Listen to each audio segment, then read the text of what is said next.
Buon pomeriggio a tutte e a tutti. Sono felice e onorato di portare i saluti a questa iniziativa convegnistica. La soddisfazione e la felicità è che questa occasione mi offre l'opportunità per esprimere, da un lato, le felicitazioni a un collega al quale siamo molto legati e che rappresenta una grande realtà che fino ad ora è stata del nostro dipartimento, ora diverrà di un altro dipartimento, ma è una realtà della quale siamo molto orgogliosi, e di poter anche esprimere felicità per essere insieme alla direttrice di un altro dipartimento giuridico come il nostro, con il quale tante cose insieme abbiamo fatto, e quindi posso esprimere la gratitudine per il percorso che abbiamo compiuto insieme. Quindi, prima di tutto, congratulazioni al professor Casale per il progetto che a suo tempo ha vinto, per come l'ha saputo coltivare, per i successi che caratterizzano la sua carriera e sono certo quelli che ancora caratterizzeranno il suo seguito. L'augurio è quello di continuare così e di fare altre cose belle insieme.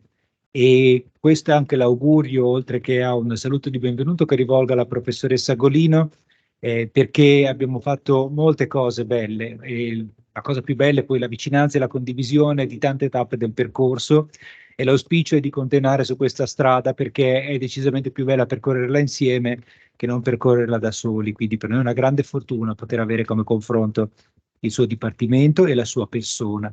E il tema di oggi mi sembra di grandissimo interesse. Naturalmente io non ne so nulla, però questo non mi esime da dire due cose che possono, che possono e che poi voi valuterete come riterrete. Mi pare che il tema della tecnologia, dello sviluppo tecnologico e delle ricadute sui sistemi giuridici abbracci tanti settori del nostro ordinamento.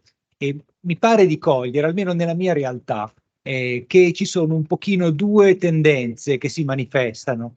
La prima è quella di un entusiastico apprezzamento che assimila la rivoluzione nella quale oggi viviamo ad altre grandi rivoluzioni tecnologiche e spiega che questo costituirà un beneficio uniforme, indiscriminato, generalizzato, che saremo degli esseri umani nuovi con nuove enormi opportunità per tutti.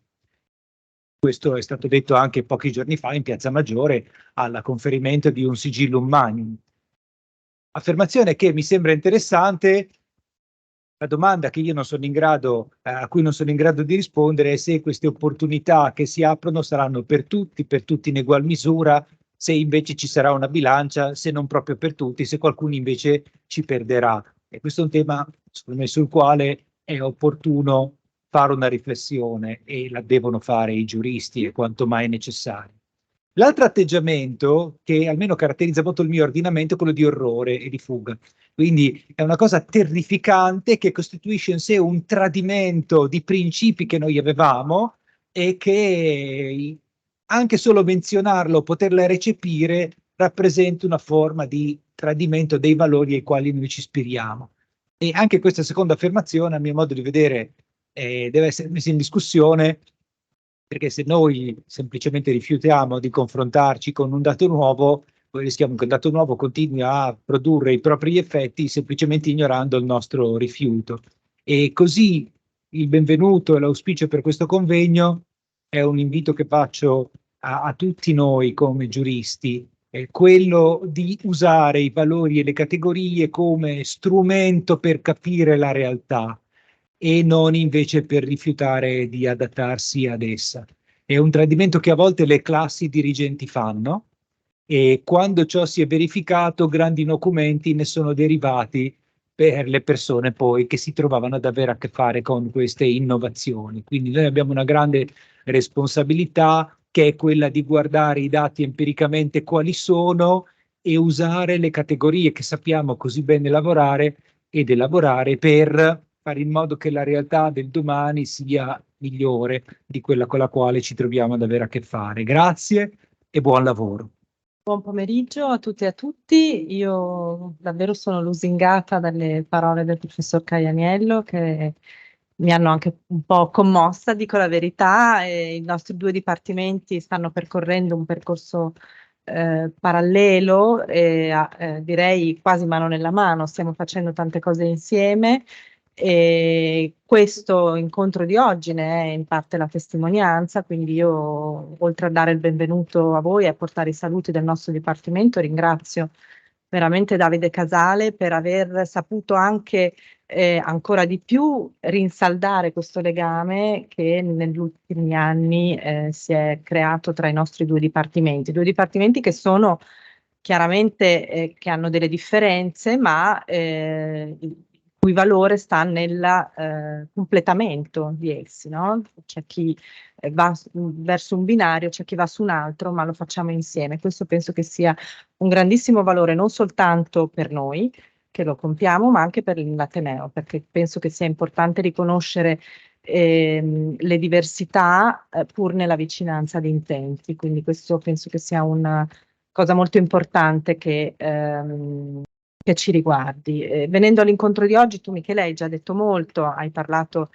di questa sfida molto importante che la tecnologia ci pone davanti. Io penso, e qui un po' per la mia formazione, un po' per il dipartimento che rappresento, ci sia un tema molto rilevante che è quello degli effetti sulla persona e sulla società prima, ma sulla persona.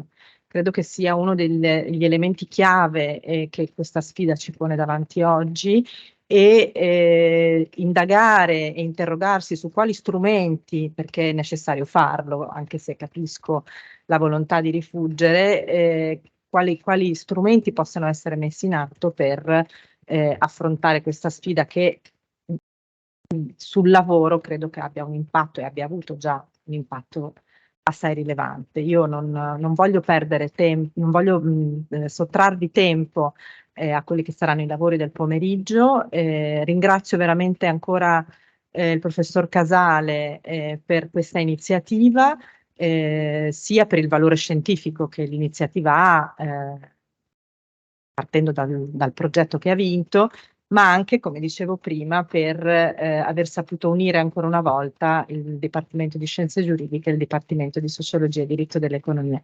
Vi ringrazio. Bene.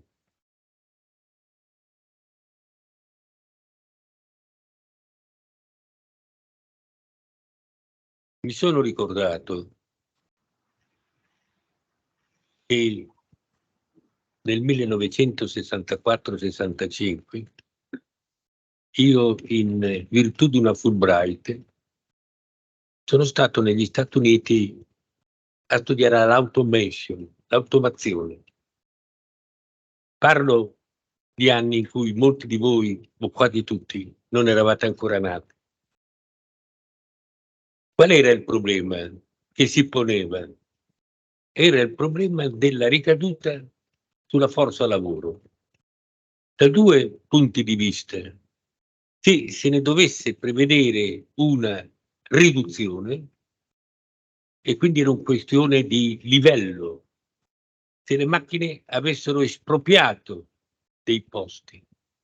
E la seconda questione era se avesse influito sulla qualità del lavoro, creando due grandi categorie: la categoria di coloro che evidentemente sapevano e dirigevano, e la categoria, la grande massa di persone che erano condannate sostanzialmente solo a eseguire.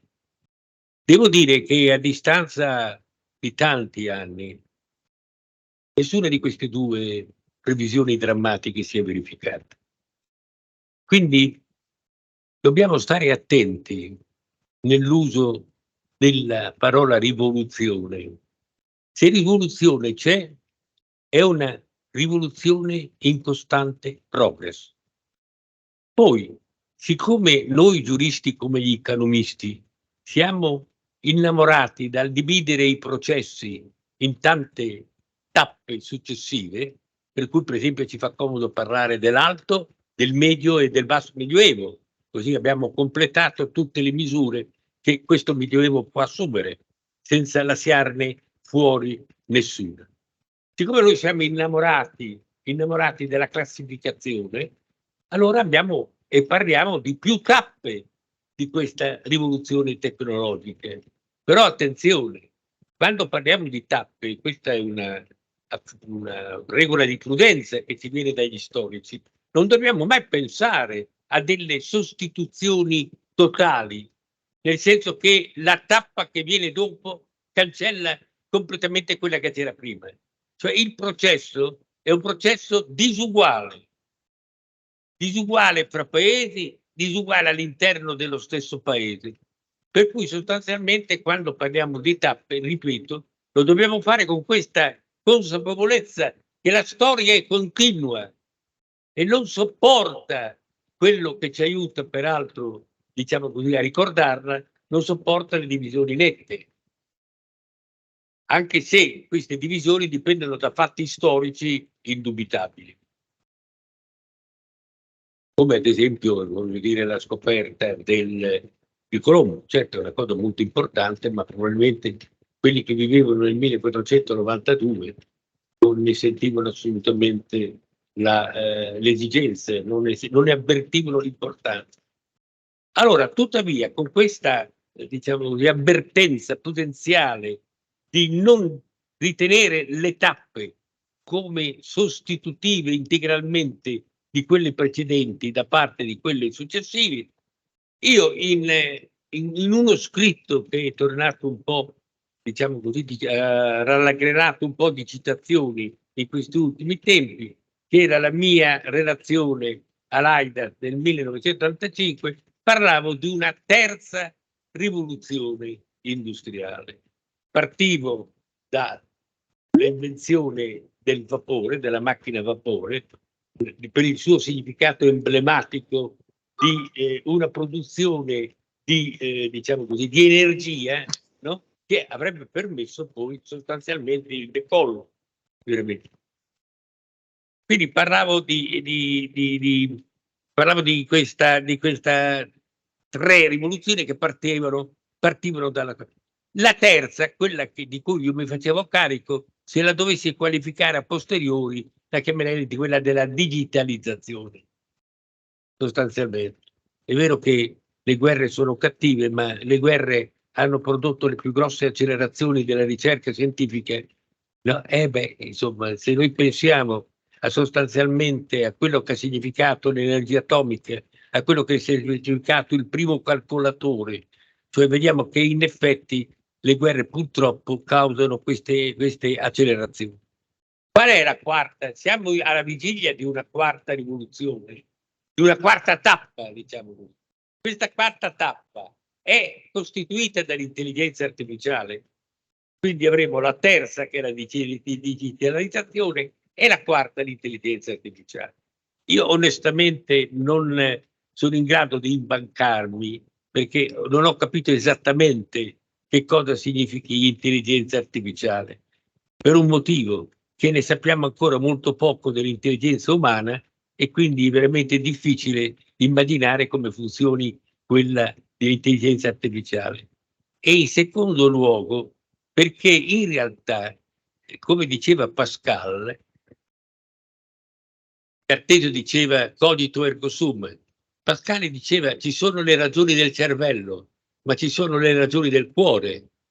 Cioè l'uomo non è pura intelligenza, no? Non è solo pura intelligenza.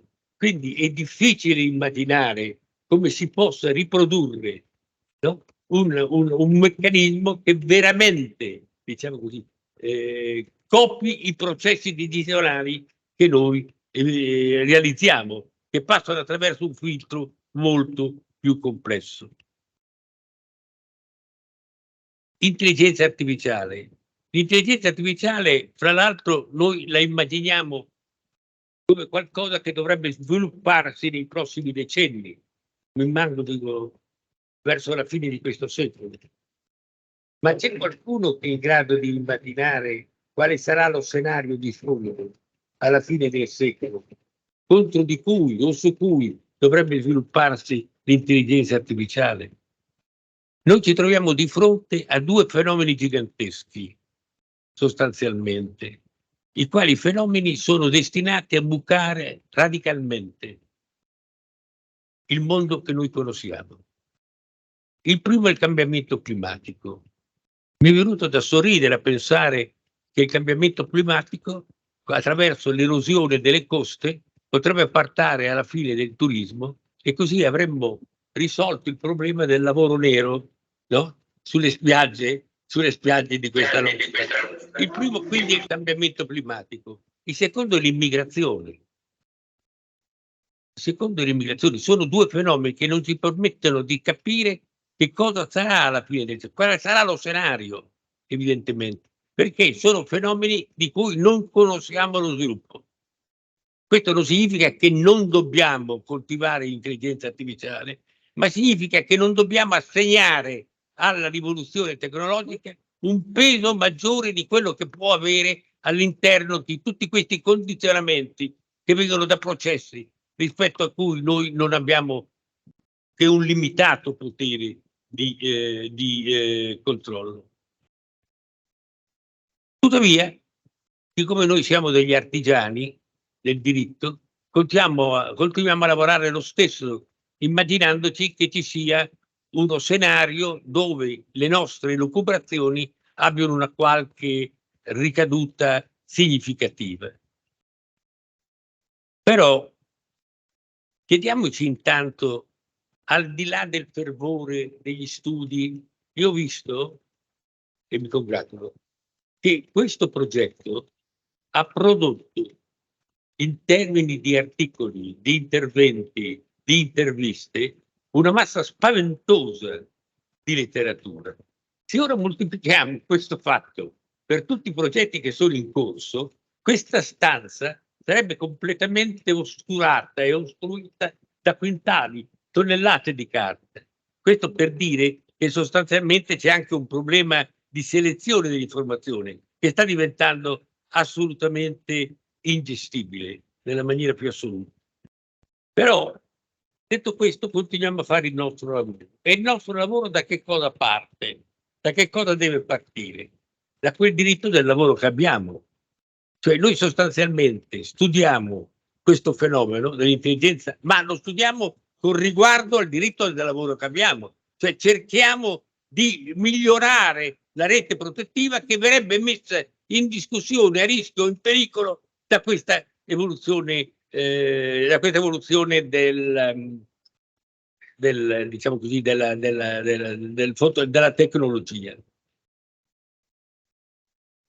Ora, se partiamo dal nostro diritto del lavoro, io devo dire onestamente che è un diritto un po' impantanato.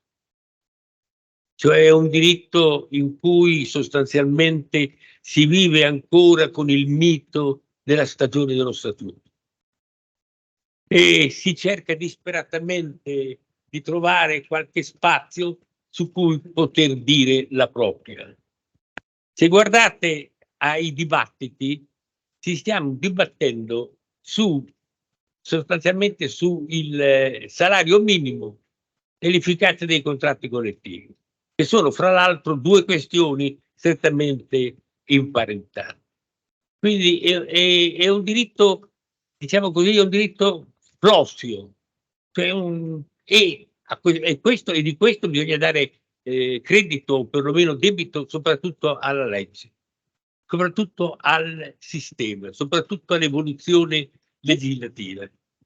Permettetemi di ricordare che tutta questa baracca che noi che i nostri nonni, i nostri padri e noi abbiamo costruito è tutta una baracca che poggerebbe sul un articoletto, il 2094 del Codice Civile.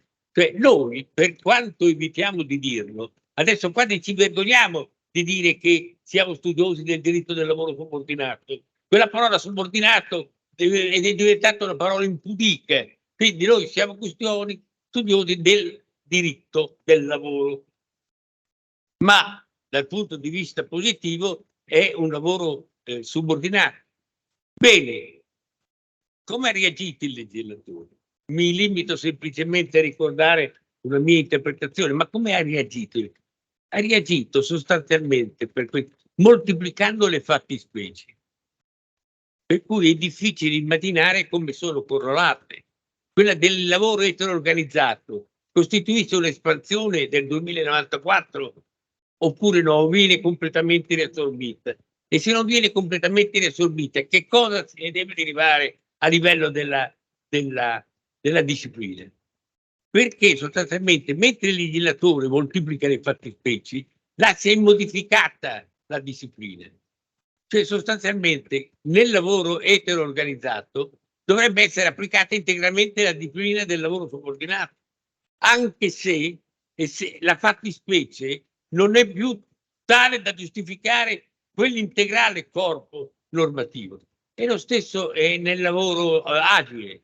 Nel lavoro agile si arriva addirittura a immaginare che la nozione portante della materia, che è poi la subordinazione legata al potere direttivo, perché il potere direttivo, quello che costituisce la pietra angolare, tutti gli altri sono sintomi dell'esistenza del potere direttivo. Questo potere direttivo viene addirittura convenuto fra le parti. Quindi sostanzialmente perché succede questo? Succede questo perché è molto difficile ritagliare la disciplina del lavoro subordinato. Quando il legislatore fa una nuova definizione e a quella nuova definizione ricongiunge la vecchia disciplina, non si fa carico di verificarne la congruità, non si fa carico e quindi diventa addirittura contraddittorio. Perché? È contraddittorio perché a questo punto quel potere che dovrebbe giustificare la subordinazione viene ritenuto oggetto di un accordo fra il lavoratore. Questo non lo dico per cogliere i castagni il legislatore, lo dico per indicare il livello di confusione a cui si è arrivati. Perché? Perché ci si muove ancora in una logica di pansubordinazione, cioè comunque estendere quella che è la disciplina che abbiamo introdotto per il lavoro subordinato. Chiudo, naturalmente, ho approfittato per fare un po' di pubblicità alla mia teoria, e cioè dalla subordinazione alle subordinazioni, dove il passaggio dal singolare al plurale è collegato alla molteplicità delle fattispecie con l'unicità della disciplina. Questo è veramente il problema su cui noi ci troviamo a dover lavorare, tant'è che sostanzialmente per quello che riguarda il lavoro eteroorganizzato, la giurisprudenza, la Cassazione, che come voi sapete risparmia moltissimi in atti dopo storico, cioè sostanzialmente non consuma molto, evidentemente. La Cassazione ci ha detto tranquillamente si applica tutto, poi se c'è qualcosa che non si applica si deve pensare all'interno. Si è aperto subito un casino con riguardo a una parte significativa che è quella previdenziale, cioè ci si è chiesto sostanzialmente poi si applica o non si applica. Allora, riassumendo e concludendo, il vostro lavoro è perfetto, nel senso che voi seguite questa creatura, no? Per quanto la conosciate in maniera approssimativa, perché evidentemente a nessuno è mai stata presentata in persona. Voi seguite e, diciamo così, la seguite con esperimenti. Io ho visto anche delle ricostruzioni a disegni in cui questo automa, questo robot, no? E comincia a fare le cose apprendendole dall'ambiente, quindi questa specie di autoapprendimento. Quindi il lavoro che fate è un lavoro molto serio, molto condivisibile. Tenete presente che evidentemente c'è poi tutto il resto. Cioè c'è tutto il resto, cioè è molto importante lavorare sulla intelligenza, ma non ci si deve dimenticare ovviamente di tutta questa pesante eredità che noi ci troviamo a dover gestire e rispetto alla quale il legislatore non ci dà nessuno aiuto in maniera significativa. Chiudo e do la parola. Perfetto, finito. Bene, possiamo cominciare la prima sessione. Intanto un ringraziamento agli organizzatori e alle organizzatrici e i più vivi complimenti ai colleghi e alle colleghe che hanno realizzato questo progetto di ricerca di interesse nazionale, questo PRIN, quindi al Principal Investigator e ai responsabili e alle responsabili delle varie unità di ricerca. Io avevo preparato un'introduzione molto lunga, in realtà avevo chiesto aiuto a ChatGPT che mi aveva sfornato 20 pagine, ma visto che siamo in ritardo non utilizzerò quanto ChatGPT mi ha suggerito di dire. E allora, visto che il tempo è contato, abbiamo dei relatori che hanno preparato le loro ricerche, che quindi sono molto interessati ad esporle, direi di procedere immediatamente con l'esposizione. In questa sessione che tocca proprio il cuore del tema, perché la sessione si chiama Tecnologie, lavori e tutele e il convegno si chiama Tecnologie, lavori e diritti, quindi iniziamo ad affrontare subito i temi. Chiedo la cortesia quindi al collega Pasquale Monda di iniziare trattando proprio un tema centrale, gig workers e nozione europea di lavoratore, quindi andiamo proprio a parlare dei soggetti e della definizione di lavoratore. Grazie. Grazie professoressa. Come si vince come dicevo, si vince dal titolo del mio intervento, al centro delle mie riflessioni c'è quello che indiscutibilmente è un po' un classico del diritto europeo, ovvero la nozione di lavoratore. Un classico che, se esaminato dalla prospettiva della gig economy, manifesta però tutta la sua indiscutibile attualità. Per rendersene conto potrebbero essere fatti tanti esempi, mi limito a citarne uno, ovvero la proposta di direttiva sul lavoro tramite piattaforma, dove uno degli aspetti più controversi riguarda proprio l'ambito soggettivo di applicazione ed incrocia in modo estremamente problematico tutto il dibattito sulla nozione di lavoratore. Naturalmente la relazione tra gig worker e nozione europea di lavoratore è una relazione che non nasce con la proposta di direttiva, è una relazione molto più profonda, complessa. Io, nel tempo che ho a disposizione, vorrei provare sinteticamente a tratteggiare quelle che un po' sono le coordinate generali del problema e capire dunque in che termini la nozione di lavoratore incontra il fenomeno della platform economy. A questo proposito non posso che partire da una questione di carattere generale che riguarda l'ambito di applicazione dell'unica nozione di lavoratore che la Corte di Giustizia ha elaborato nella seconda metà degli anni '80 nel noto caso Loriblu. Una nozione che ha un ambito di applicazione molto dibattuto, insomma, al centro delle attenzioni di molti, perché come noto questa nozione nasce rispetto ad un segmento molto specifico, cioè tutta la disciplina sulla libertà di circolazione dei lavoratori. Tuttavia, lo sappiamo, questa nozione è una nozione rispetto a cui si dibatte molto, cito la possibilità di estenderne l'ambito di applicazione. È un dibattito molto articolato, fatto di posizioni molto diverse, sostenute tanto in letteratura quanto poi nella giurisprudenza della Corte, dove talvolta le sentenze non sono sempre così lineari. Naturalmente io non posso ricostruire tutto il dibattito, rimando al testo scritto per i necessari approfondimenti. Mi limito però ad esprimere quello che secondo me può essere, come dire, considerata un po' la direttiva lungo cui ragionare. Io ritengo che l'estensione della nozione sia un'estensione assolutamente possibile, però va attentamente verificata, perché ritengo dipenda dal modello di armonizzazione sotteso alla base giuridica del diritto derivato.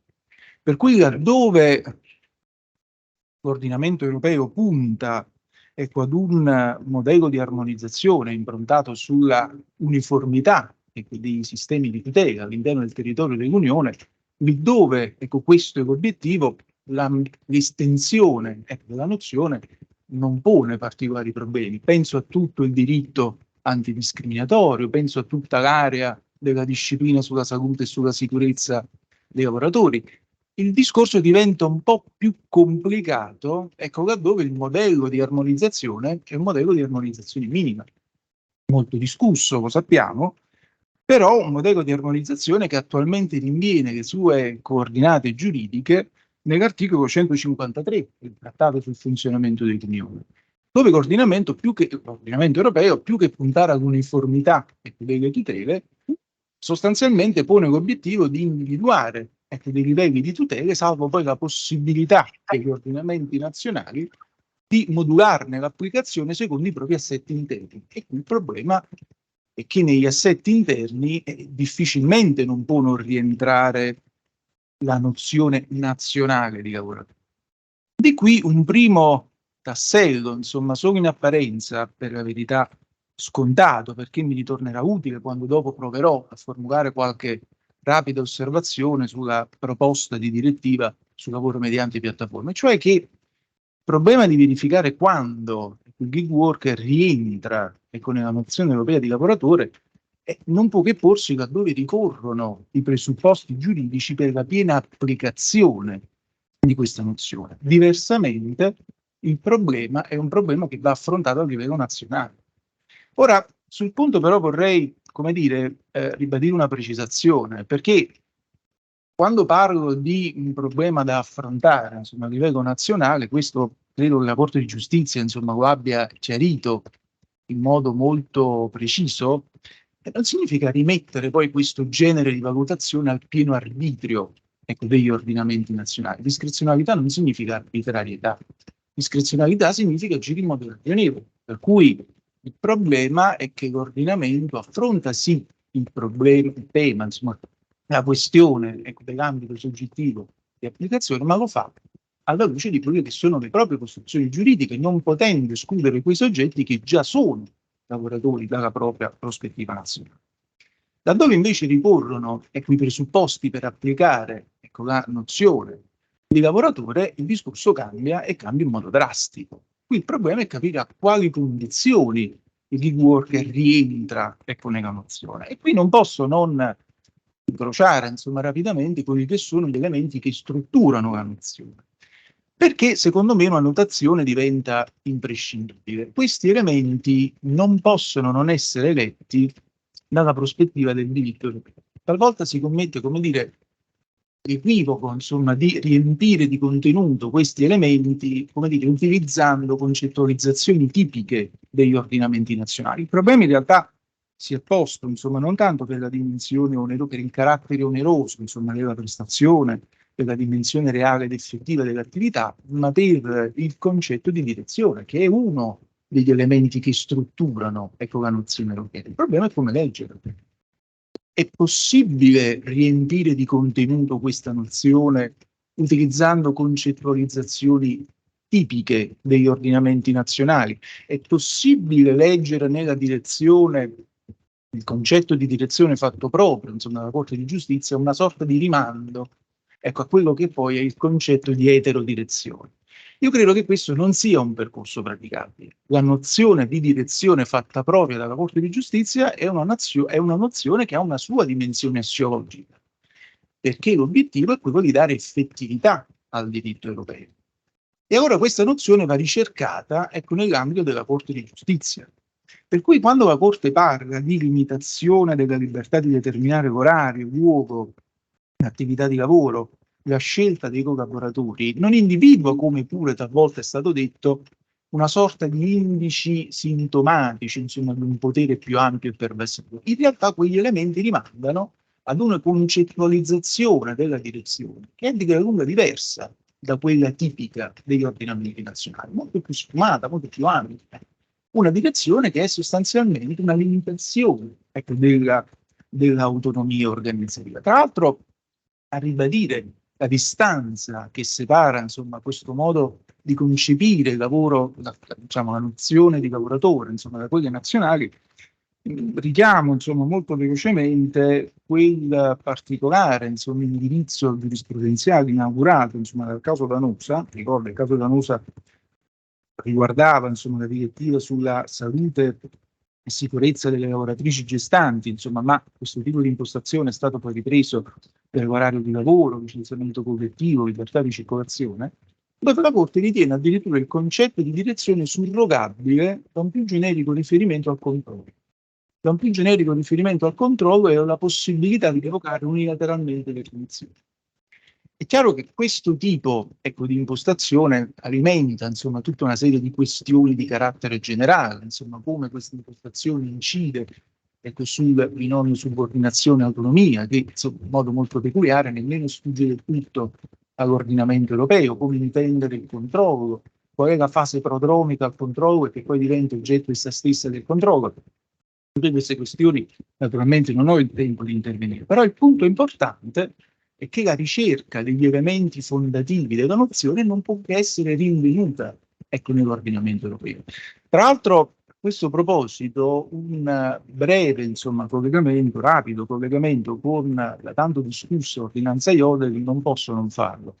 Qualcuno ha visto in questa ordinanza, come dire, una sorta di porta, insomma, attraverso cui poi nell'ordinamento europeo entrano ancora una volta concettualizzazioni, ecco, di tipo nazionale. Non c'è dubbio, l'ordinanza Jodl è un'ordinanza discutibile, insomma, per tante ragioni. Però non credo che il problema sia quello di andare a mettere in discussione le coordinate sistemiche su cui è fondata la nozione europea. Credo che qui il problema sia più che altro legato all'applicazione in fatto, ecco, dei criteri. Ora, prima di venire rapidamente alla proposta di direttiva, una parentesi su come la relazione tra gig worker e l'Unione Europea dei lavoratori si pone, ecco, dalla prospettiva del diritto alla concorrenza non posso non farla. Non posso non farla perché, come è noto, a partire dalla vicenda FNV, la Corte introduce questa enigmatica figura del falso autonomo. Ora, talvolta si ritiene che il falso autonomo non vada a condizionare le coordinate classiche, ecco, della nozione di lavoratore. Io, diciamo, è una lettura che non trovo del tutto convincente. Mi sembra che invece, a partire dal caso FNV, sebbene dalla prospettiva, ecco, del diritto alla concorrenza, la Corte provi in qualche misura a ridefinire queste coordinate. Perché? Perché ad un piano d'analisi tipico, diciamo, tradizionale, insomma, per certi aspetti, nella storia della giurisprudenza della Corte, quindi un piano, insomma, giuridico, la Corte prova ad affiancare un piano di natura economica. Provo a spiegarmi, insomma, in modo molto sintetico.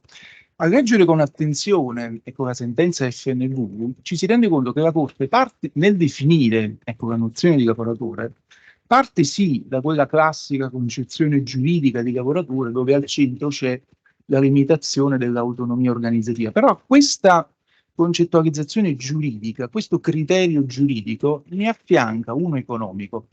L'obiettivo, secondo me, della Corte è quello di andare a precisare quando le regole sulla concorrenza soccombono rispetto a quelle sulla politica sociale, con l'obiettivo ovviamente di aprire la strada all'uso dei contratti collettivi.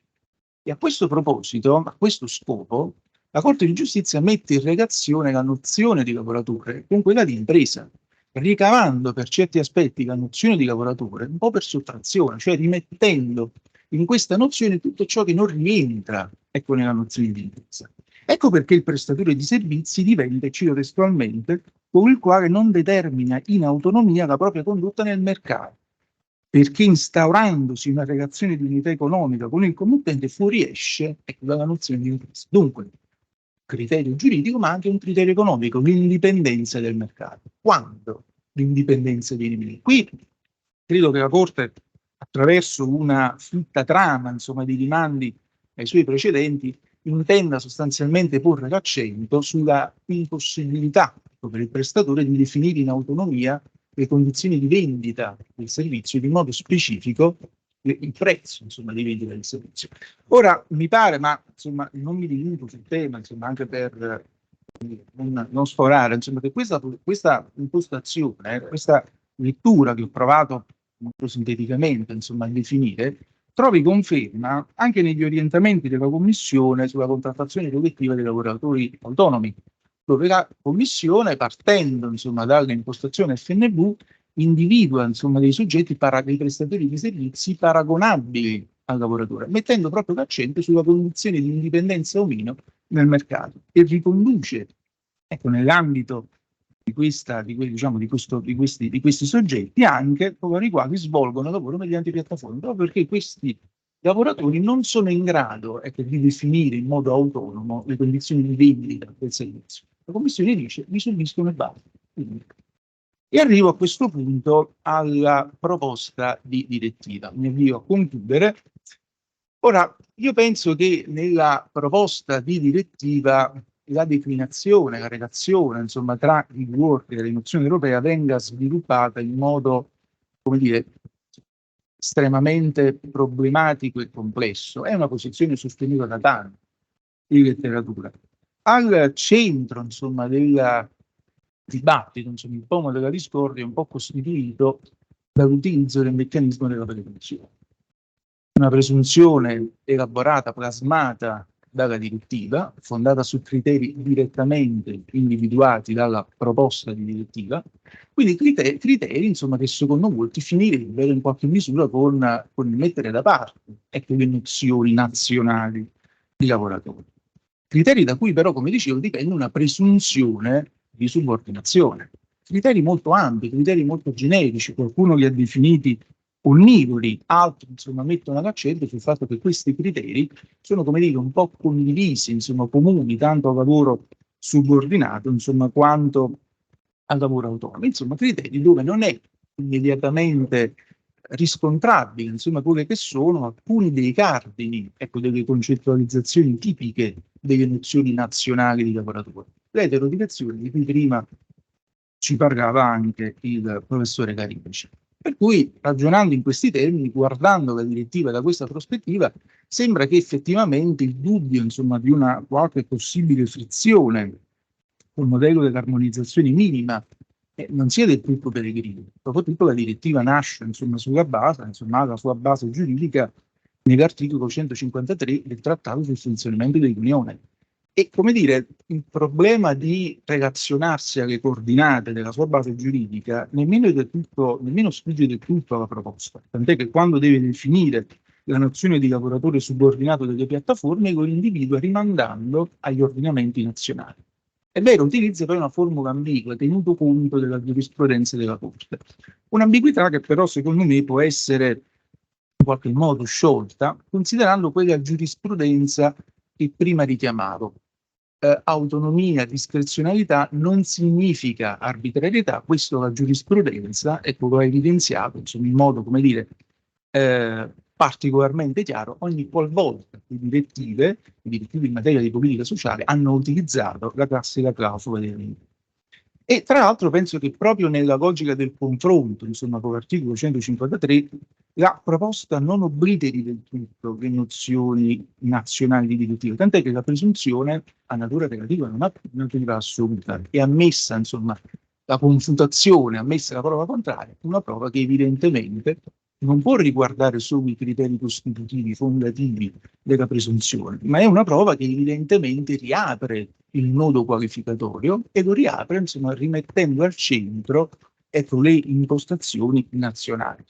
Ora, chiudo, penso che il tempo a mia disposizione sia oramai, insomma, quasi del tutto esaurito, evidenziando come questa proposta, anche nella versione recente del 7 giugno 2023, confermi molto, insomma, dei dubbi, delle incertezze che erano stati evidenziati praticamente a ridosso della prima formulazione, insomma, della proposta. Quindi, da questo punto di vista, si tratterà sicuramente di un testo sul quale bisogna continuare a ragionare con molta attenzione.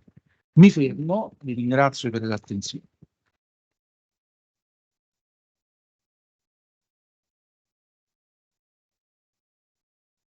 Grazie Pasquale Monda per la chiarezza, per aver introdotto il tema e anche per il rispetto dei tempi. Allora, proprio si collega perfettamente il ragionamento che hai fatto con il tema che sarà adesso affrontato dal professor Domenico Mezzacapo, la qualificazione del rapporto di lavoro dei riders, l'esperienza italiana.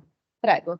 Un ringraziamento agli organizzatori e all'amico Davide Casale per l'invito in questo panel così autorevole, e devo dire che hai sopravvalutato di molto le mie capacità. Permettetemi un saluto in particolare anche al professor Carinci, che è uno degli studiosi con i quali ho cominciato a confrontarmi quando ho iniziato i miei lavori di ricerca, già a partire dalla tesi di laurea.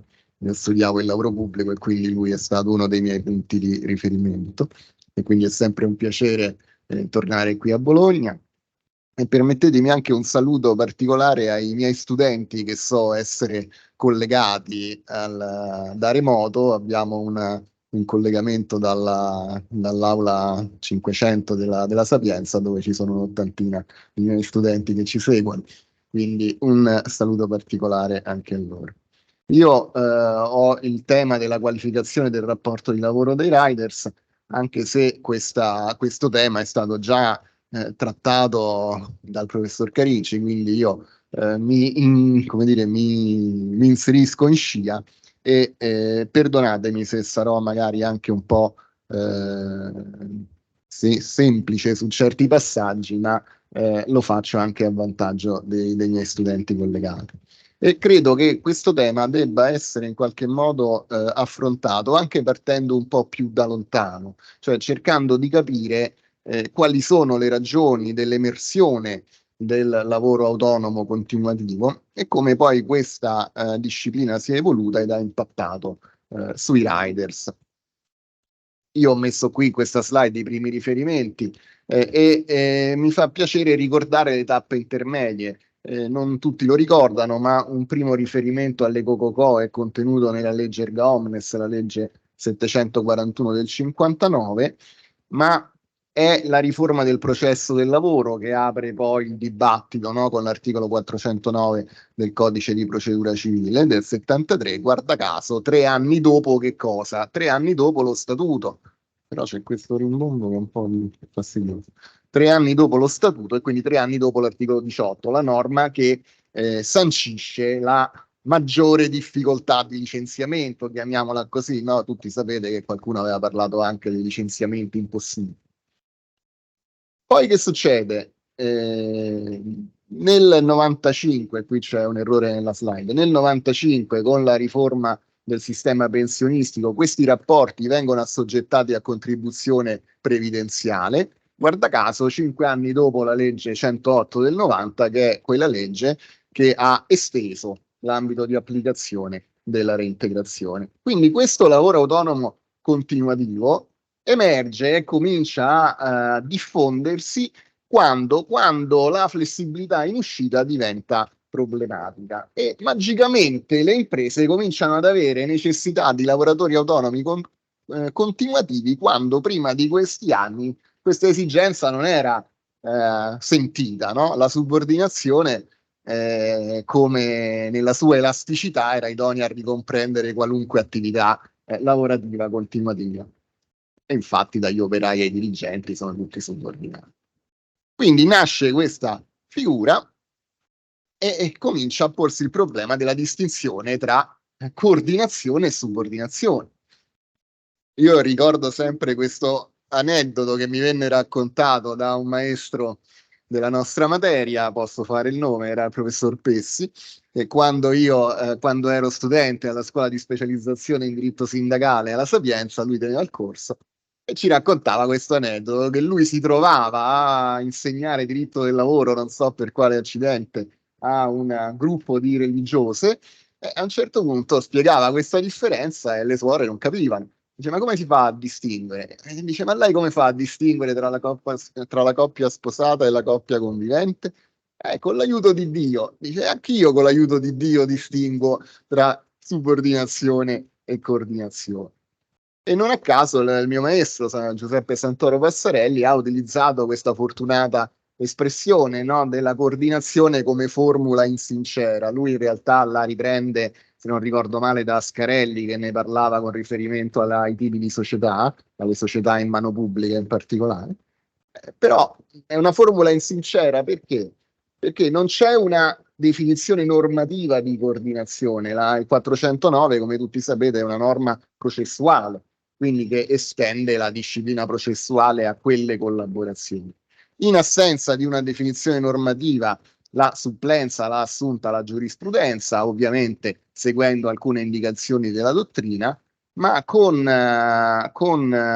indicazioni non sempre concrete e non sempre decisive. Si diceva nel coordinamento le parti concordano le modalità di coordinamento sono concordate dalle parti. Però anche questo, secondo me, non è del tutto soddisfacente. Devo dire che poi è quando la legge del 2017 colma la lacuna, accoglie questa posizione dottrinale.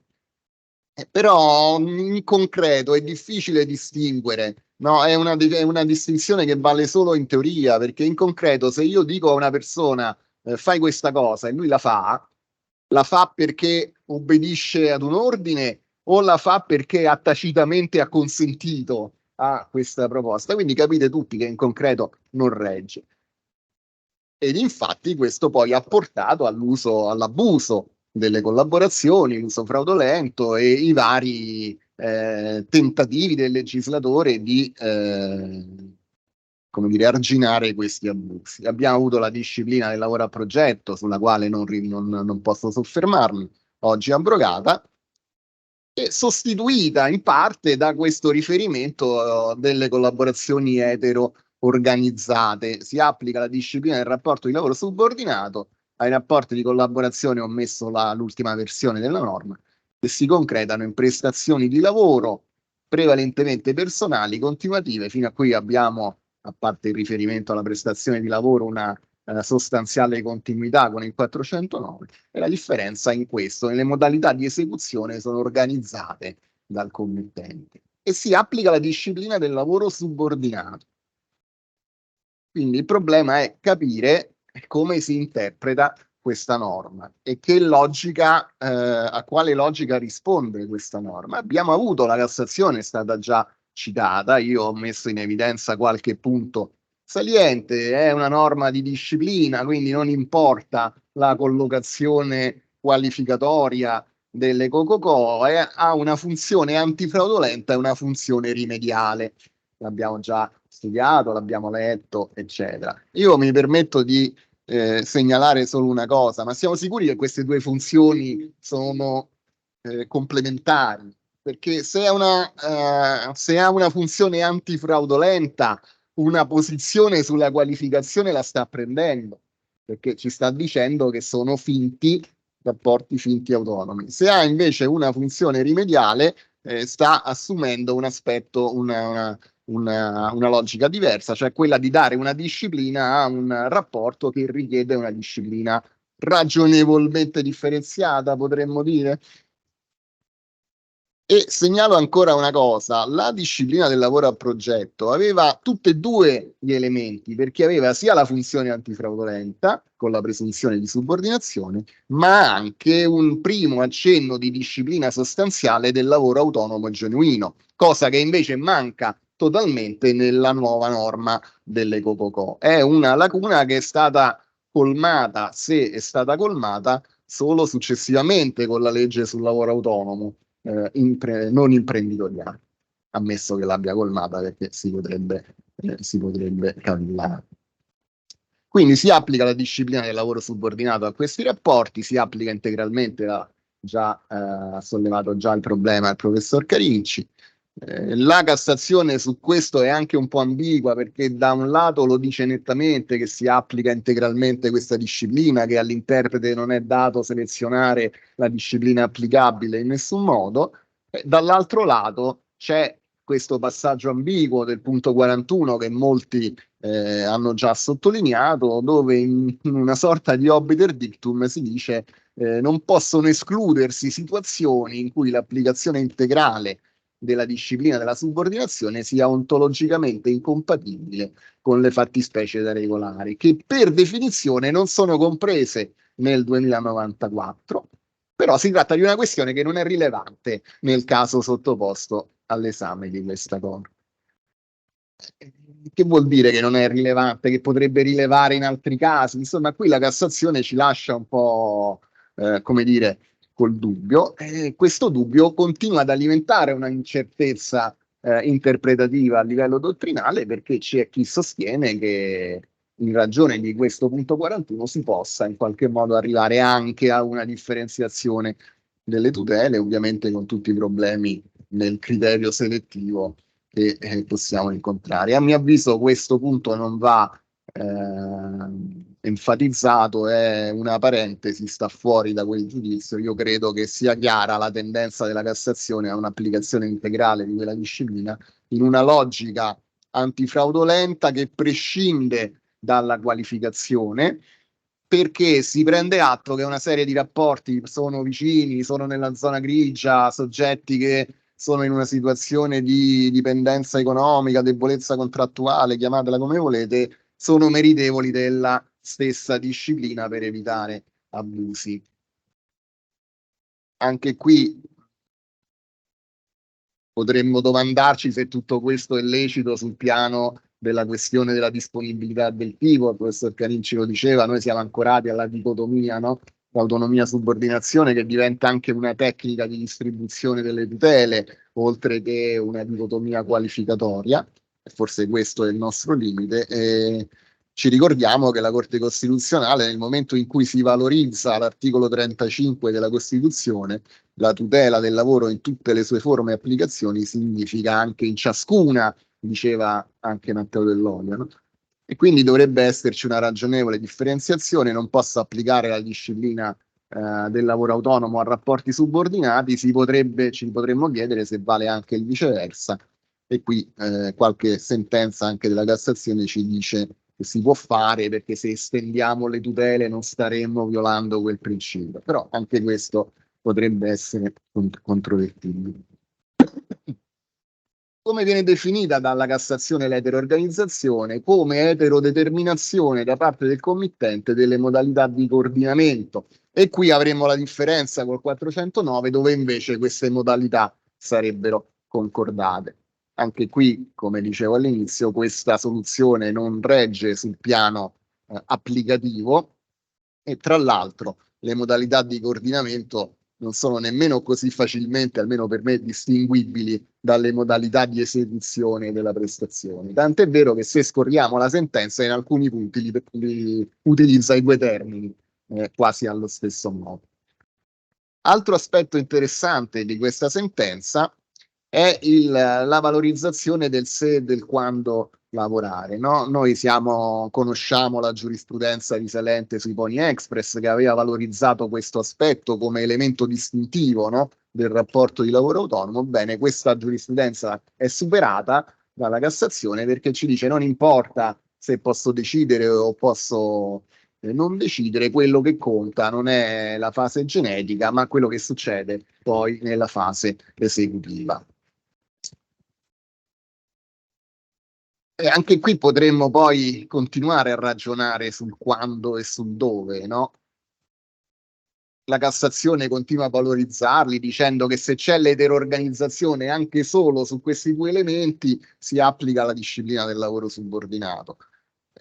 Quando tutti noi sappiamo che invece questi due elementi stanno sempre più perdendo una valenza caratterizzante del rapporto di lavoro subordinato. Quindi anche questa espressione potrebbe essere magari meglio motivata. C'è un intreccio normativo a questo punto incredibile. Io do per scontate tante nozioni, ma lo stesso professor Carinci prima richiamava il lavoro agile, no?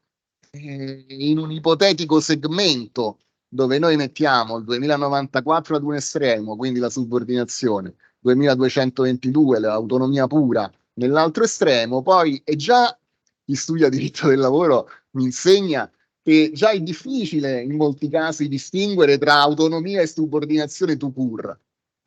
E poi abbiamo in mezzo le COCOCO, lavoro autonomo continuativo, e ancora in mezzo questa nuova fattispecie per la quale la Cassazione ci dice no, ma qui non qualifichiamo niente, non vi preoccupate della qualificazione, se trovate questi elementi si applica la disciplina del lavoro subordinato.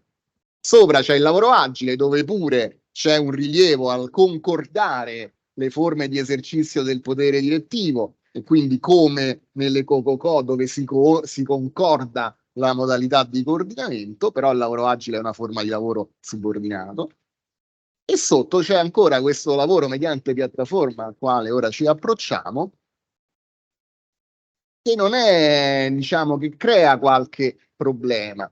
Perché? Perché da un lato l'articolo 2 stabilisce l'applicabilità della disciplina del lavoro subordinato anche al lavoro mediante piattaforma.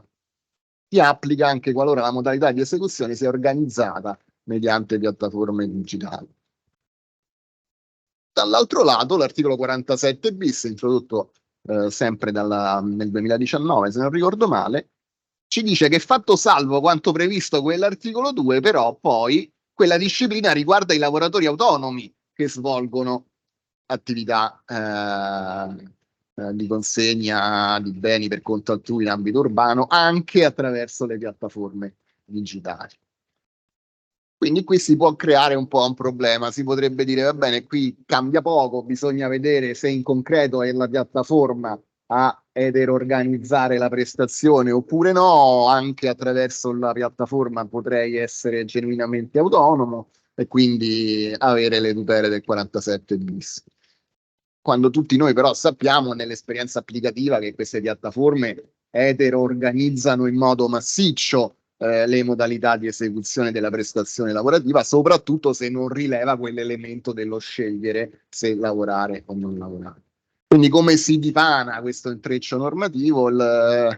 Io ripropongo la tesi del mio maestro, il professor Giuseppe Santoro Passarelli, che aveva pensato di individuare la continuità, di valorizzare la continuità come elemento discretivo e quindi valorizzarla molto in un sistema in cui i quadri normativi, i riferimenti normativi non sono chiarissimi, e propendere per una qualificazione in termini di autonomia laddove effettivamente questa attività attraverso la piattaforma in concreto sia occasionale e propendere invece per l'applicazione della disciplina del lavoro subordinato laddove appunto l'attività sia continuativa. E devo dire che anche qualche sentenza successiva alla Cassazione ha valorizzato questo elemento della continuità come elemento da tenere sott'occhio.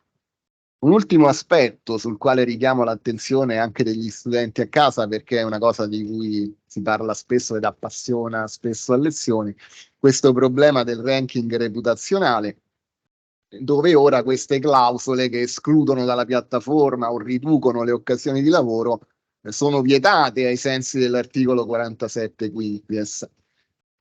Mi chiedo che significhi che sono vietate, qual è la conseguenza civilistica in caso di utilizzo di queste clausole, anche perché tutte le piattaforme che io sappia tuttora continuano a prevedere sistemi di ranking reputazionale. Quindi quale può essere la tutela per il lavoratore? Uno potrebbe dire la clausola è nulla e quindi tutti gli effetti che derivano dalla clausola dovrebbero essere posti nel nulla, ma in concreto sappiamo tutti che non è così semplice. Un aspetto interessante però è che la giurisprudenza, almeno diverse sentenze di quelle che ho trovato, ve ne ho messe due nella slide, però tende ad equiparare questo ranking, questa pratica del ranking reputazionale a sanzioni disciplinari o direttamente o latamente disciplinari. Ma qual è la conseguenza poi, spesso e volentieri, di questa equiparazione? Che il rapporto viene qualificato come lavoro subordinato direttamente ai sensi dell'articolo 2094, senza passare per l'articolo 2. E quindi alla fine, in conclusione, cosa possiamo dire? Chiudo veramente, che alla luce della giurisprudenza anche successiva alla Cassazione, sembrerebbe che almeno allo Stato questo articolo 2 poi non stia producendo grandissimi effetti, perché mi sembra, ma potrei sbagliare e accetto correzioni, mi sembra che la maggior parte delle sentenze poi, dovendo decidere sul caso concreto anche di questi lavoratori mediante piattaforma, mi sembra che finisca per qualificarli come lavoratori subordinati direttamente ai sensi del 2094 piuttosto che applicando l'articolo 2. Grazie per l'attenzione. Grazie a Domenico Mezzacapo anche per la chiarezza e le slide, e passo la parola subito al professor José Antonio Fernández Avilés, che ci parla del caso spagnolo e delle tecnologie tutela della persona che lavora. Prego.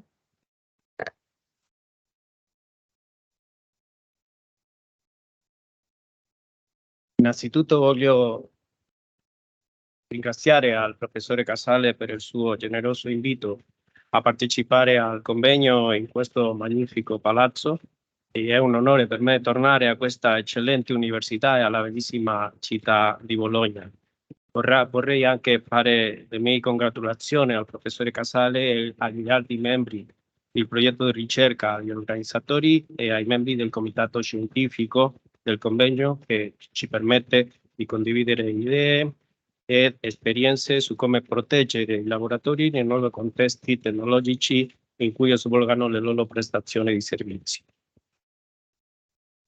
E nel mio intervento, dato il po' tempo che ho a disposizione, farò riferimento soltanto a alcuni problemi generali e in alcuni casi dove esistono commenterò alcune norme legislative spagnole nella materia.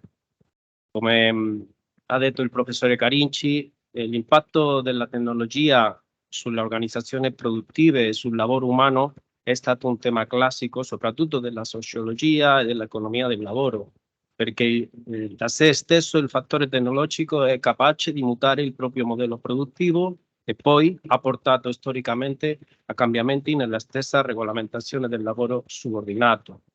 Ma i modelli, come storicamente, si hanno sottoposto uno solo di altro e il fenomeno è abbastanza complesso. Qual è la differenza? Che tutti sappiamo, questo possiamo dire che è un luogo comune che la nuova rivoluzione, si parla di quarta rivoluzione industriale, è molto più rapida, è molto più veloce da quella precedente.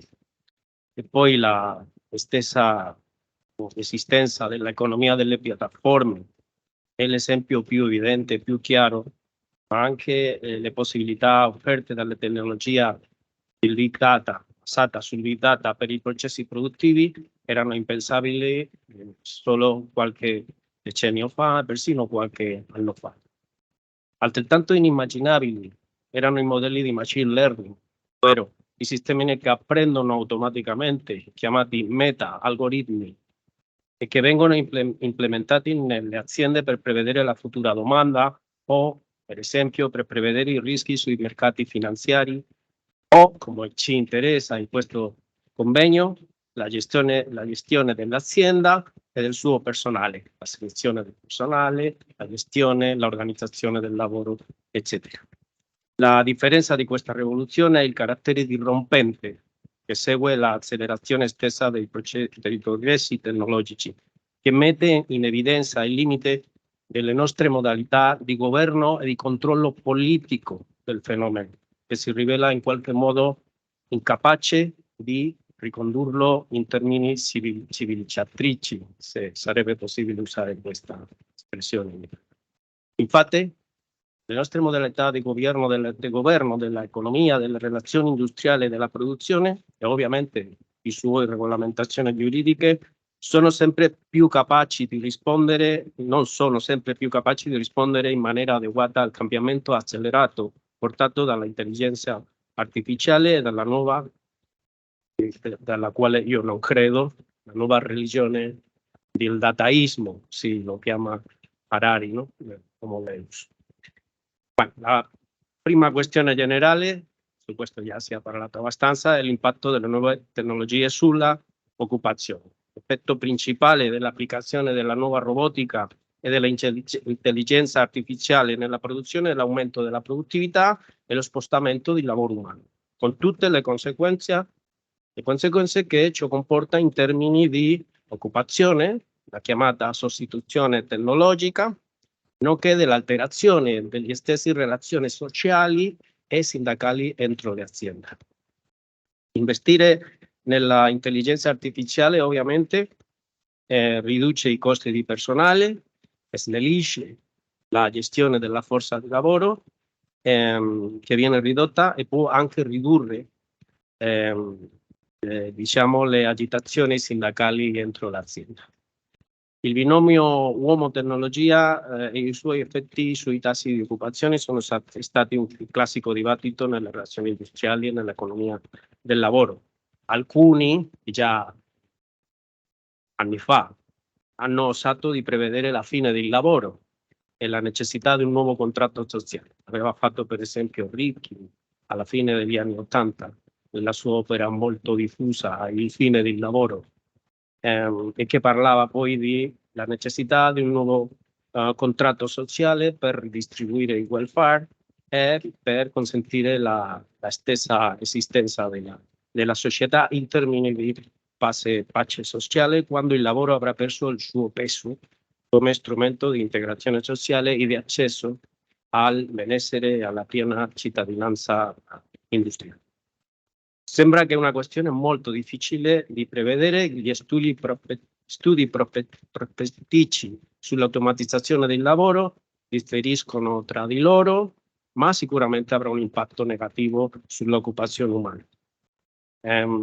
Perché? Perché l'introduzione dell'intelligenza artificiale nei processi produttivi fa emergere estratti della popolazione lavoratrice improduttivi per il nuovo sistema economico.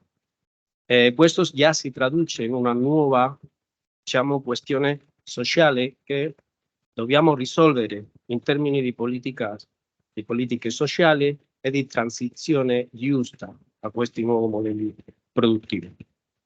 Ebbene, per non cadere in una visione eccessivamente catastrofica, vale anche la pena di pensare che almeno in una buona parte si tratta, per riprendere una espressione da Schumpeter, di un processo di distruzione creativa, tipico dell'evoluzione del capitalismo avanzato, almeno fino a quando sarà sostenibile l'attuale logica capitalistica come la intendiamo. In effetti, i professionisti del mondo dell'informatica, della programmazione, dell'ingegneria informatica, dell'elettronica saranno sempre più richiesti. Inoltre, oggi continuiamo a sorprenderci per l'emergere di nuove professioni derivanti dal cambiamento tecnologico, che vanno dagli analisti dei dati ai tester dei videogiochi e ai professionisti degli e-sport, su cui avremo un intervento che sicuramente farà un po' di chiarezza nella sua qualificazione giuridica, che è abbastanza in dubbio. Questo dimostra che mentre la robotizzazione e la digitalizzazione distrugge lavori tradizionali, genera altri tipi di lavoro, la maggior parte dei quali forse non abbiamo ancora nemmeno immaginato.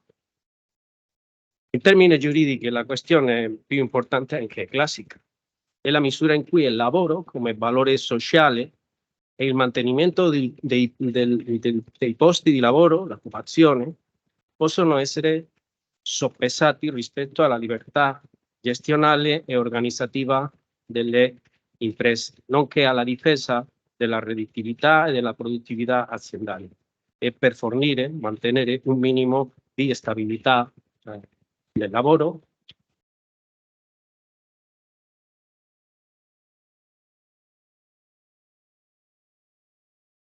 che hanno al di sotto della nostra disciplina, trovare un equilibrio, no?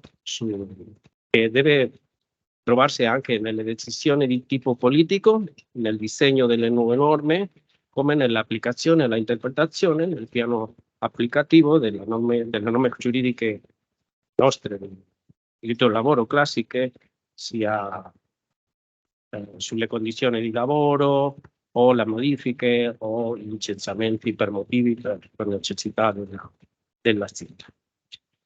Il secondo problema grosso, diciamo, è il problema della qualificazione del rapporto di lavoro.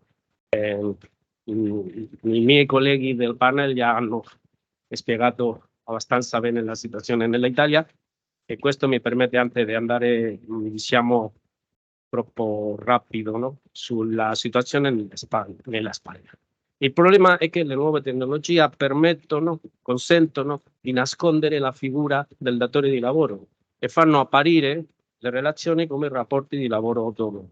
E questa è la difficoltà per qualificare tutti questi rapporti di lavoro che si svolgono nel contesto delle piattaforme digitali, dove le stesse piattaforme hanno cercato di fingersi il suo carattere come datori di lavoro e di considerarsi a se stessi semplici intermediari di servizi. Su questo punto la principale novità nel caso spagnolo è una riforma dall'anno 2021, la legge 12/2021, che è conosciuta come la legge Riders, che ha introdotto una disposizione nel nostro Statuto dei lavoratori, una disposizione che stabilisce una presunzione iuris tantum di lavoro subordinato, di lavoro por cuenta ajena, como nosotros, dependiente, che dice che si presume, c'è una presunzione di lavoro subordinato nei casi della attività di persone che forniscono servizi a pagamento consistenti nella consegna o distribuzione di qualsiasi prodotto di consumo o merce, da parte di datori di lavoro che esercitano i poteri imprenditoriali di organizzazione, gestione e controllo sia direttamente, indirettamente o implicitamente mediante la gestione algoritmica del servizio o delle condizioni di lavoro attraverso una piattaforma digitale.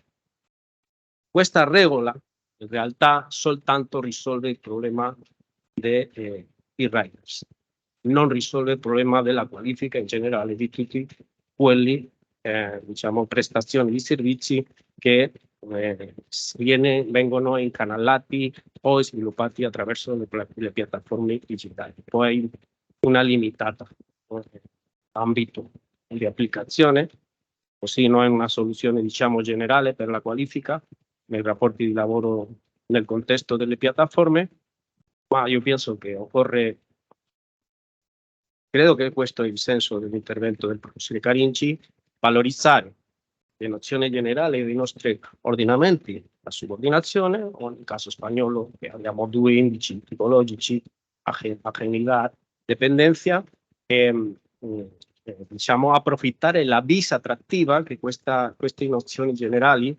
esercitano nella qualificazione del rapporto di lavoro per far rientrare nel campo del diritto del lavoro tutte le forme di lavoro subordinato indipendentemente dalla tecnologia applicata nei processi produttivi e indipendentemente dal luogo dove si erogano i servizi. L'altro tema importante che si tratterà qui in maniera più profonda nel convegno, la gestione algoritmica delle condizioni di lavoro, specialmente della determinazione specifica della prestazione di servizi. Questa gestione informatizzata rincorsa il miglioramento permanente della produttività, ma anche cerca una, diciamo, legittimazione tecnocratica del processo decisionale entro l'azienda. Presenta le decisioni aziendali che riguardano i lavoratori come decisioni oggettive e quindi non discutibili.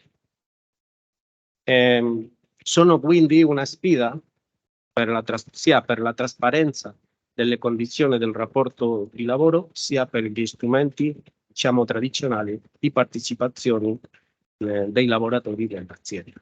In realtà non dobbiamo mai ignorare che il fatto che gli algoritmi o i meta-algoritmi, nonostante la sua complessità, sono programmati dall'uomo, sono una creazione umana, obbediscono a interessi produttivi sottostanti che devono essere addomesticati o civilizzati, in qualche caso temperati, per evitare conseguenze indesiderate per i lavoratori in termini di sia tutela dei diritti umani, diritti del lavoro e salute e sicurezza nel posto di lavoro.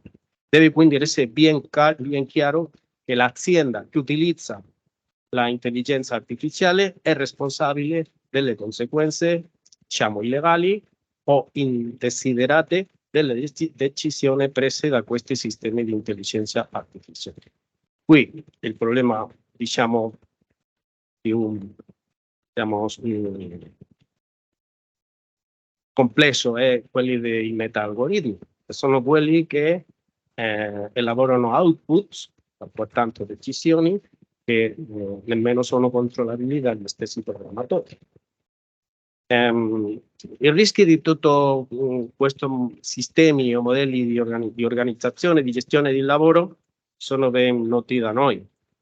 Personalizzazione del lavoro, mancanza di trasparenza nel rapporto di lavoro, tecnostress, il gioco dei pregiudici e la discriminazione nelle decisioni adottate con questi meccanismi, l'assistenza ad una sorveglianza permanente e diciamo ipercontrollo del lavoratore, il cosiddetto post panottico, e la iperconnettività, eccetera.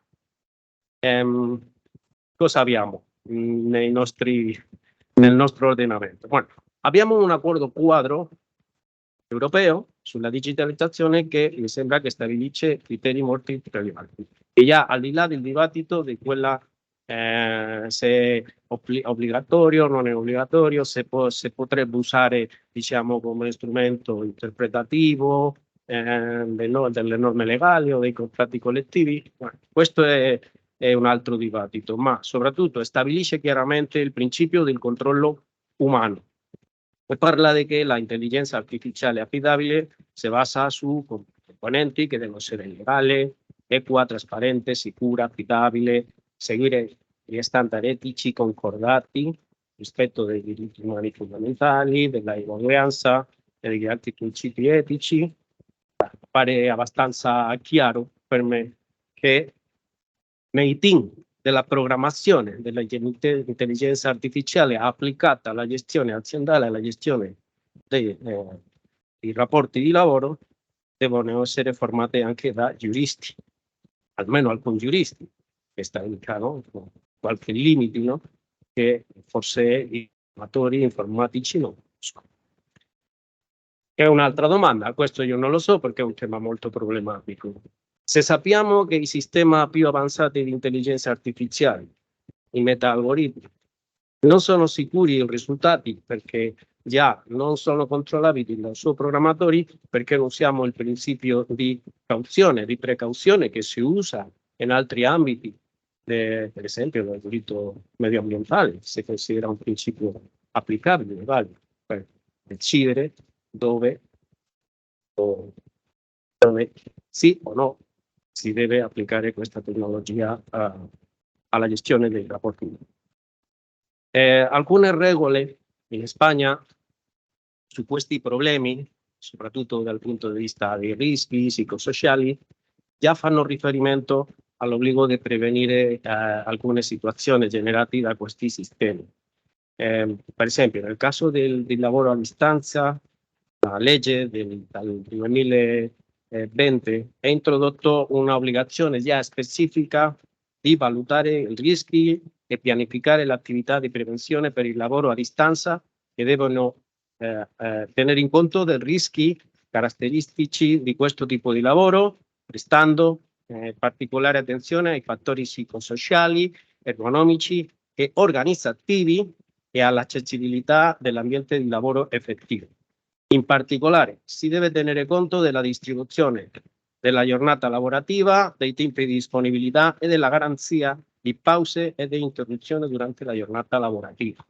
Questo è un esempio di come già stiamo facendo un'evoluzione, un transito, a un passaggio a regolamenti già più differenziati sui rischi ergonomici e psicosociali che hanno una relazione, diciamo, molto diretta con le nuove tecnologie. Diciamo, l'altra misura stellare di tutto questo è il diritto alla disconnessione. Non parlerò molto di questo perché nella Spagna sembra che il legislatore aveva usato il chat GPT e ha copiato la legge francese, che particolarmente non mi sembra, non mi piace molto, ma noi la particolarità spagnola diciamo è che abbiamo due regolazioni. Una regolazione generale per tutto il rapporto di lavoro che non c'è in una normativa laborale, che c'è la nostra legge organica di protezione dei dati personali, e un'altra regolazione, diciamo, speciale per il lavoro a distanza che mi sembra già un po' più accurata, perché chiaramente stabilisce l'obbligo del datore di lavoro di rispettare i periodi di riposo, cosa che non diceva la legge generale di protezione dei dati. No? Parla chiaramente dell'obbligo del datore di lavoro di garantire la disconnessione, comporta la limitazione dell'uso dei mezzi tecnologici di comunicazione aziendale del lavoro durante il periodo i periodi di riposo, nonché il rispetto della durata massima della giornata lavorativa e di eventuali limiti e precauzioni in materia di orario di lavoro previsti dalla normativa legale o convenzionale applicante. Poi la legge di lavoro a distanza si fa cenno sul tema del controllo orario, il controllo dei tempi di lavoro che è, diciamo, nella base del diritto alla disconnessione. Ma sembra che il diritto alla disconnessione è un diritto sempre sembra un po' paradossale, perché diciamo, è possibile giustificare una connettività permanente in un rapporto di lavoro? Io credo che non lo sia. Penso che si tratterebbe chiaramente di una nuova forma di schiavitù non compatibile con la dignità della persona. Se tu hai questo obbligo di, come si dicono, 7/24, sono disponibile 7/24. Questo giuridicamente non è configurabile, tutti sappiamo che sarebbe una nuova forma di schiavitù, una dipendenza così estrema che mi sembra che non compatibile con la dignità della persona. Allora, se non è giuridicamente possibile, perché abbiamo costruito un nuovo diritto dei lavoratori su un presunto obbligo di connettività o di che si può fare una connettività permanente che non sarebbe legale, per così dire? In realtà si tratta di una nuova manifestazione delle norme che limitano l'orario. Ma il problema è che la maniera in cui è configurata nel caso spagnolo, non soltanto nella legislazione generale, ma anche nei contratti collettivi, il problema è che la pressione sulla decisione di connettersi o meno digitalmente con l'azienda, con i clienti, eccetera, è lasciata alla decisione del singolo lavoratore e non si pone sufficientemente l'accento sull'obbligo del datore di lavoro di non disturbare il lavoratore nei suoi tempi di riposo. E questo di per sé è un fattore addizionale di stress, un fattore di stress, un fattore che si deve prevenire. Io credo che già, sì. Bueno, ci sono alcune regole nuove nel nostro statuto dei lavoratori, dove è regolato anche la partecipazione dei rappresentanti dei lavoratori, i suoi diritti, si è incluso una regola nel 2021 di che devono essere informati, un diritto di informazione, ma in connessione con altri diritti, diritto alla negoziazione collettiva o diritto alla consultazione su organizzazione del lavoro, eccetera, può avere, diciamo, interpretazioni sistematiche con risultati, diciamo, di rafforzare la partecipazione. Devono essere informati sui parametri delle regole e delle istruzioni su cui si basano gli algoritmi o i sistemi di intelligenza artificiale che influiscono sul processo decisionale che può influire sulle condizioni di lavoro, sull'accesso, sul mantenimento dell'impiego, compresa la lavorazione di profili. Una regola, diciamo, che rafforza la democrazia industriale in questo aspetto. Per finire, è già sull'orlo di nuove tecnologie che permettono di impiantare negli esseri umani protesi basate sulla tecnologia dell'intelligenza artificiale per migliorare le stesse capacità umane. Non so che già Elon Musk sta già facendo qualche esperimento in questo senso di protesi basate sulla nuova tecnologia per migliorare capacità intellettuale della persona. Bueno, adesso abbiamo gli esoscheletri che si usano nel lavoro industriale per accedere a certi posti o per migliorare o aumentare la forza fisica applicata ai processi produttivi. Anche gli esoscheletri possono essere connessi con un sistema di intelligenza artificiale, infatti alcuni stanno connessi a questo sistema. Ma davanti al futuro ci aspetta un dibattito, ci aspetterà. Io non so se sarò qui sul cyborg lavoratore, cioè il lavoratore che ha migliorato la sua capacità intellettuale attraverso l'uso di impianti di intelligenza artificiale. E questo già, diciamo, appartiene un po' alla fiction, ma forse avremo nel futuro, questo è un tema già anche etico, soprattutto, forse sociologico nel futuro, che avremo lavoratori che possano accedere a queste nuove tecnologie dell'intelligenza artificiale in una migliore posizione nel mercato di lavoro e altri che non vi hanno tale accesso.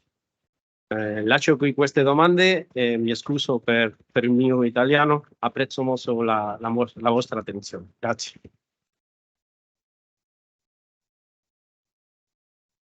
Grazie, l'italiano era perfetto e ci ha lasciato molte domande, tra cui quella sulla disconnessione. Vorremmo tutti ogni tanto disconnetterci, è che siamo così connessi ai vari dispositivi che se disconnettiamo un dispositivo ci beccano da un'altra parte perché ne abbiamo acceso un altro. Ultima, la collega Fabrizia Santini che ci parla di gamer, e-sports, qualificazione del rapporto di lavoro e quale disciplina per gli sportivi elettronici e siamo tutti curiosi di capire cosa sono. Grazie. Ho un compito sicuramente non facile perché sono stata chiamata a rappresentarvi un fenomeno nuovo, nuovissimo, in crescita vertiginosa e il professore ha creato aspettative sul mio intervento, quindi il compito è diventato ancora più complesso. Per aiutarmi in questo ho preparato una presentazione. Gli e-sports.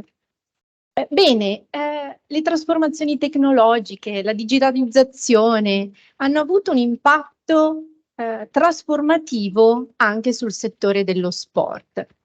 Oggi sotto un'etichetta generale onnicomprensiva si parla con disinvoltura di e-sports unificando e omogeneizzando però fenomeni profondamente diversi tra loro. Perché accanto a sport tradizionali praticati in un ambiente virtuale elettronico, abbiamo in verità la diffusione di giochi, di videogiochi che avvengono, che sono strutturati per essere giocati online in forma di campionato professionistico. E questi videogiochi sono qualcosa di assai lontano dagli sport tradizionali, quelli olimpionici. Ne ho citati alcuni e poi vi dirò perché solo questi, che a me sono risultati totalmente oscuri, ma credo che gli studenti del professore in questo momento a Roma abbiano più dimestichezza di me con la tematica. League of Legends, Peace Elite, Dota, Dota 2, Dream Three Kingdoms, Street Fighter. Quello con cui vi devo dire mi sono trovata più a mio agio è il campionato di football online. Perché ho menzionato questi 7 videogiochi? Perché alcuni paesi stanno investendo in maniera significativa nello sport tech, nell'industria degli sport elettronici. Un mercato che conta a livello mondiale, ci si aspetta, 45 miliardi di dollari, che solo in Italia alimenta un giro di affari di circa 40 milioni oggi e, per quanto più ci interessa, ha un bacino di circa 98.000 lavoratori attualmente. La dottrina viene chiamata dunque ad impegnare le proprie categorie, come ci ha raccontato di fare il professor Caianiello, in un settore completamente nuovo e lo sarà chiamata ancora di più nel prossimo futuro, perché questo mercato è in vertiginosa espansione, più il 30% ogni anno. E il problema, come vedrete, che ci occupa è quello di capire la qualificazione, è sempre il tema centrale per la nostra materia. Come vanno qualificati questi sportivi elettronici? Coloro che in realtà dal loro salotto o da una postazione all'uopo predisposta non fanno altro che utilizzare una console. I paesi che stanno investendo nel settore, come avrete modo di intuire dall'abbellimento che ho fatto di questa slide, sono soprattutto i paesi asiatici. Si sta svolgendo proprio questa settimana, è iniziata venerdì scorso, la 19ª, sono iniziati i 19esimi giochi asiatici.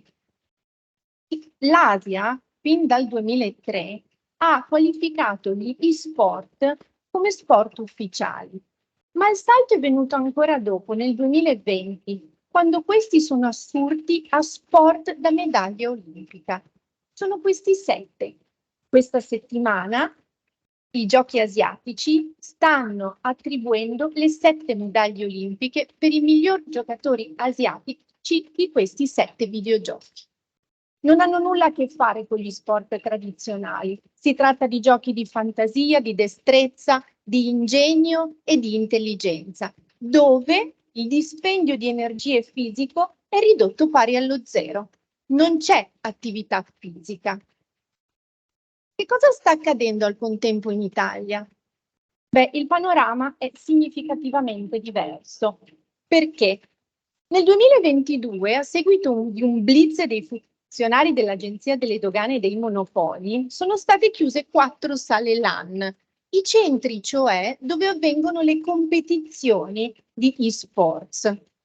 Sono stati sequestrati i PC, le console e all'operazione, che in verità per i non esperti del settore è passata un po' inosservata, è stata identificata come un vero e proprio LAN gate, perché ha determinato la paralisi completa del settore nel nostro paese.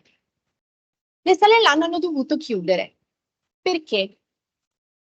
L'Agenzia delle Dogane e dei Monopoli ha proceduto al sequestro delle console, vi dicevo, dei PC e di tutto quanto veniva utilizzato per svolgere le competizioni di sport a seguito dell'applicazione dell'articolo 110 del testo unico delle leggi di pubblica sicurezza, ovvero ha scoperto che queste strumentazioni non potevano essere omologate così come viene richiesto a qualsiasi altro tipo di gioco, di videogioco nelle sale, nelle vecchie sale da gioco.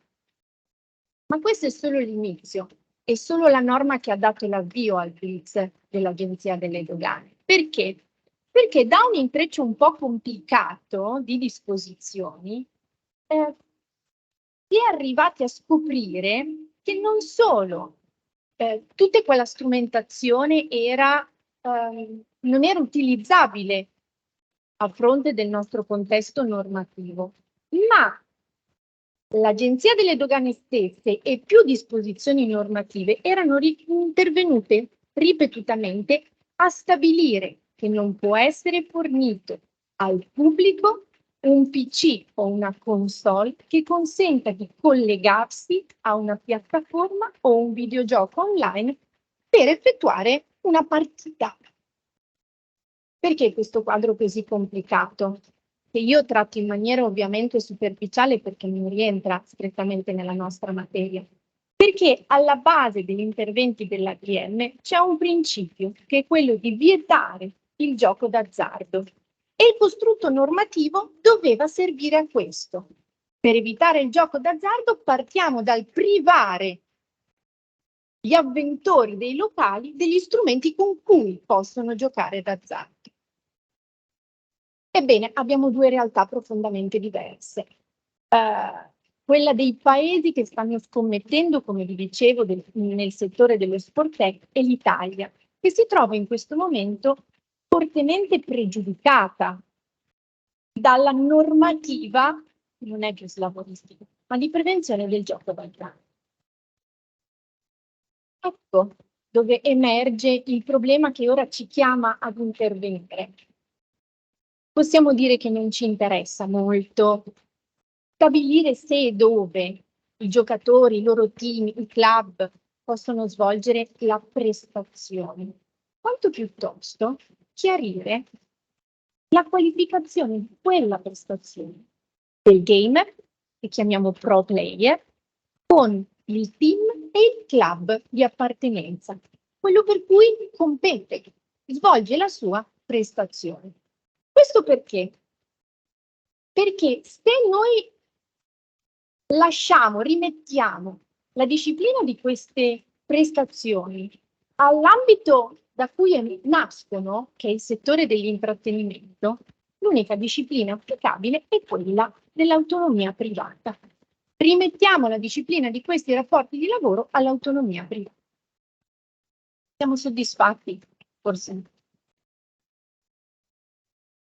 La prima cosa che ci viene in mente è di colmare il vuoto normativo. E come possiamo farlo? La dicitura forse è ingannevole, ci parla di e-sports e quindi il primo pensiero per noi corre alla disciplina del lavoro sportivo. Possiamo dire ed applicare la disciplina del lavoro sportivo, nella sua versione ovviamente più aggiornata del 2021, ai rapporti che legano molto spesso soggetti minorenni che svolgono la prestazione al loro club di riferimento. Vi direi che questa parte, approfondendola, mi è parsa quasi superflua, perché ci richiede un ridottissimo sforzo ermeneutico. Se partiamo dall'idea che non si parla più di sport vero e proprio, potremmo avere delle perplessità in merito all'applicabilità della disciplina stessa, che nasce per il lavoro sportivo. Ma in realtà il legislatore del 2021 è intervenuto dandoci un considerevole aiuto, perché abbiamo due disposizioni che sembrano essere molto lungimiranti e aver aperto in realtà a tutto quello che è lo sviluppo del settore sportivo. Perché l'articolo 2,1 ci dà una definizione normativa di sport, qualsiasi forma di attività fisica fondata sul rispetto di regole.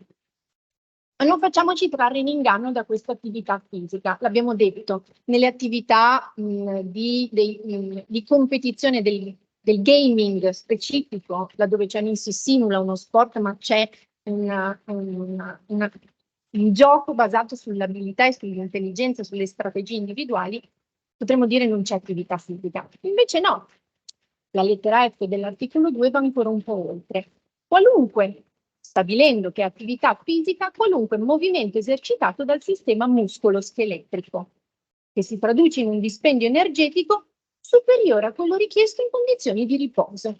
Quindi diventa attività fisica tutto ciò che non è stasi, quieto, riposo. Potremmo dunque a questo punto dire abbiamo colmato il vuoto normativo in maniera rapida, efficace e con un minimo dispendio di energia. Ma no, è per questo che vi dicevo che a un certo punto mi è sembrato quasi superfluo andare a ricercare l'applicabilità di una disciplina già esistente, perché il testo del decreto legislativo del 2021 pone una cesura non rimessa alla volontà delle parti ed assolutamente discrezionale, che è il riconoscimento delle federazioni dei settori sportivi. È un passaggio obbligato. Sono le federazioni a riconoscere ciò che sport è o cosa non è sport. Ecco il modello cade. Non possiamo fare riferimento alla disciplina sul lavoro sportivo perché CIO, il Comitato Internazionale e CONI hanno chiaramente manifestato la loro posizione. In un primo momento entrambe hanno tentato di aprire agli sports, raccomandando invero alle singole federazioni di costituire al loro interno un'apposita sezione per gli sport, riconoscimento quindi applicabilità del lavoro sportivo. Ma in realtà, nonostante vi sia anche la firma di un protocollo con la Federazione degli Sport Elettronici, questo processo non è stato portato a compimento. Perché? Sia il CIO che i CONI hanno ridotto all'osso le attività che possono essere ricondotte all'ambito degli e-sport riconosciuti. Hanno articolato 4 diverse categorie di sport. Gli sport virtuali in cui è presente l'attività fisica del giocatore. Qualsiasi sport realizzato con strumentazioni elettroniche in un ambiente elettronico digitale. Gli sport virtuali dove non vi è la componente fisica, gioco con la console, la scherma o qualsiasi altro sport vi venga in mente, i giochi di fantasia e strategia, i giochi di puro intrattenimento. Ecco, il CIO ha esortato le federazioni internazionali a riconoscere la sola prima categoria come gli sport, ovvero gli sport con attività fisica del giocatore. Questo che cosa determina? Partendo dai dati che vi ho riportato in principio, che le federazioni copriranno solo una minima, piccolissima parte degli sport. La maggior parte degli sport oggi nel sentire, mi viene a dire comune, ma forse delle più giovani generazioni, non sono gli sport olimpici trasferiti in ambiente elettronico, ma sono proprio quei videogiochi che vi ho menzionato, dove un pro player può guadagnare, minorenne, può guadagnare annualmente una cifra superiore a quella di un giocatore di calcio professionista. È per quello che vi dicevo che le cifre di mercato sono importanti. CIO e CONI hanno addirittura varato l'Olympic Virtual Series, simulazioni virtuali, settimane di simulazioni virtuali di sport tradizionali. Ma nuovamente chiamano i giovani a effettuare competizioni di baseball, ciclismo, canottaggio, vela, motorsport. Solo il motorsport è quello più vicino a quanto oggi le più giovani generazioni vedono come gli sport. Vengono esclusi, come vi dicevo, tutti gli altri giochi di strategia, abilità intelligente, i quali addirittura stanno sviluppando dei meccanismi, diciamo così, di risposta, perché alcuni di questi giochi hanno aperto al loro interno delle sezioni dedicate ad uno sport olimpico, affinché il loro gioco possa essere annoverato tra gli sport riconosciuti dal CIO e dal CONI.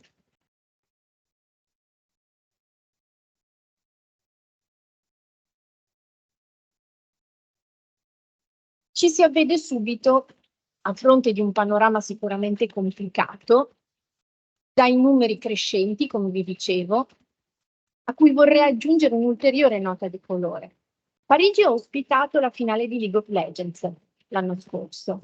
La finale di questa sfida ha attirato più pubblico del Super Bowl. È un fenomeno veramente di grandi dimensioni. È per questo che vi dicevo, ho un compito complicato, rappresentarvi un fenomeno nuovissimo che però ha già una base consistente, particolarmente impegnativa da gestire. Come i paesi europei, come è stato affrontato il tema degli sport? Beh, l'Italia si trova in questa situazione di stallo con una normativa sicuramente datata, che non ha dimostrato di avere la resilienza necessaria per affrontare il fenomeno crescente. Altri paesi, abbandonato il tentativo di applicare disciplina già esistente, hanno preferito costruire, studiare una disciplina ad hoc. Ed è forse la via preferibile. Dico forse perché vedrete il panorama non è ancora consolidato da questo punto di vista. Nel nostro paese, a seguito immediatamente dell'Angate, sono state presentate 2 proposte di legge. Abbiamo già 2 proposte di legge per quanto riguarda la disciplina degli sport. 24 maggio 2022 e 13 luglio 2022. Le 2 proposte di legge sono articolate, non sicuramente coincidenti. Dal punto di vista qualificatorio, l'una rimette alla discrezionalità delle parti di stabilire se quel rapporto deve essere ricondotto all'area del lavoro subordinato, autonomo, occasionale. L'altra, con un po' più di sospetto, generando un po' più di sospetto da parte mia, rievoca un principio che mi ha dato un po' di filo da torcere nei miei studi, perché afferma che il lavoro del pro player è da assimilare al lavoro autonomo, nonostante quest'ultimo debba seguire le istruzioni e le direttive del club di riferimento. E allora forse qualcosa in questo approccio noi avremmo da dire, in una presunzione di autonomia di un rapporto di lavoro che invece viene strutturato come comunque, richiamando i discorsi delle relazioni che mi hanno preceduto, destinatario di direttive ed indicazioni.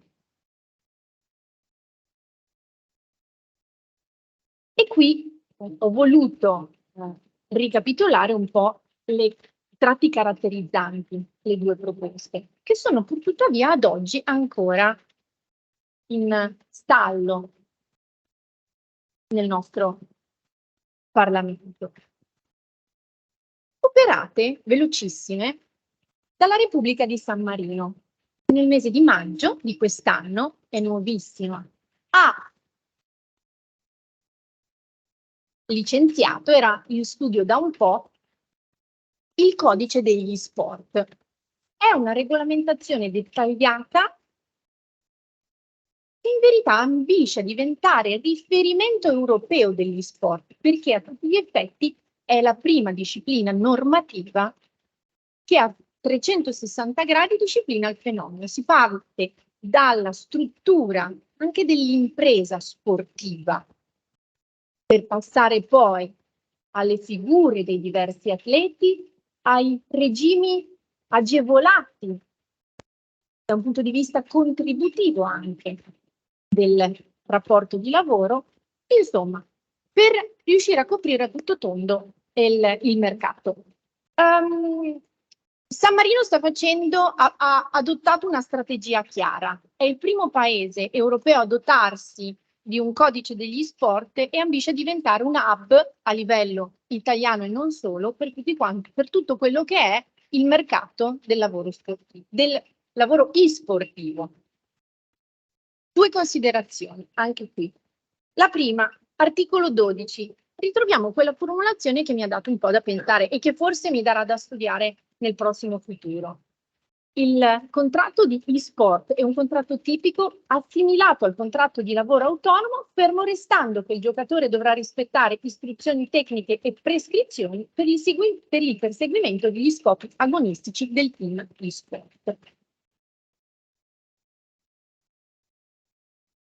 San Marino ha ambizioni perché è consapevole del fatto che a livello europeo non c'è una regolamentazione della materia e il punto era già stato sollevato all'epoca dell'Angate, tanto più che due parlamentari europei hanno portato istanze di regolamentazione a livello europeo del settore. Ed infatti è recente anche questa, vi è una risoluzione del Parlamento europeo che ci dà che ha tre punti cardini. È importante differenziare gli sport dagli sport tradizionali, quindi ci aspettiamo che ci sia una regolamentazione ad hoc.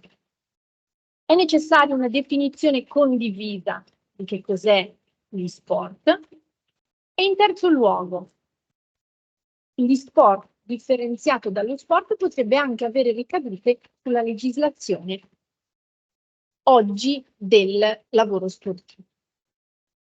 Che cosa ci possiamo aspettare?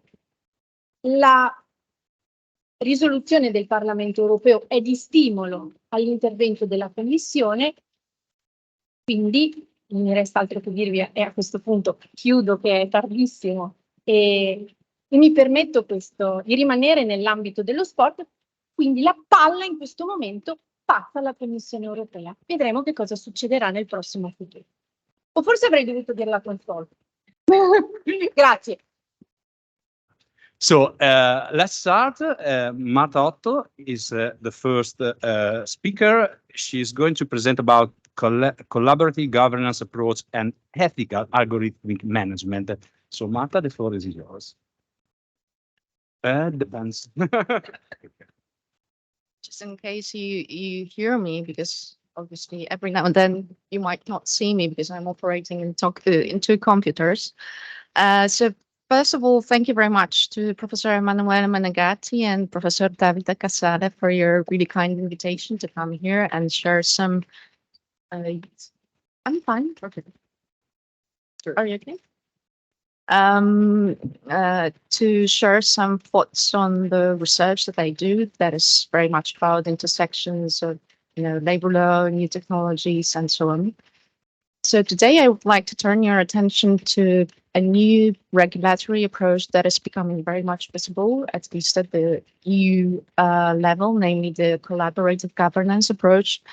And I plan to do so to bring a bit of fairness debate into this debate of what does it mean a decent work in the digital age. So it's pretty obvious that nowadays, as many authors said already, we live in the age of algorithms. We live more and more in the culture of algorithms. And as a result, especially after the COVID-19 pandemic, the world of work is also becoming very much algorithmic. And this algorithmization is very much visible in both public and private sector. So the modern company that is operating in the ecosystem of the big data is more and more often subject to something that I called a new managerial paradigm, named technological management. So here I have some few examples. So we have human resource technologies such as QRIS and HRMS that provide technology for storing employee data and automating for HR functions such as employee payroll and compensation, such as talent acquisition and management, such as performance management or benefits administration. What is different from what we know is that this type of management involves a different methodology of action. It involves a different scale of coercion and order. It really does not know the limits that are placed on normative management as such. And so the algorithmic management to many people appears to be something of a Frederick Wilson Taylor's theory of scientific management. So something that's going to bring more meritocracy to the workplace. But to understand the new level of intrusion that is generated by the algorithmic management that is very much also known in the literature as workforce analytics or big data HR, we need to highlight the two distinguishing features, namely ubiquity and interoperability of this technology. So algorithmic systems, they process information from an increasingly diverse set of information technologies that really are enabling unprecedented access to highly detailed data. At the same time, the various data that the processing systems are interoperable. So in a way, they are able to communicate and share that data and to generate new data about employees. And this increased interoperability of various IT devices, it supports a shift towards what I call the network digitized, sensor-laden, information-driven world of work. And that means that, as Manuela mentioned already, subordination, as we know, is evolving and it's transforming, and it's causing the subjection of the operation of this bond to the absolute power of information. And what is different is that the gradability of the intensity of subordination that we know from the analog world gives way to I call it homogeneity of subordination. The big data era means that no matter under what legal basis you're operating or what kind of autonomy, and in theory at least you have, this subordination is very much the same, technological subordination. And of course, when it comes to the pros and cons, we all know them. So the dominant narrative that is all about, modernizing the decision-making systems, enhancing workforce productivity, or optimizing security, or the ability to detect fraudulent behavior. But of course, the algorithmic management has a dark side, which manifests itself in the whole construction of the system. That in turn generates or exacerbates the information asymmetries, the individualization, and as a result, the inherent inequality of bargaining powers between the parties of the employment relationship. And this, of course, as you can imagine, poses threats to human rights of workers. And here I mean not only the privacy and data protection, not only the principle of equality and non-discrimination because of the inbuilt biases, but also all the correlated rights about which we often forget in the debate. So the scope of kind of experimentation with the workers' rights, it points to kind of cultural revolution in the world of work. But one of the main questions that we have to ask ourselves is to what extent these changes are ethically desirable horizontally. So what I would like to be a bit more provocative today and to lean into these problems by using kind of experimental path of checking the evolving regulatory approach of collaborative governance towards algorithmic management, but through the perspective of the so-called foresight method, a method that is very much used in the present already and the EU documents, strategies, policies, but is also very much present at the international level. And one of the let's say the simplest portrayal of this method or representation comes from Emin Ayatollah, who said that basically a credible and acceptable future is the result of three forces: the weight of the history, the needs of the future, which is the pull of the future, and the pressure of the present. To us lawyers, this looks like futurology, but it's not. Again, this is part of the policymaking nowadays. So what it involves, and it involves asking, like, and that's why I find it useful to have this kind of collective exercise and reflection upon are we ready and not, and what the future is going to bring. So when it comes to the pool of the future, so do we have like a shared vision of the preferred future that we want to avoid when it comes to algorithmic management? What tools, resources do we have that can affect the direction and steer us towards the future? And what do we lack to influence that change, and what are our limits? So it looks like a certain stage of social evolution is really beginning before our eyes. And we have the concept of a human-centered and value-based approach to digital transformation that was established already in 2016 by the Japanese ministry that called this initiative Society 5.0. And this new social model is supposed to be super intelligent and is data-driven, and of course it's informed by and fueled by AI, Internet of Things, robotics, and big data. And Society 5.0 is not a utopian vision that shows one version of the world. It's becoming a kind of strong directions. Also, if you look at the policy documents coming from the European Commission, have a look at the Industry 5.0 reports towards a sustainable, human-centric, and resilient European industry that was published by the European Commission in 2021 already. So what is tremendous about this is that this kind of concept forces us to finally think about the relationship between technology and society, and technology-mediated relationship between individuals. What is the push of the present? So what are the regulatory trends and technologies that are shaping the future of algorithmic management, where procedures, law, concepts, and technologies will start to push change forward in the new future? I think it's also really visible that these are the driving forces. So we have the GDPR, we have the AI Act, and the Platform Work Directive proposal. So without going into details, what do they have in common? This is a very specific regulatory framework that is centered around a kind of duopoly within which fundamental rights protection seems to be subservient to common market-oriented goals.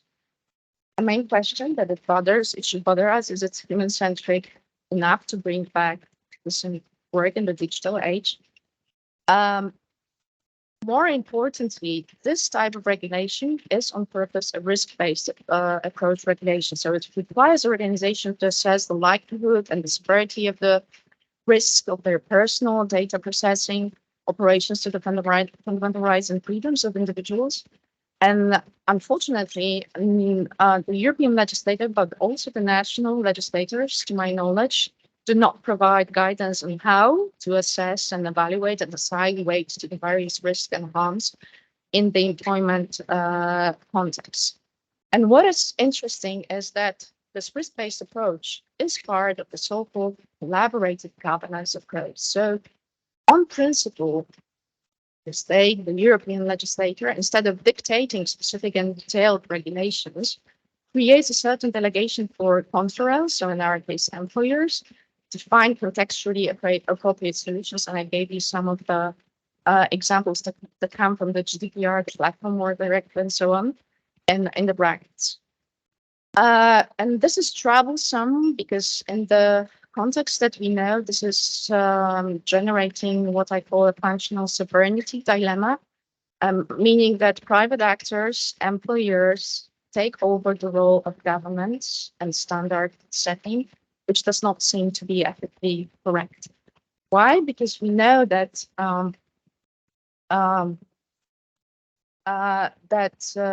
employers, they do not have by default like best interest of employees in their mind. And most importantly, because something that at least at first sight it appears as a good idea, in practice it just does not work. So all these collaborative governance tools, which are the codes of conduct, data protection impact assessment, all the informal standards that are in line with the opinion of TPOs, in the digital world of work, they can easily become not an empowerment paradigm, but enablement paradigm, which means that they can just legitimize invasive practices of the employer by just easily relying on a really wide array of legitimate interests at employers' disposal. What is the weight of the past? So what are the barriers? What is holding us back or getting in our way? What are the deep structures that resist the change? My answer would be that this is the shift that took place from 1970s, namely the proliferation of data protection centered regulation that is visible globally. Now the main standards of protection when it comes to algorithmic management is very based upon the data protection. And this is troublesome because this is a principle-based approach. So again, very much in line with this collaborative governance approach, where it's difficult to predict justifiability of certain actions coming from employer. What is even more troubling when it comes to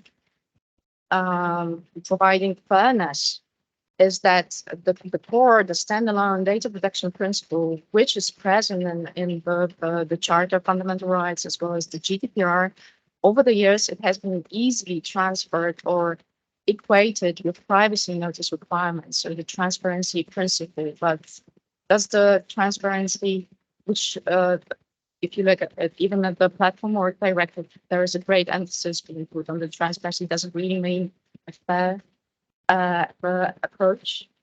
At least intuitively as lawyers, we sense that the fairness requirement by its very nature, and this is a more sensitive value judgment, the one that is pertaining to perceived equity in particular practice, which as a general rule should not unjustifiably prejudice the rights and freedoms of individuals. And again, because of the whole construction of this particular regulatory framework, these are employers who are making this judgment. The weight of the past also has some kind of operational challenges, which mainly lies in the highly individualized in orientation approaches of data protection regimes, which are definitely inadequate to address something that I call the collective, aggregate, and cumulative risk and the societal harms that the emerging new technologies might generate. So what is still not covered by this type of regulation is the impact of technological systems on the rights of workers in general. So in a sense, this information technologies, they're often by national regulators, they are addressed in isolation as a separate problem. No one looks yet at the whole spectrum of the new technology. So all these waves of innovation that are sweeping across many aspects and generate certain collective and cumulative risks and societal harms. So when it comes to, I'm just going to try to conclude in a fast and furious manner. So it is, well, for me, like, and many other researchers already, it is pretty visible that it's obvious and self-evident that if you want to harness the positive potential of digital transformation while mitigating the negative, we really need a purposeful, human-centered regulatory institutional design and certain a new culture of regulatory experimentation. And this experimentation is again visible at the policy documents with this foresight approach, but we do not know how to translate it yet into certain new regulatory directions. So there's loads of work ahead of us.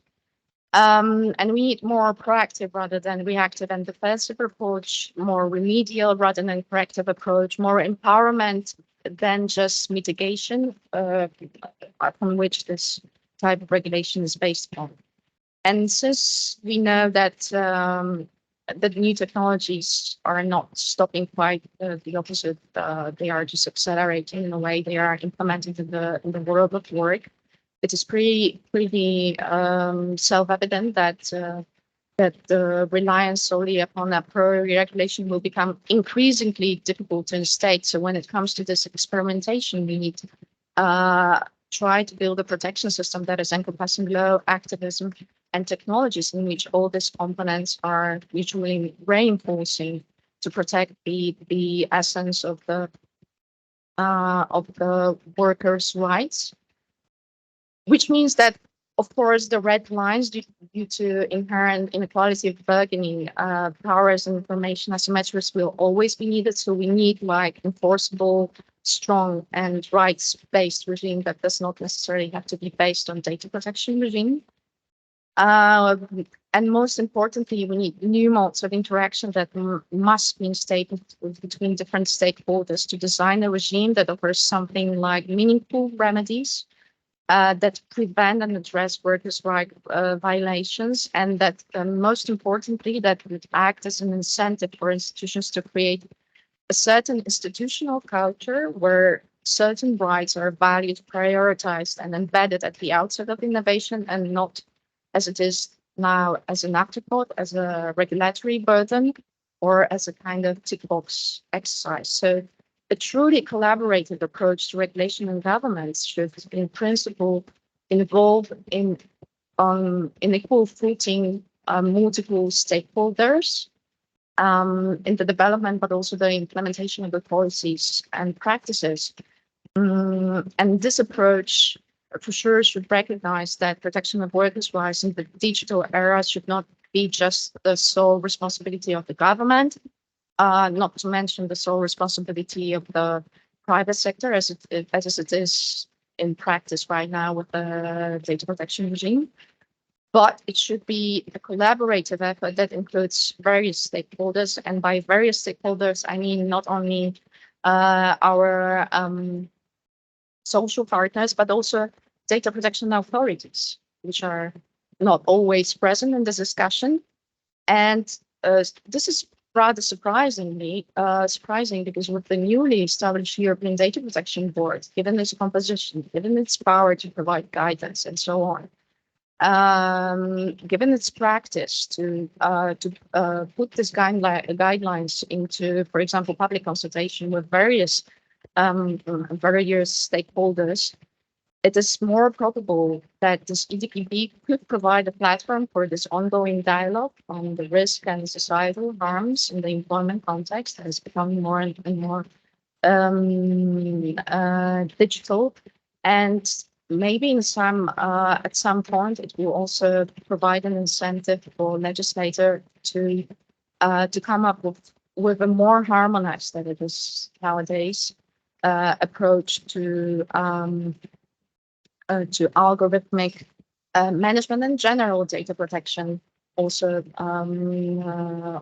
in employment. Because as we know, the potential that is used by Article 88 of the GDPR is being interpreted in a very divergent manner by the national legislators. So the final remark would be that the key advantage of the truly collaborative governance is that it helps to build trust among stakeholders, and it ensures that the policies and practices are likely to be effectively and widely accepted because they are just internalized by the research and a vision and a shared vision of a society that we are step by step turning into, and that is more and more 5.0, not only 4.0.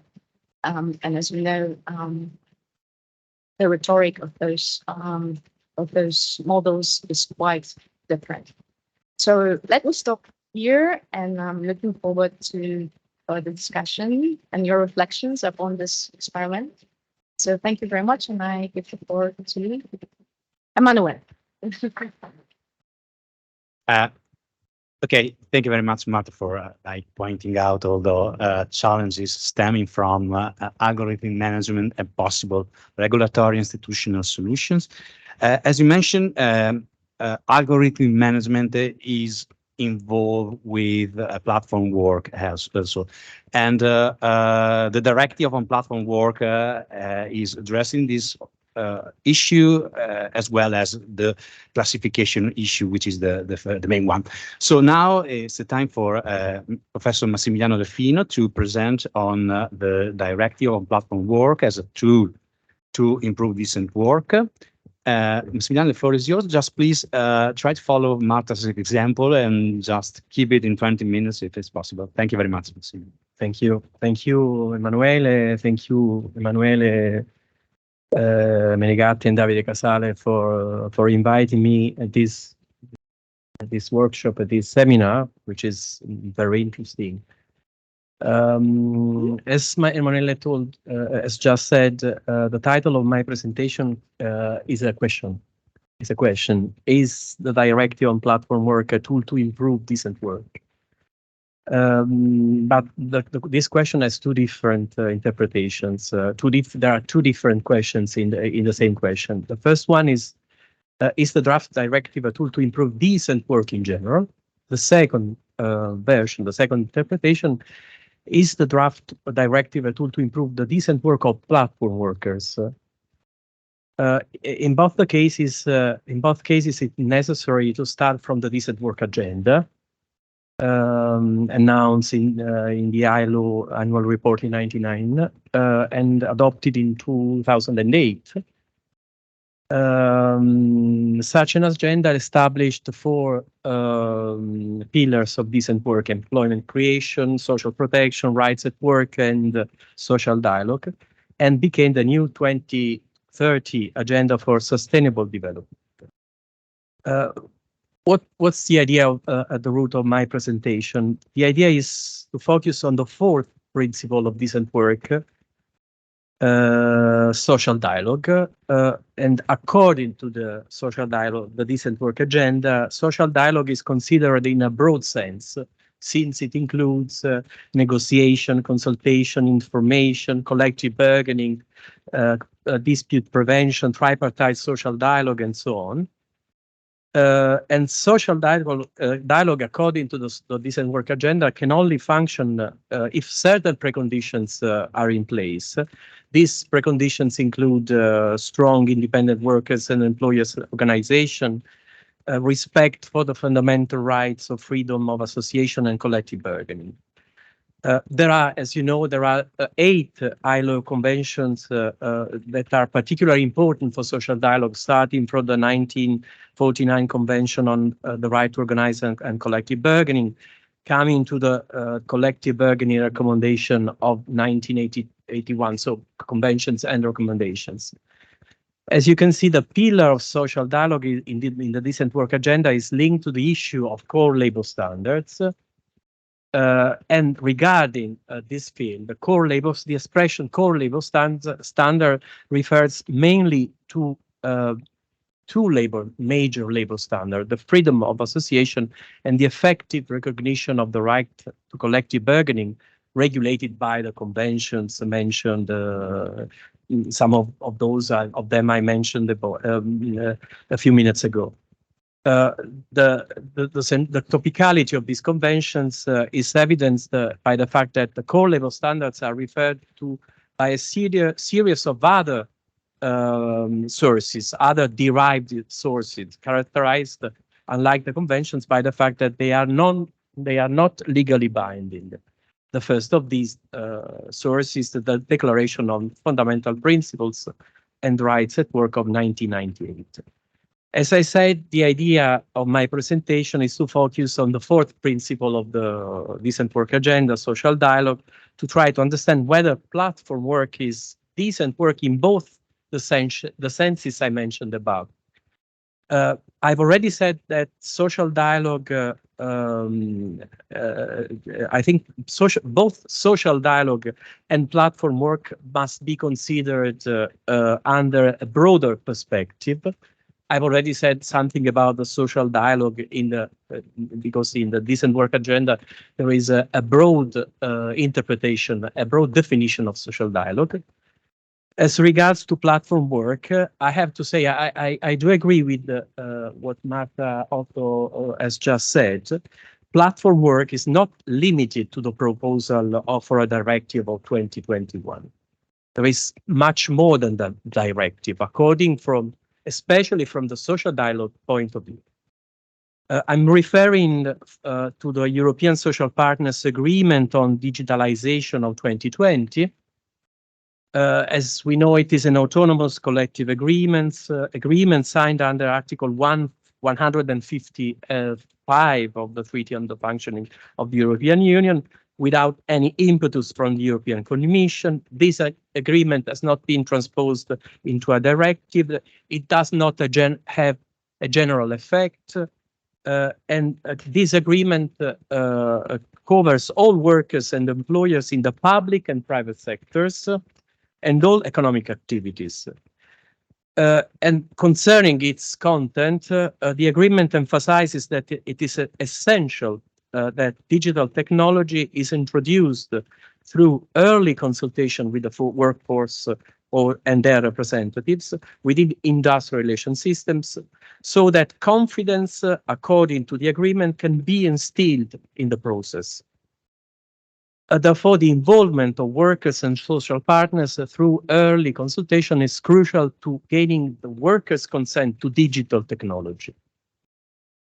As I have underlined, European social partners' role in the autonomous social dialogue has been prominent in the digitalization of work. The same cannot be said within the formalized, the institutional social dialogue, in which the collective agreement, once signed, is transposed into a directive. In my opinion, this is not a surprise, as most of us know, especially Philippe Dorsemont. In 2019 and 2021, the General Court of the European Union and the Court of Justice provided an interpretation of Article 155, according to which, when the social partners request the transposition of a signed collective agreement into a directive, the Commission has broad discretion to propose transposition to the Council or not. This jurisprudential approach has negative consequences as it weakens the position of the social partners in the production of union law. Still, on the other end, it could have positive implications in a more optimistic view. I know that this is a more optimistic view.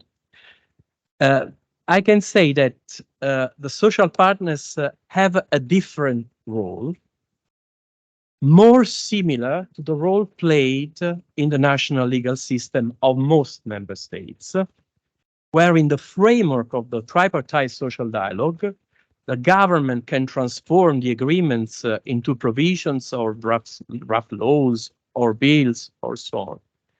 This could be a starting point for a more mature European social dialogue in which the social partner propose an agreement to the Commission. That institution can decide whether to submit a proposal for a directive to the Council incorporating that agreement. On the other hand, the social partners, on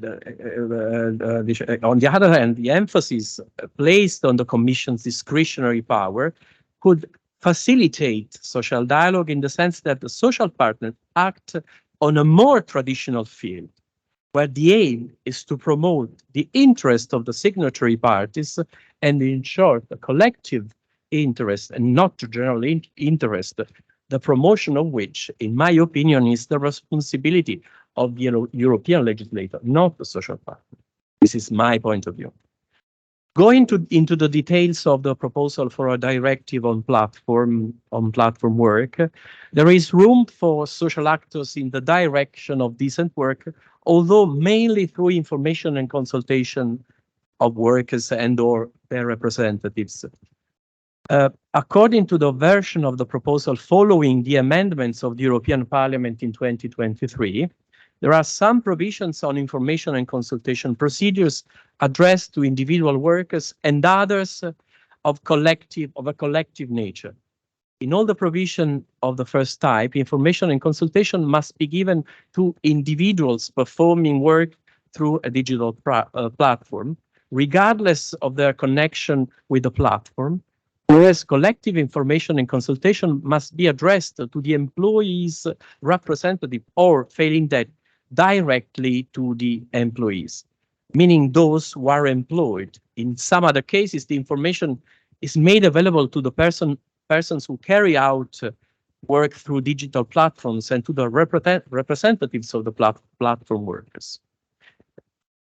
As regards collective information procedures, the key provision in Article 9 of the proposal, the key provision is Article 9, and especially some paragraphs of Article 9. It is clear from paragraph 1 that the workers' representatives must take the main role of information and consultation only as a secondary step by the workers, and that the duties of information and consultation relate to automated systems used to monitor, supervise, or evaluate the performance of the work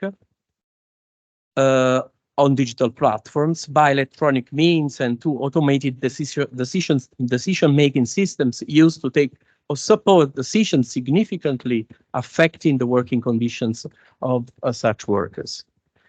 Moreover, there are several references in Article 9 to Directive 2002/14, the General Directive on the Right to Information and Consultation. The right recognized by the draft directive as a broader scope of application, because contrary to the 2002 directive, it is not restricted depending on the choice made by the national legal systems to companies employing at least 50 employees or establishments employed at least 20 workers in a member state. And this is very important. Applying Article 4 of the directive, of the 2002 directive to platform work appears problematic. This provision has been implemented in my country, in Italy, by Article 1 of a legislative decree of 2007, according to which the modalities of information and consultation are established by collective agreement. And by another article, according to which collective agreements define the venues, times, subjects, modality, forms, and contents of the information and consultation rights. But as it is well known, workers' collective bargaining on platform work is a very big problem. So the legislation is difficult to apply in the current case, in the present case, in the case of the platform work. Therefore, if the proposal were to be approved, to make those provisions of the 2002 directive operational, it would be necessary to adapt the domestic rule by introducing provisions that incentivize or support collective bargaining around work through digital platforms. The amendments submitted by the European Parliament to another important act, which is the proposal for a regulation on artificial intelligence, the so-called AI Act, are in tune with this discourse. The AI Act is another source of the law. You must refer to analyze platform work in the broader sense I described above, since AI devices are widely used in that type of work, in platform work. Only one example. The reference is to the new paragraph 5A of Article 29, which states that before the deployment of or use of a high-risk AI system in the workplace, operators shall consult workers' representative to reach an agreement under Directive 2002/14 and shall inform the employees that they will be subject to the system. The connection of this article with platform work is self-evident, in my opinion, since in Annex 3, among the high-risk AI systems, you can find, I'm quoting, AI intended to be used for making decisions, for task allocation, and for monitoring and evaluating performance and behavior of persons in such relationships. And those AI systems can also be used in platform work. Article 29, paragraph 5A of the AI Act provides for the consultation of workers' representatives in the first part and the information of employees in the second part. The reference to the agreement and the General Directive on Information and Consultation is very interesting. Such a reference can be first governed by Article 5 of the European Source of Law, i.e. the agreement through which the arrangements for informing and consulting employees are defined, even in derogation from the provision of Article 4 of the same directive. This choice was by no means a foregone conclusion, because the draft regulation could have referred generically to the provisions of the European source, a sign that European legislation on the matter of high-risk AI systems seems to prefer the participatory negotiation route, I don't know how to say, considered perhaps more suitable for managing such systems, also because it is closer to the needs of the different companies, since according to Article 5 of the 2002 directive, the agreement can be concluded at the appropriate level, including that of the company or establishment, and this is very important. Suppose the regulation is approved in this version. In that case, the choice presented a similar danger to the danger highlighted above concerning work through digital platforms, namely the lack of collective bargaining. In this case, however, the risk could be mitigated by the fact that the use of artificial intelligence is increasingly widespread and transversal, so that it is maybe easier to conclude collective agreements at the different levels that generally define the boundaries of the right to information and consultation and provide for specific flows. I'm going to conclude my presentation. Only one reference, just a few words about another agreement. The agreement signed on June 2022 by the EU Committee for Social Dialogue in Central Government Administrations on Digitalization and the National European Delegation of Trade Unions, and so on. This is again, this agreement is non-binding at EU level. It is an autonomous agreement, and but there is something to say about the fact that in January this year, the EU Committee for Social Dialogue officially submitted a request to activate the procedure under Article 155 of the Treaty on the Functioning of the European Union to have, in order to have the text this agreement become a binding legal act of the European Union level. Some few concluding remarks. As I said at the beginning of my presentation, the question in the title has two different interpretations. I think I can answer to the first interpretation of the question by saying that the proposal for a directive on platform work is not a tool to improve decent work in general. Since the social dialogue to which the proposal refers is nothing particularly new, mainly if you refer to the side of information and consultation. It is more complicated, in my opinion, to answer the second version, the second interpretation of the question. In this case, the answer should be suspended. First, the draft directive is only a part of the discourse, as I said, since social dialogue on platform work goes beyond the proposal for a directive. Moreover, the situation is at stake for many reasons. First reason, the proper social dialogue on that matter is developing at the EU level, especially as an autonomous type of dialogue. And this can be a problem from the regulatory point of view, because it is an autonomous one. It is not binding. Second reason, the proposal for a directive on platform work and also the proposal for an AI Act have not been passed yet, even though for both of them there are good chances to be passed. Therefore, if this happens, it will be necessary to wait for the next step, which is the next step. The next step is the transposition of the directive and its adaptation, which is important as the transposition, the adaptation to the existing EU and domestic legislation. The role of the social dialogue as a tool to guarantee the decent work of platform workers will depend on how the member states will implement the directive and how the member states will make a connection with the AI regulation provisions, which in theory do not need to be transposed in the domestic legal orders, since the AI Act is a regulation and not a directive. Finally, in my opinion, it is evident that the social partners at all levels will have to play their role by concluding collective agreements in the field of platform work, even autonomously, and participating in the information and consultation procedures.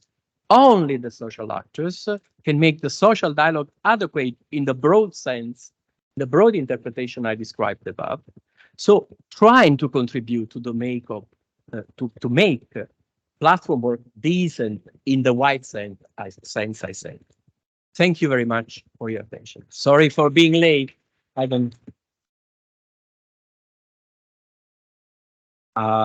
Thank you very much, Massimiliano, for pointing out all the possible concerns about the proposal for a directive.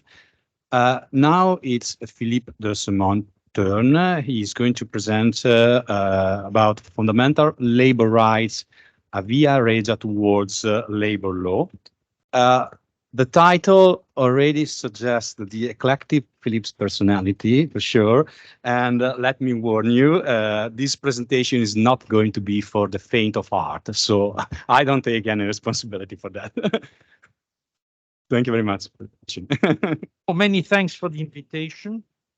For me, it feels a bit artificial to speak to you in English, but this is all about artificial intelligence, so there is no problem at all. Obviously, as you can see from the pseudonym, I am not so familiar with the technology at hand. Okay. But I will do my best. My perspective is that from fundamental labor rights, some of them have already been mentioned, of course, by Massimiliano. And I have this, oh, no, I did something wrong. I have this impression, oh, I can do like this. Yes, okay. That a lot of time has been devoted in the research on platform work to this quintessential question, how to qualify employment relation. Is it a contract of employment or is it not? Tertium non datur, in some national systems, there is in fact a third way, but this is really an individual employment contract perspective. And I'm not sure whether this is such a convincing or exclusive approach, because if you look to the history of labor law, one should understand that the invention of the employment contract was not the first piece of labor law which has been enacted. Labor law emerged prior to that invention by pieces of law dealing with health and safety, but also with pieces of law dealing with collective labor law, diritto sindacale. Okay. So I would like to shift a bit the focus and to understand, oh, I did something wrong. It's the system. That there is not just one concept, okay, of the employee, and my work builds obviously on this book, which Maria Teresa Carinci and my humble person have edited, and which was a research grasping together a number of countries. I'm going to mention, although Emanuele suggested I shouldn't do, that my major contribution to the book was the design of the cover, where you see a wonderful painting by Goncharova, a Cubo-futurist woman, painted in 1913. This pleased the editor because he thought, this is a long time ago, I will not have to pay copyrights. Unfortunately, the woman lived for another 50 years and he did have to pay copyrights. It's a wonderful book. It has been recently also commented in a German journal, Soziales Recht, where in fact this book is attributed to Maria Teresa Carinci, but then her name is being transformed in Carracci. I would say no problem at all, because it remains in Bologna, and being named as a lawyer after a famous painter from the Bolognese school, I think is quite an honor. Now, there is, of course, another PhD which has been recently defended. I had the occasion not to supervise it, but to be member of the committee right from the start, which is written by, well, here's a terrible name, Karalompos Stylogiannis, who always says, just call me Harry. And it's a wonderful book which is going to be published very soon. And because it contains really a lot of empirical information about collective actions, bargaining processes, and not just by looking at some European countries, as we did in the book written by Maria Teresa Carinci, edited by Maria Teresa Carinci and myself, but he really adopts a global perspective. It's nearly a galactical thing. So I really would recommend you. The guy is still looking for a job, so if anyone is interested to hire him, I recommend his services. Now, what we learned from these books is that although there are indeed a lot of problems in this bargaining procedures, there is some bargaining taking place. There is also, and that's not astonishingly, also an emergence of collective actions. They go hand in hand. It's usually something which is situated at the level of companies, of one platform. It's not really a sectoral thing, something which the Italians always call categoria. So it's not something of the branch. And what is striking to me, this is like an hypothesis, that it's apparently much more easy to conclude these collective agreements in countries where the system of collective bargaining is less institutionalized or less regulated by a statutory framework. So wonderful future ahead for Italy, I think. Now, obviously, it's always a challenge to imagine what we call industrial relations, perhaps we should call it post-industrial relations, in such a context, because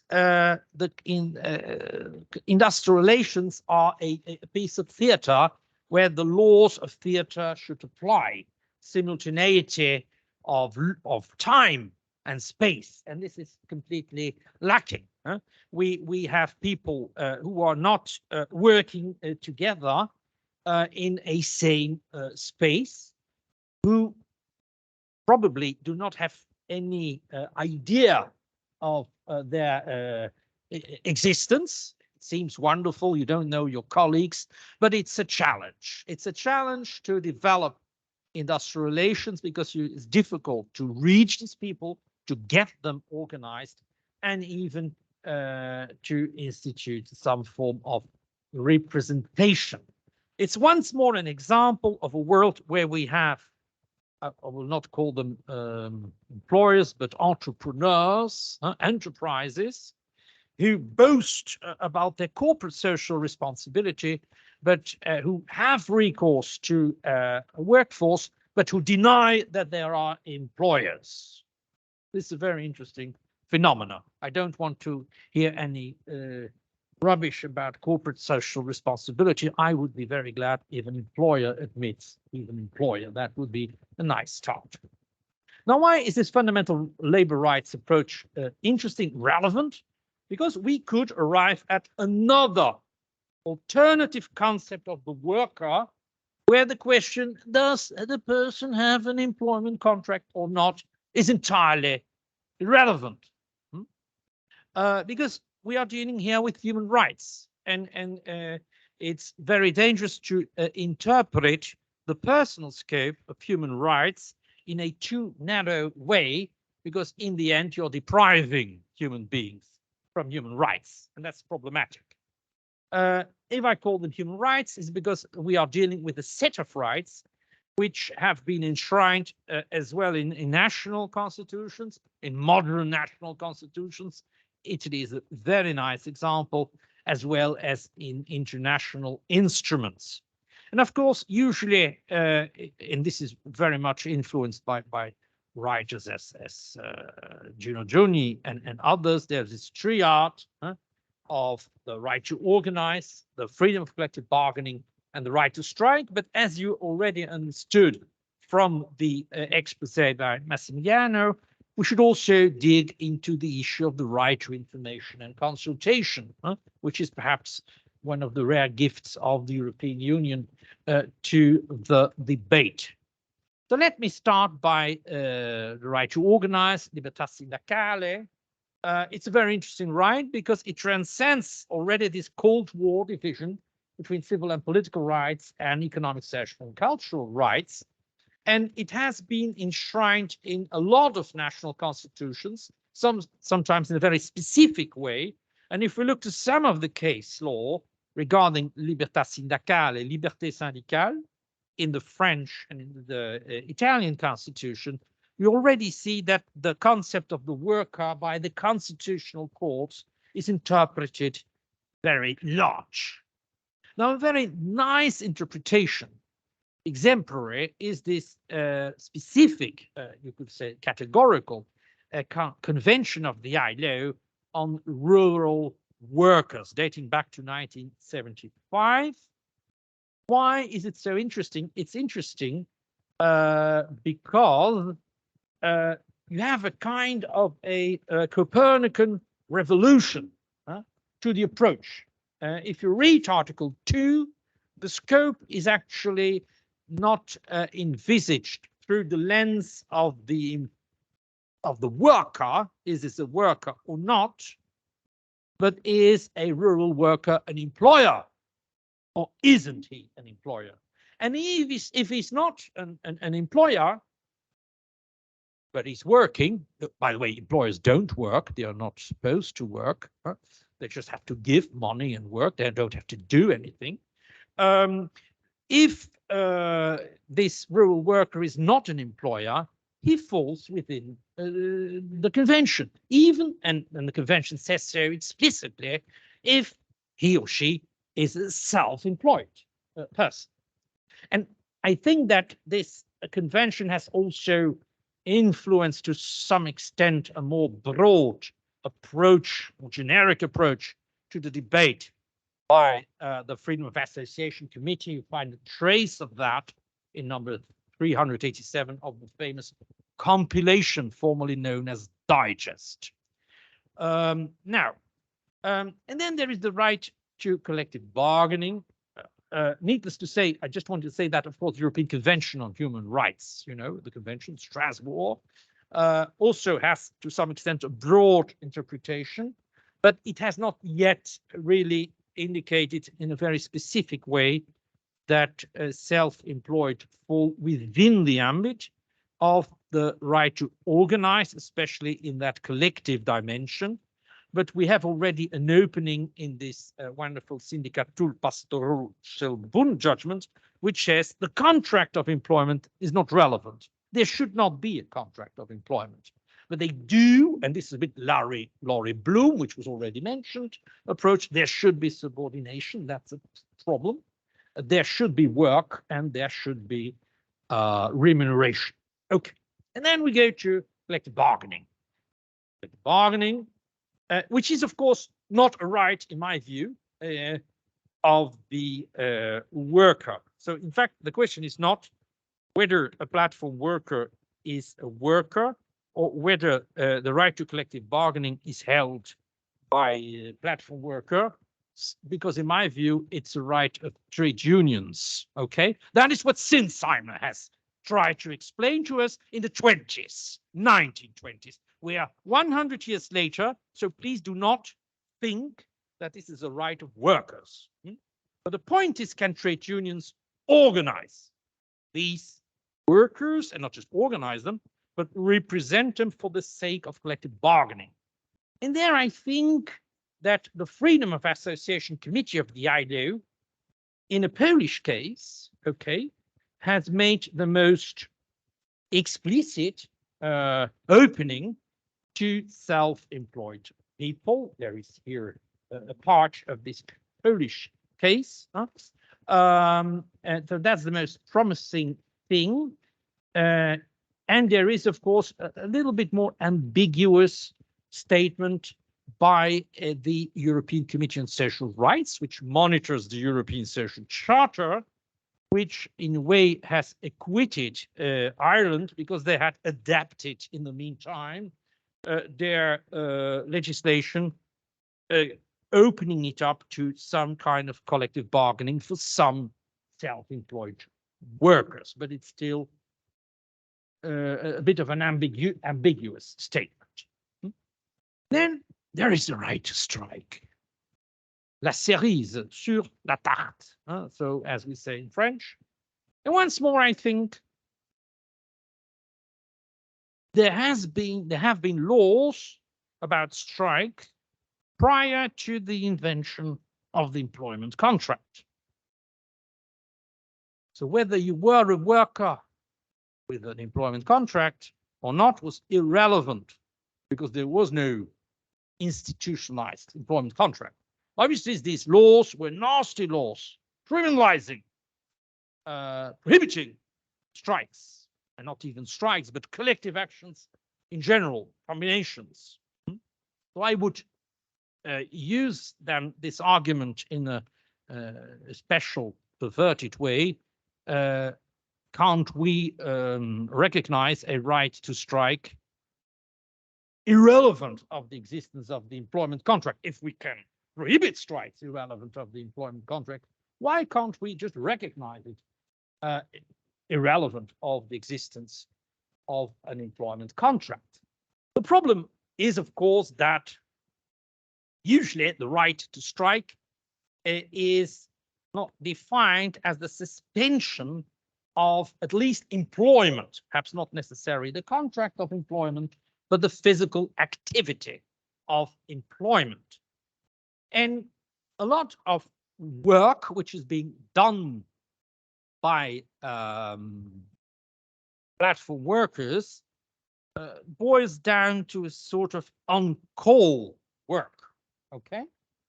They can, it's not about being disconnected, it's more about being connected. Huh? And when they are connected, they can try to obtain a course, a job, and then you could say there is an employment relation. If you define, of course, the right to strike as the right not to perform an employment which you have accepted previously, their refusal to connect is not technically a right to strike.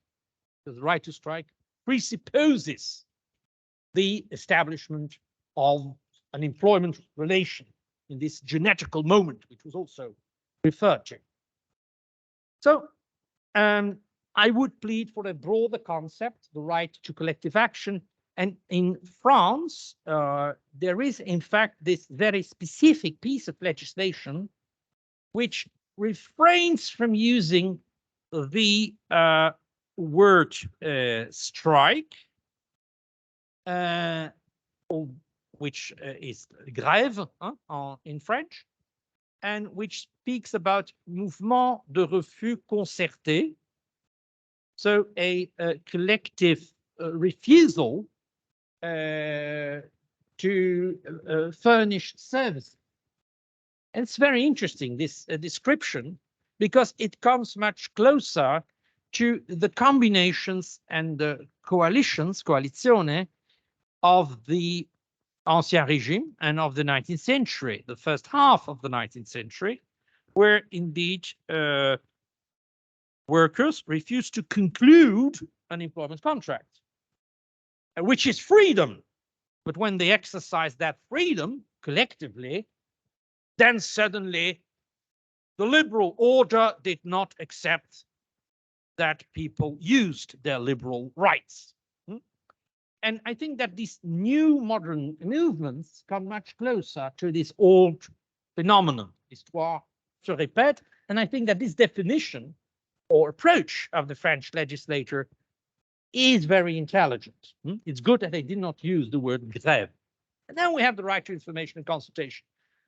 Obviously, Massimiliano has already treated in an in-depth way the niceties of Article 9. But what I am puzzled about in Article 9 is that this is the right to information consultation. This is not just a little right. It's a right which is mentioned in the Charter of Fundamental Rights of the European Union. Article 27, thank you. And so I am a bit astonished that in the first draft proposal, but I think still nowadays, in order to be a holder of such a right, you need to be a platform worker with an employment contract, whereas for other rights in the which are less collective in the directive, this quality is not required. I think that the directive or the proposal of a directive therefore has a very narrow approach to the notion of the worker, disregarding that this is actually a fundamental right. So I am a bit, I think this is very problematic. It's important also to use, of course, this right to information consultation in these companies, in a case when these workers would be qualified as workers with an employment contract in a creative way. And we could make use of an old case of the early 90s stating that, well, if there is a right to information consultation, you should guarantee reps. You should guarantee that there are representatives of these employees. If not, you violate the directive. That's why the UK in the past was condemned. And I think I thought it was very interesting that you mentioned pay attention, look to the fact that these thresholds of 20 and 50 employees do not necessarily apply. This means that there would be a need, I think, in a lot of domestic legal orders to ensure that even beyond, underneath this threshold, there is a guarantee of representation.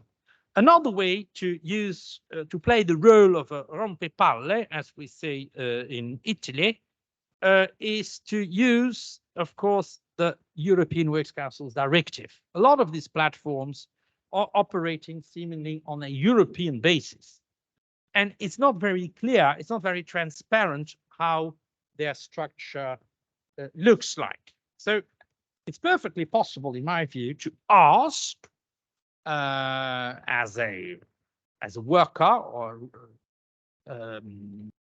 to one of these companies in the network the full picture of the structure of this Uber or Deliveroo or whatever, its division in the member states, the reps, the number of workers, in order to see whether a threshold has been reached.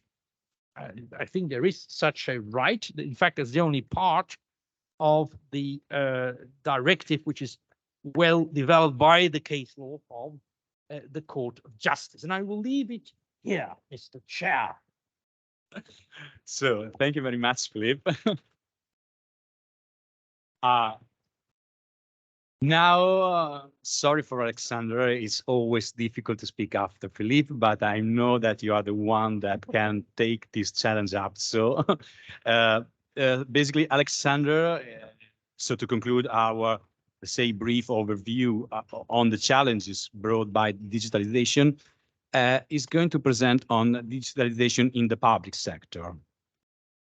Thank you, Emanuele. Thank you for the invitation, for being so visionary to invite us all. What a splendid experience has it been until now. Also, thank you to Davide for having us here. As you mentioned, I had 3 reasons to be a bit stressed for this intervention. First of all, because I know that you can never beat the enthusiasm and the joy of Philippe Dorsemont explaining something to an audience. Well, I won't try to do it. Secondly, and that's linked to the topic, digitalization in the public sector is so enormously broad that speaking about it in 20 minutes is quite a challenge. I had to choose, and I've made choices, which means that I will not talk about some topics which might cross your mind and which might be interesting, but I had to choose. Third of all, I've seen the program before, and I thought there's so many people talking about artificial intelligence, platform work, and the legal consequences or the potential legal consequences of it, that I just chose to have some legal fun with you to the extent that we can have by granting you examples of what happens actually when artificial intelligence is used, or not necessarily artificial intelligence, just digitalization is used in the public sector. That's what I'll try to explain to you based on just some very general elements. So it's a container term, digitalization, because I included, and it was on purpose, also just the use of social media, which is part of digitalization, which does affect fundamental rights. Perhaps not fundamental labor rights, but fundamental rights of public servants.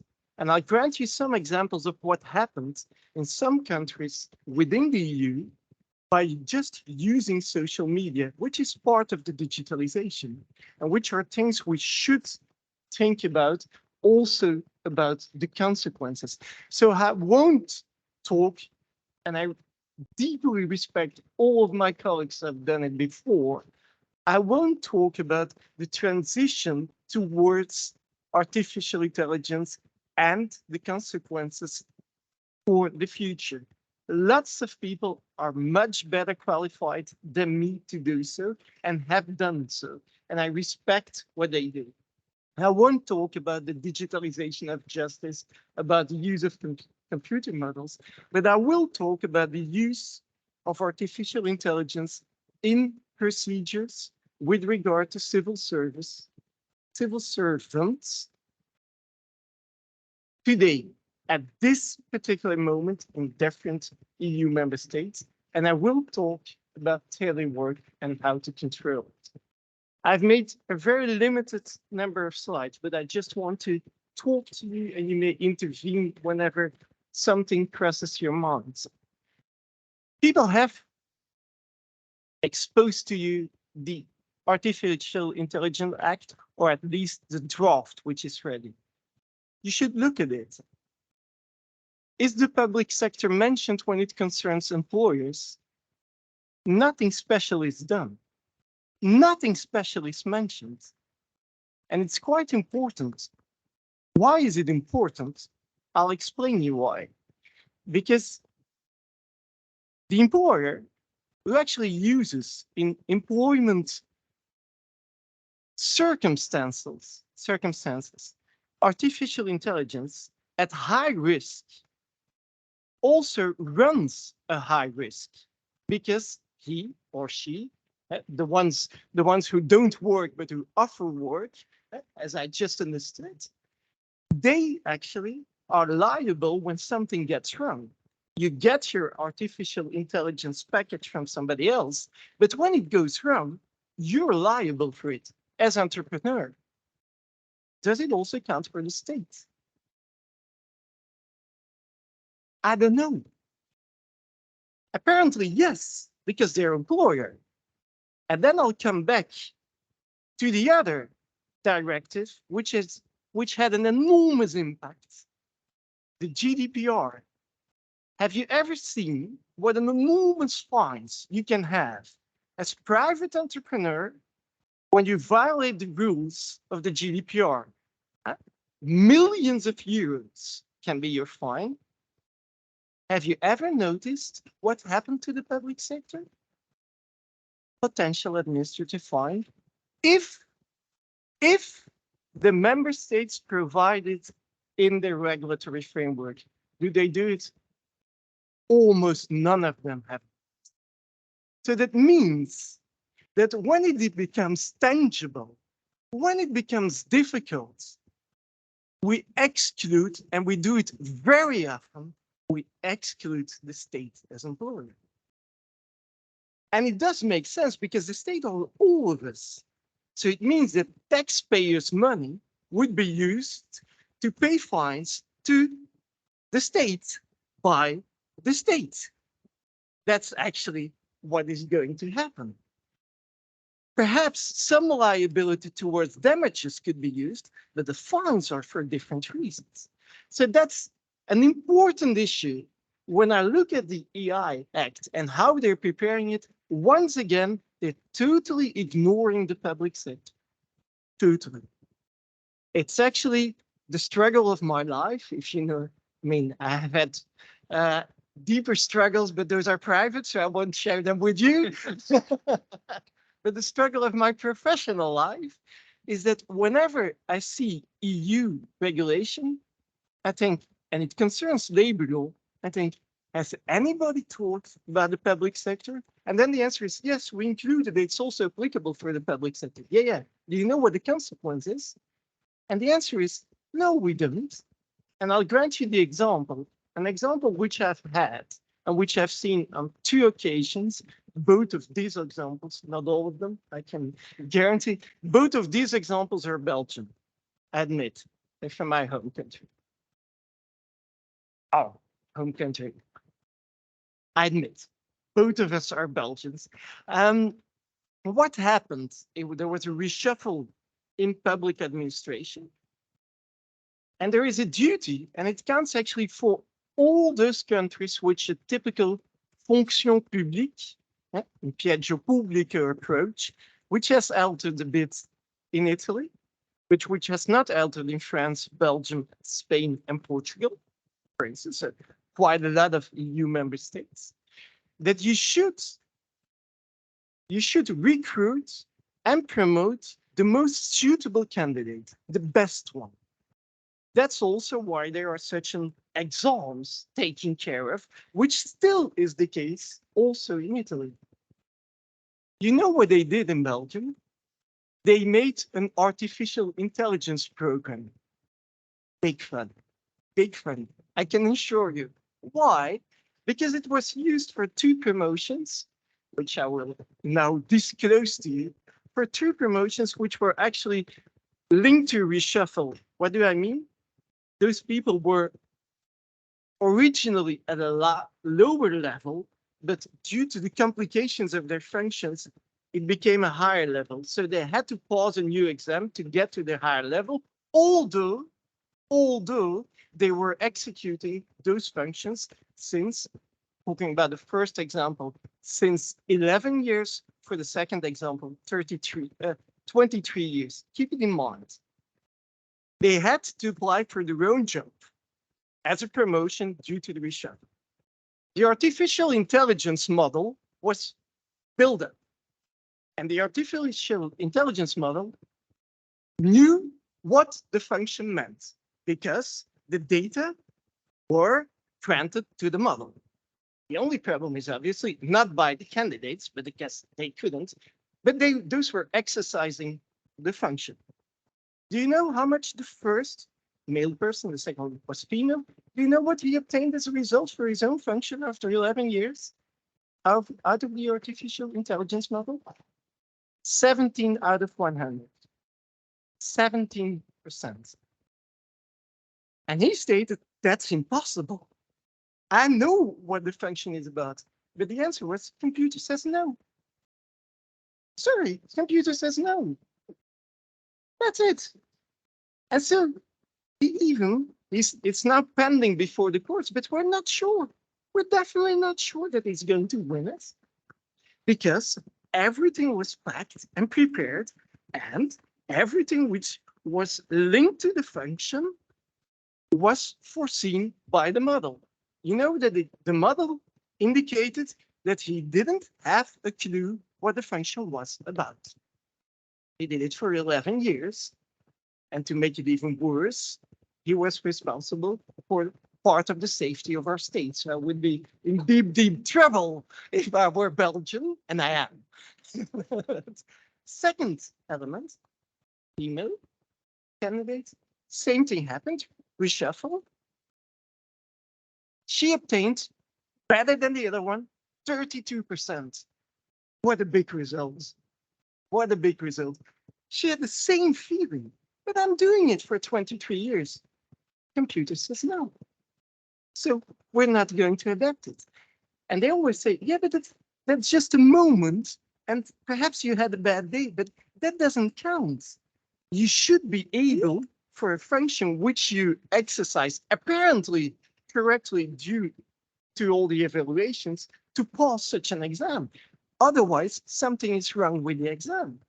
And obviously, if I have to indicate which some of the data provisions were, I have to indicate what the function is, and I'm not executing it, I have no clue.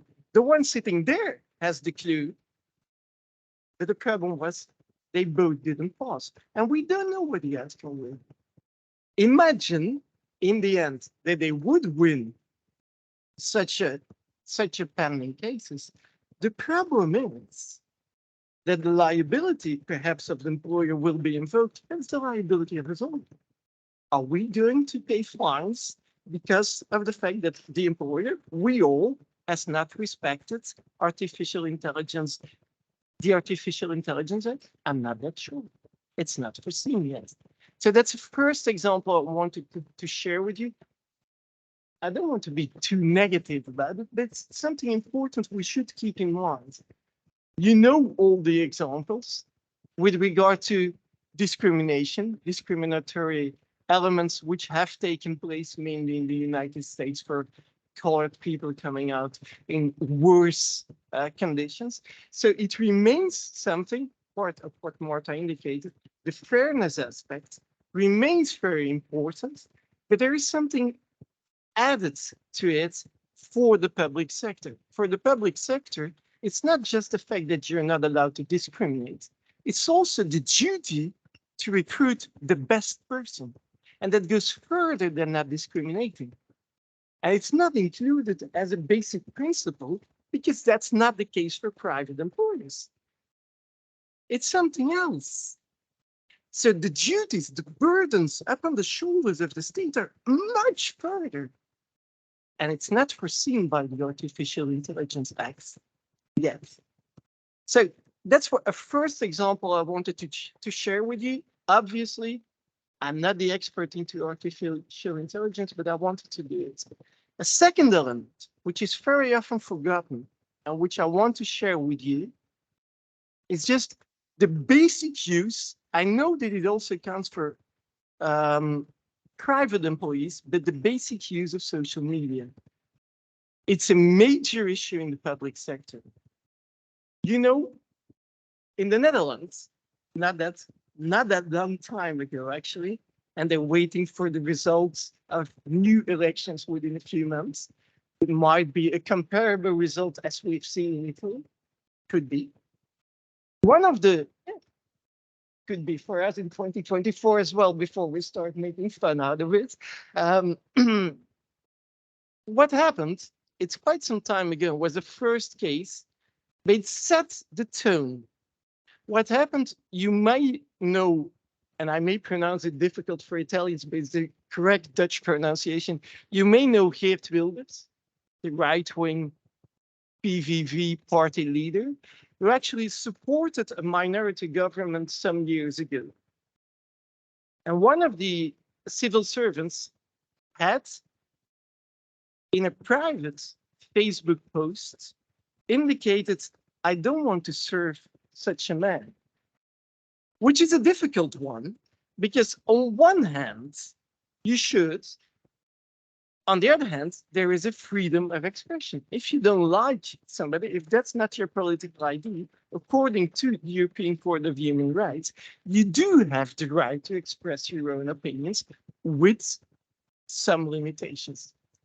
He, from the moment that it got public, immediately lost his job. Immediately.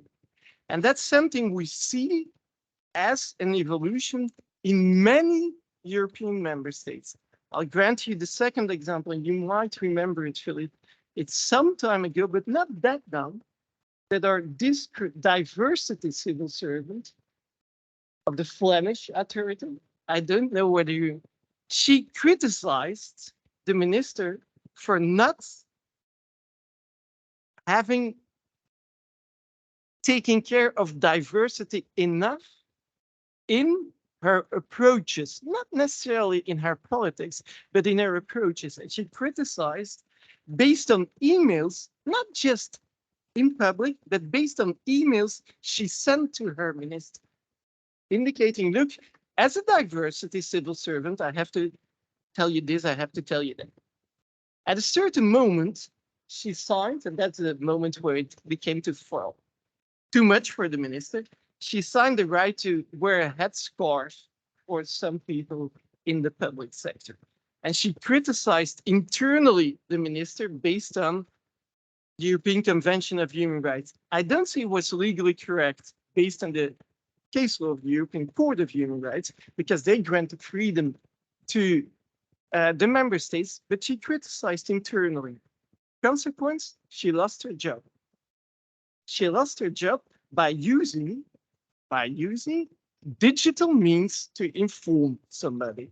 She just sent emails to the minister and to the advisor. And the problem of those elements is you always have the proof.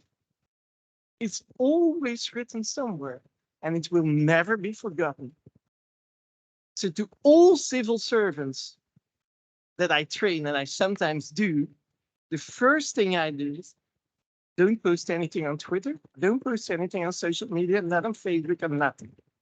But obviously, then I'm actually telling them, I'm just limiting the freedom of expression because I see the consequences. And once again, it's far-reaching, further reaching than it is in the private sector. And it's difficult and it's dangerous as a consequence for all of the EU member states involved. Then, because Spain was already mentioned, but I'll mention it here. When it concerns, I'll stick to the time constraints because I know that I'm the last one, so I won't get into too much details for you. No, one of the elements, telework, due to the COVID crisis, and you indicated it, has become something which will stay.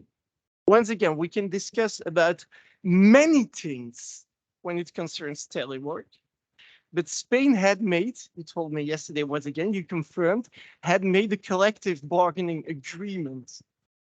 The problem now is, and that's also typical for the public sector, and for the distrust from the state towards its own civil servants, the problem is the execution, as you clearly and rightly indicated, of that collective bargaining agreement, because they were actually playing a bit with the working time.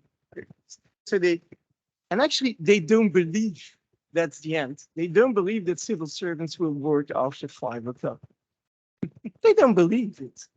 And so they don't execute it for the moment, even if it was foreseen that working time could be divided in different parts.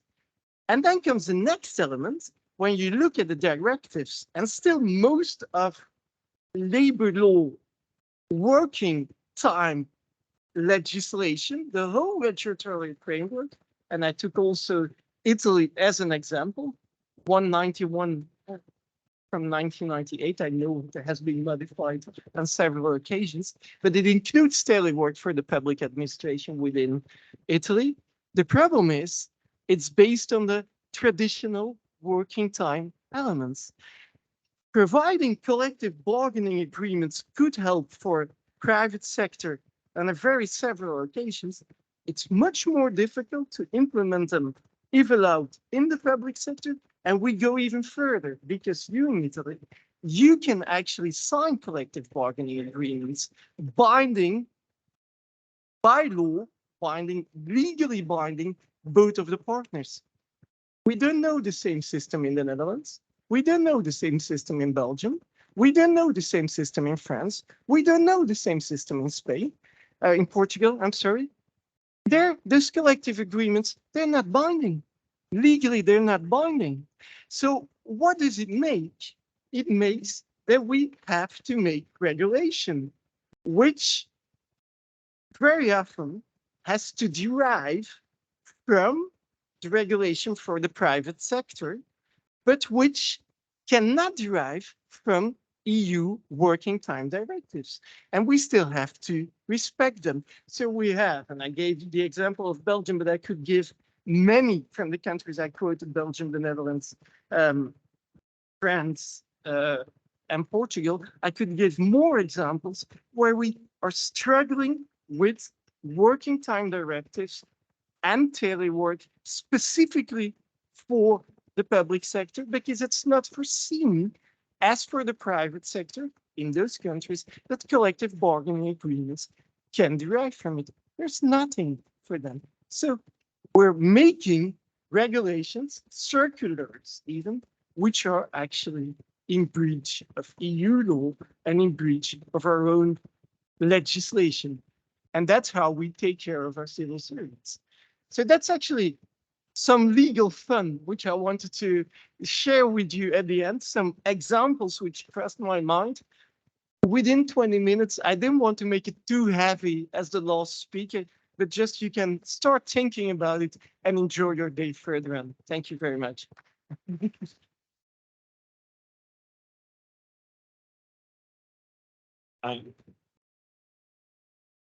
Okay, thank you very much, Alexander. Of course, you can discuss with the other people at dinner about these topics. I mean, they are eager to know, perhaps, so we still have time. I didn't. Okay, I thought you had a question. Yeah, because now it's time to leave, I think. So I would like to thank you again, all the colleagues coming that have presented in this session. I think that were really interesting. We got quite a patchy overview about the issues coming from digitalization, but that was really, really interesting on each of the presentations. So thank you very much again, and also thanks to the audience for listening to us. So have a good night. Bye.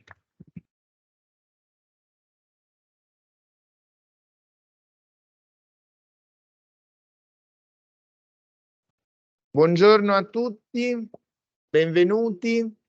Spero che ci sentiate anche a distanza.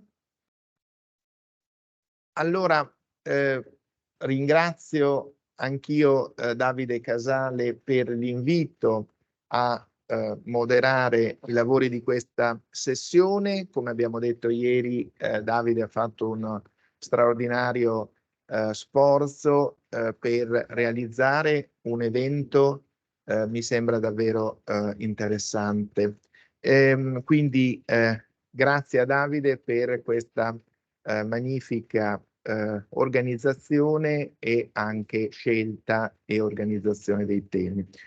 Io diciamo ho in animo di rubarvi meno tempo possibile preliminarmente, perché abbiamo delle belle relazioni che dobbiamo ascoltare e sulle quali magari mi riservo di fare qualche commento. Il tema è molto ben conosciuto da tutti noi.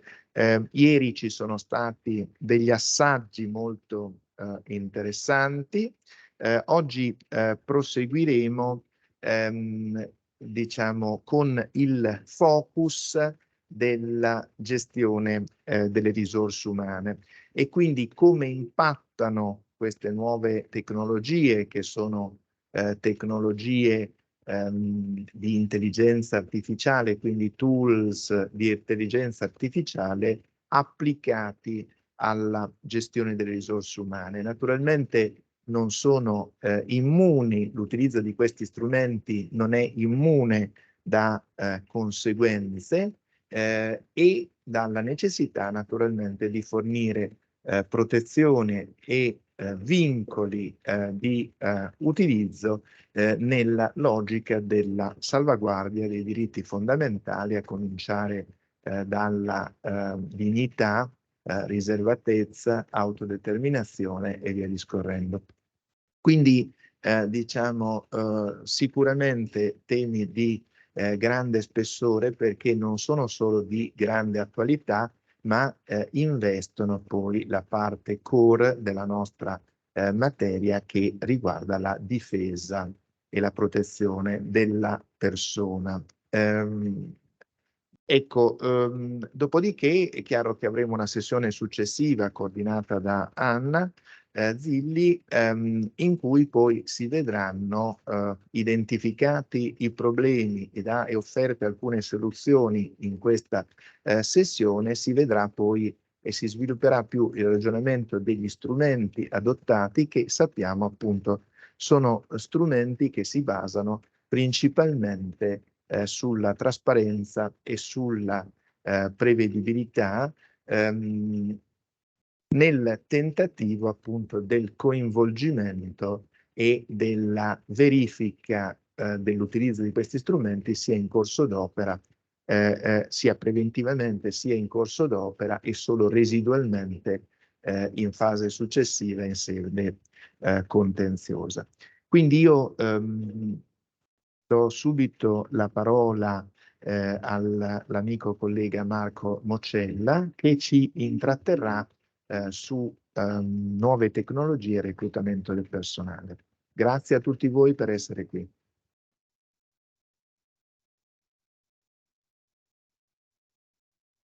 E allora grazie Alberto, grazie ovviamente a Davide e a tutta la squadra di questo PRIN, che ha svolto un lavoro egregio. Abbiamo assistito durante questi anni all'attività che venivano pubblicizzate del PRIN, sulla labor list soprattutto, e quindi abbiamo in qualche modo partecipato come spettatori, ma coinvolti nella vicenda. Sicuramente il tema del convegno, ma in generale del PRIN, è evidentemente anche quello che mi viene assegnato, è un tema di grande attualità.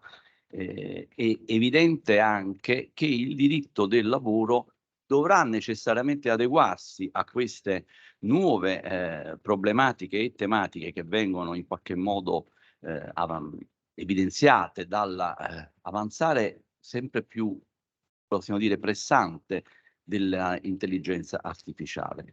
E sicuramente l'argomento del reclutamento del personale è in qualche modo paradigmatico di questo, perché noi vediamo come nelle grandi multinazionali ormai e comunque nelle aziende di grandi dimensioni l'utilizzo per la selezione del personale avvenga ormai quasi esclusivamente e in qualche caso esclusivamente su basi, su algoritmi predeterminati. Ora, peraltro, anche oltre al reclutamento nel settore privato, anche il settore pubblico, ieri sentivamo l'interessante intervento anche, diciamo, di dottrina non italiana, non è da trascurare, in quanto comunque l'applicazione di una tecnologia di intelligenza artificiale nel settore pubblico consentirebbe, anche se i risultati passati, di cui brevemente poi parlerò, non sono stati incoraggianti, comunque consentirebbe una migliore selezione e soprattutto allocazione della forza lavoro, soprattutto per quanto riguarda le politiche attive. Pensiamo a come potrebbero le politiche attive del lavoro essere aiutate dall'intelligenza artificiale, anche se le critiche che ho letto in dottrina sul fatto che la forza lavoro non è ancora preparata, ma il problema non è se la forza lavoro è preparata, ma è se, diciamo, la pubblica amministrazione è preparata a utilizzare meccanismi di intelligenza artificiale. Comunque andiamo per gradi. Innanzitutto noi dobbiamo vedere, ci sono, qui non voglio molto succintamente perché sono questioni già lette e rilette. L'intelligenza artificiale può essere, diciamo, vista in due grandi direzioni: tecnologie che si limitano ad un'accelerazione di dati, di elaborazione di dati. Quindi in questo caso, in questo senso, semplicemente la macchina fa più velocemente di come potrebbe fare un uomo o una squadra di uomini un lavoro selettivo. Qui non c'è nulla di sicuramente di pericoloso, cioè accelerare un processo che altrimenti verrebbe fatto da una squadra di persone non ha nessuna implicazione negativa. I problemi nascono naturalmente quando le tecnologie di intelligenza artificiale consentono all'algoritmo di prendere delle decisioni al posto del soggetto umano. Evidentemente sono queste le tecnologie di intelligenza artificiale che possono dar luogo a problemi. E sono quelle che vengono utilizzate prevalentemente nel meccanismo di reclutamento del personale. C'è una prima fase in cui questi meccanismi software si limitano elaborano, diciamo, dal curriculum dei candidati una sorta di riassunto, una sorta di brevissimo riassunto, 2 o 3 righe, in cui estraggono gli elementi più importanti, ritenuti dall'algoritmo più importanti del curriculum, ed eventualmente fanno uno screening, quindi elaborano anche una fase successiva di screening nella quale evidenziano quelli che sono gli aspetti più importanti del candidato. Curriculum e selezioni che possono essere fatte nei modi più diversi, perché al di là, per esempio, di video interviste, che pure è un meccanismo utilizzato, anche se, diciamo, a me sembrano quelle cose di TikTok di mia figlia, però sono esattamente quelle che vengono utilizzate poi diciamo, dai reclutatori. Ci sono meccanismi anche di gaming molto interessanti. Cioè il candidato viene messo di fronte a delle problematiche con un simulatore, diciamo, di gioco, ovviamente non di gioco, diciamo, di strategia, e in base al punteggio che ottiene viene valutato. Questi sono sicuramente dei meccanismi già più avanzati. Ora, a volte utilizzando meccanismi di realtà aumentata o realtà virtuale, quindi ancora più, diciamo, elaborati. Una volta che comunque questi dati in un modo o nell'altro vengono raccolti, qui siamo ancora nella fase di raccolta dei dati ed eventualmente di una breve, diciamo, selezione, ci sono 2 ipotesi. Ora, tutti i dati vengono analizzati da un soggetto umano che quindi avrà questi brevi curricula che potrà più facilmente di 1000 curriculum lunghi, sono 3 righe per ognuno, io posso leggerle più facilmente, oppure anche la fase successiva viene affidata ad un'elaborazione Elaborazione che avviene evidentemente in base ad un meccanismo spesso, quello poi che ci può dare i problemi relativi al diritto del lavoro, ma che non va visto solo negativamente. Ad esempio, per individuare le capacità previsionali di carriera, dei problemi che un lavoratore può incontrare, è vero che questo anche a noi sembra aberrante in qualche modo, no? Un meccanismo che ci prevederà se il lavoratore sarà o meno idoneo a quella mansione. Però è anche vero, per esempio, con persone con diverse abilità, questo consente una locazione ottimale del lavoratore. Quale posizione in azienda è la migliore tenuto conto delle diverse capacità del soggetto. Quindi non va vista, come dire, in maniera solo negativa. Però è anche vero che queste forme di intelligenza artificiale o di reti neurali, insomma, che sono meccanismi poi di machine learning, quindi evidentemente autoapprendenti, sono quelli che vanno in una direzione che noi non conosciamo, cioè che lo stesso programmatore non conosce, come abbiamo sentito anche ieri, ma come ormai abbiamo capito alla fine, dopo che ci hanno detto tante volte, anche io che non sono un grande esperto di informatica, ho capito che chi programma il meccanismo non sa dopo un anno l'algoritmo come è fatto, perché si è evoluto in una maniera che non sa il programmatore. Ha messo delle in modo come io vedessi un bambino e dovessi prevedere come sarà quel bambino dopo un anno, non lo so. Non lo posso sapere, nessuno mi potrebbe chiedere ma come quel bambino ragionerà dopo un anno, quali problemi avrà sviluppato, non lo posso sapere. Non lo posso sapere io, non lo può sapere il bambino, non lo può sapere nessuno, quindi fondamentalmente non possiamo ancora farne una colpa. I vantaggi per le aziende sono talmente grandi, talmente enormi di riduzione di costi, di efficienza, rivolgersi ad una platea, questo peraltro è anche utile per il lavoratore perché questi meccanismi consentono evidentemente una selezione su scala globale. Io posso applicare il mio curriculum a una richiesta di personale anche negli Stati Uniti, no? O in Australia, perché tanto il meccanismo mi seleziona in maniera che io non ho diciamo necessità di essere presente lì. Evidente però che questi possono, da un lato anche aiutare a evitare meccanismi discriminatori, perché l'uomo, il reclutatore umano, è soggetto a simpatie, antipatie, al reclutatore soggetto al fascino maschile o femminile che sia, o alla simpatia verso una determinata religione, razza, eccetera. La macchina no, la macchina non è in qualche misura più oggettiva, la macchina non si interessa al soggetto in quanto soggetto appartenente a una razza o a una religione, gli interessa solo l'efficienza di quel soggetto. Però è anche chiaro che questo determina possibilità anche di problemi anche non indifferenti. I vantaggi sono sotto gli occhi di tutti e quindi è inutile pensare a fermare un mare che avanza. È impossibile, come potremmo citare ancora una volta Battisti, lo scoglio non può arginare il mare, quindi è inutile, però possiamo incanalare in alcune direzioni, tenendo presente quelli che sono i problemi che questo meccanismo può generare. Sapendo che questo meccanismo neutro, perché poi se non è neutro, se parte male, cioè se già è stato tarato per poter discriminare, allora è un altro discorso. Ma se il meccanismo è fatto per essere efficiente, questo può aiutare anche. Parlavo prima delle politiche attive e sicuramente per le politiche attive del lavoro una profilazione dei candidati ottimale che permette poi un match migliore con i posti disponibili non è un problema, è un problema interessante delle possibilità che vengono offerte. Però ci sono però, evidentemente, altrimenti non saremmo qui, probabilmente. E questi meccanismi, a parte che possono contenere già dei bias iniziali, cioè dei problemi, delle distorsioni già in partenza per un errore di programmazione, quindi è chiaro che questo errore si autoalimenterà, perché se io algoritmo penso che questa discriminazione ipoteticamente è diciamo è quello a cui io devo tendere, continuerò a tendere a quel risultato sbagliato perché che ci sono problemi di privacy, ci sono problemi che sono anche involontari. Ad esempio chiedere l'estratto contributivo dei lavoratori non è qualcosa in sé discriminatorio, ma permette all'algoritmo di sapere se io ho dei figli, perché ho avuto una donna soprattutto, ma anche uomo, ho avuto dei congedi di maternità, quindi posso capire che ho dei figli, che età hanno, Se fare un rapido calcolo, se avrò probabilmente altri figli, se non avrò probabilmente altri figli.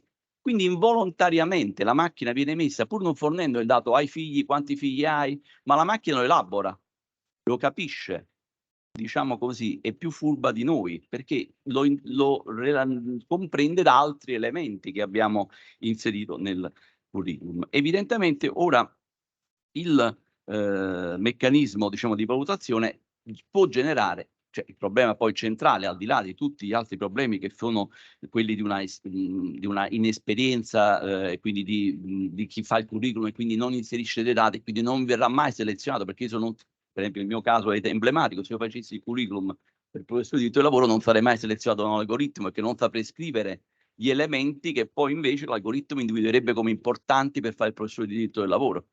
E quindi dice no, questo non è in grado, forse ha ragione lui, non lo so, però in ogni caso non sarei selezionato.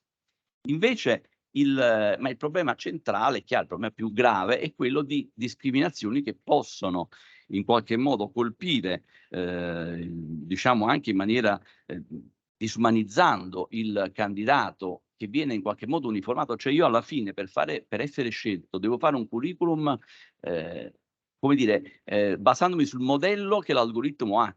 Quindi io, sapendo cosa l'algoritmo vuole, farò un curriculum basato su quello, non basato più sulle mie reali capacità. E quindi abbiamo una sorta di omogeneizzazione delle figure vere e proprie. Ci sono quindi delle considerazioni etiche ancora prima che giuridiche.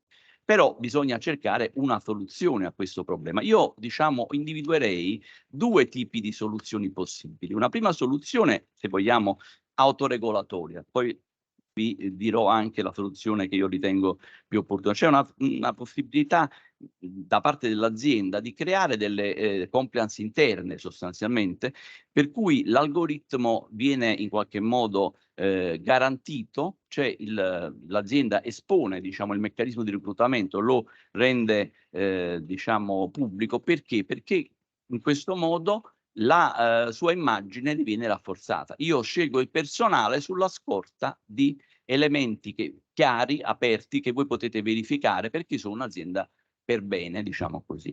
Chiaramente questi meccanismi sono validi per un'azienda di grande dimensione soggetta a un ranking reputazionale. Chiaramente neanche tutte le aziende grandi, perché ci sono alcune che sono oligopoliste o monopoliste addirittura in alcuni settori. Pensiamo all'automobile, noi non compreremo mai un'automobile in base alla valutazione etica della Volvo, la prendiamo se è buona o non è buona la macchina, non valuteremo mai l'aspetto etico. Per le scarpe la Nike ha avuto il problema, come ben sappiamo, perché lì io posso prendermi un altro paio di scarpe facilmente, che non è quello.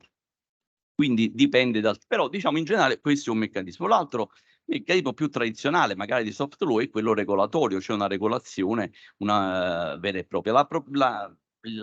Viene subito in mente la proposta di intelligenza artificiale, di regolamento sull'intelligenza artificiale, che appunto è attualmente allo studio del Parlamento europeo. Sostanzialmente lì cosa vediamo? La necessità, vediamo il problema, cioè cosa viene identificato?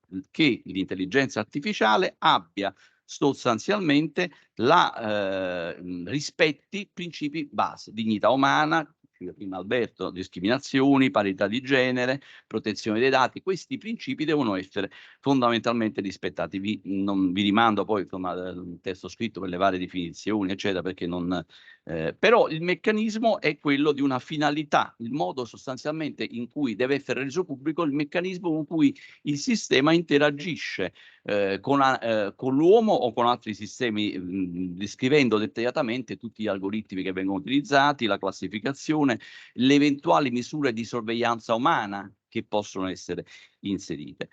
Dicevo prima, il meccanismo è stato in qualche modo anche testato dal legislatore italiano, non so quanto volontariamente o involontariamente, ma nel caso del reclutamento scolastico. Ricordiamo l'algoritmo per l'assegnazione dei posti della scuola di qualche anno fa, con la buona scuola, che diciamo ha portato la giurisprudenza a interessarsi del meccanismo di intelligenza artificiale che in quel caso era stato utilizzato per scegliere i candidati e per assegnare le sedi, quindi assegnando insegnanti siciliani in Trentino Alto Adige e quelli valdostani invece nella Sardegna, secondo un meccanismo che sfuggiva ai più. E nella scelta però nella valutazione di queste situazioni il Consiglio di Stato ha avuto modo di darci delle indicazioni abbastanza interessanti, cioè sostanzialmente è legittimo un meccanismo automatico, diciamo ammissibile, che la pubblica amministrazione utilizzi un algoritmo anche che conduca a una decisione finale direttamente senza un controllo umano, però quando siano pienamente conoscibili le modalità di funzionamento, quando sia imputabile all'organo titolare del potere, perché comunque nella pubblica amministrazione c'è un soggetto che ha il potere di essere il titolare di quella scelta e quindi va comunque ricondotto a qualcuno questa cosa, e quando l'algoritmo non sia ovviamente discriminatorio. Questi sono degli elementi che la giurisprudenza ha identificato e che peraltro ritroviamo in un altro, anche se non attiene al diritto del lavoro, nel codice degli appalti, perché oggi molto spesso gli appalti pubblici, anche per evitare che l'appalto pubblico possa essere soggetto a infiltrazioni o comunque a favori, non al di là delle infiltrazioni di organizzazioni criminali, ma anche di favori, il codice degli appalti prevede la possibilità che la pubblica amministrazione si serva di meccanismi di reclutamento di questo tipo, ma anche in questo caso richiede sostanzialmente che il meccanismo venga fatto seguendo questi stessi principi che ho indicato prima, che il Consiglio di Stato ha indicato prima, quindi sostanzialmente recependo le stesse indicazioni. È chiaro che per il nostro settore vengono in rilievo due normative fondamentali. Il decreto legislativo 104 del 2002, che è quello sulla trasparenza algoritmica nel nostro caso, dove vengono introdotti appunto la possibilità del lavoratore di chiedere, o per le organizzazioni sindacali, adesso senza entrare nel dettaglio, di chiedere come il meccanismo automatizzato di monitoraggio o anche per l'assunzione del personale funzioni, quali siano i parametri, i dati, le misure di controllo adottato, gli impatti potenzialmente discriminatori, eccetera, eccetera. Quindi la possibilità di conoscere l'algoritmo su richiesta del lavoratore o del sindacato, ma c'è questa possibilità. E la nozione di discriminazione, modificata appunto recentemente dal legislatore, dove viene appunto inserito innanzitutto i meccanismi di reclutamento del personale tra le possibili discriminazioni, dove viene indicato come atti apparentemente neutri che possono mettere i candidati in fase di selezione del personale in una posizione svantaggiata rispetto agli altri. Quindi sostanzialmente abbiamo la possibilità di diciamo arrivare ad una soluzione basandoci su alcune norme che già esistono in Italia. Però, come dicevo prima, io ritengo che nel momento in cui il meccanismo si sta delineando, la normativa deve tendere, a mio avviso non è possibile tendere ad un controllo umano di questi meccanismi, perché il controllo umano finale su valutazioni fatte da una macchina estremamente complessa, che ha davanti a sé una capacità che l'uomo non ha, potrebbe essere controllata da un soggetto assolutamente esperto, e certamente non è facile immaginare un soggetto che sia in grado di esporre con tale diciamo di controllare un algoritmo, cioè quanti saranno i soggetti in grado di controllare l'algoritmo. Quindi l'uomo in grado di controllare l'algoritmo sarà quello che l'ha creato, ma non è facile immaginare che ci sia una platea ampia di soggetti in grado di fare un controllo sul meccanismo di funzionamento dell'algoritmo, quindi che ci sia la possibilità di un controllo umano. Sì, certo, in qualche caso potrà esserci l'esperto che va a verificare, ma non può essere il meccanismo che viene utilizzato normalmente. E allora, quali dei due meccanismi che ho indicato prima, quello regolatorio e quello autoregolatorio, chiamiamoli così? È evidente che il meccanismo generale deve essere delineato da una normativa internazionale. Cosa bisogna garantire, quali sono i diritti fondamentali che vanno garantiti, non può essere garantito dal se non da un organismo internazionale, direi appunto dall'Organizzazione Internazionale del Lavoro, dall'Unione Europea, a secondo dei casi. Dopodiché ci vorrà un meccanismo volontario sostanzialmente di controllo da parte delle aziende che venga fortemente incentivato. Cioè io penso che al di là della possibilità di imporre meccanismi di intelligenza, di controllo sull'intelligenza artificiale, il controllo sulla validità di questi principi non possa che essere affidato a un meccanismo di autoregolazione. Individuati i principi da garantire, deve essere in qualche modo l'azienda che la va a garantire, autogarantire. E questo viene, a mio avviso, fa un po', ecco, guardi, è un pochettino, se guardate, un pochettino quello che oggi accade in maniera evidente con il meccanismo di, diciamo, di garanzia per l'ambiente, insomma, il rispetto dell'ambiente. Oggi le aziende lo fanno perché? Perché sanno che dicendo rispetto all'ambiente, quindi questo contenitore è tutto riciclabile, non ho inquinato, eccetera, vende di più. Non è che l'azienda è interessata all'ambiente, all'azienda dell'ambiente non interessa nulla. Interessa che dicendo rispetto all'ambiente io me lo compro, non dicendolo se vedo 2 prodotti uguali, uno dice rispetto all'ambiente, uno no, io prendo quello che rispetta l'ambiente. E lo pago di più volentieri perché dico però sto garantendo l'ambiente. Pago di più, chiaramente un qualcosa in più, un po' in più, non lo pago il doppio, però se invece di €1 un altro che costa 1,50 prendo quello da 1,50 perché mi sento a posto con la mia coscienza e l'azienda sa che io me lo compro effettivamente. Quindi questo è un meccanismo che può funzionare. E allora che facciamo per concludere? L'uomo non lo leviamo di mezzo, ma l'uomo c'è sempre, perché dov'è il controllo umano? Ma è il giudice. È il giudice che andrà poi a verificare se l'azienda che ha detto di voler rispettare l'ambiente o in questo caso i principi etici che l'Organizzazione Internazionale ha individuato, il rispetto dell'uomo, la privacy, eccetera, eccetera, l'ha effettivamente rispettato o meno. Il controllo umano sul funzionamento dell'algoritmo comunque ci sarà, ma sarà ex post, perché immaginare un controllo sull'algoritmo in fase di funzionamento è irrealizzabile, è utopistico ed è contrario sostanzialmente a quello che l'evoluzione tecnologica ci sta dando. Anche se lo volessi fare, tra 6 mesi dovrei farlo in maniera diversa e correndo dietro ad un meccanismo che si è evoluto ed è modificato. E questo non lo posso fare. Il giudice ex post potrà vedere, ma quell'algoritmo ha poi veramente discriminato invece? Allora è discriminatorio. Questo io ritengo sia la prospettiva che noi dobbiamo seguire per il futuro e questo credo che inevitabilmente da noi sarà quello che accadrà. Grazie.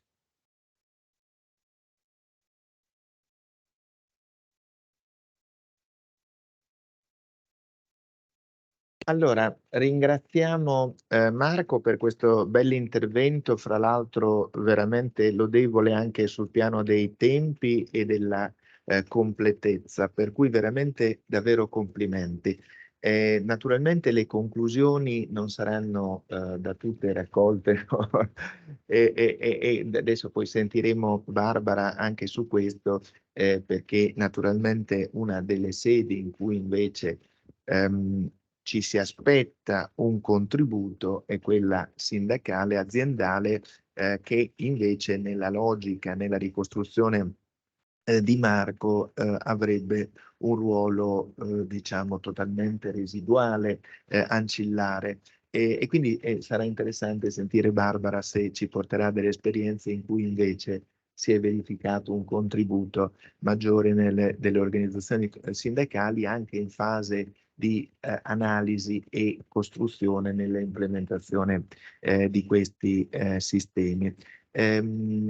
Diciamo, io personalmente, avendo una piccola pratica esperienza di tribunali, un attimino, diciamo, questa prospettiva che tutto venga demandato, exposta al giudice, un attimino mi lascia un po' di apprensione, francamente, conoscendo diciamo, il funzionamento del processo del lavoro e anche perché queste stesse difficoltà e problematiche che analizzava Marco e che sono sacrosante, cioè come si può controllare ex post la scelta dell'algoritmo. Nella sua prospettazione addirittura dovrebbe essere un altro algoritmo, quindi ci dovrebbe essere un incrocio di più algoritmi, per cui il tool, cioè una sorta di tool di sorveglianza del tool gestionale.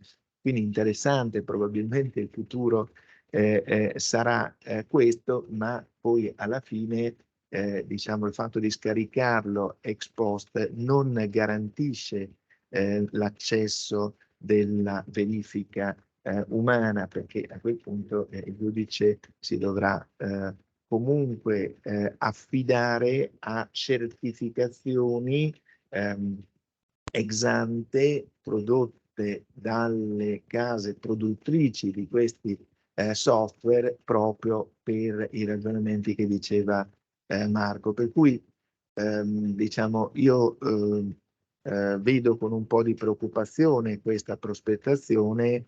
Mi piacerebbe in teoria, forse ha ragione Marco, che di fatto non succederà, invece trovare dei sistemi di verifica in corso d'opera, anche che se capisco che naturalmente non sarà facile.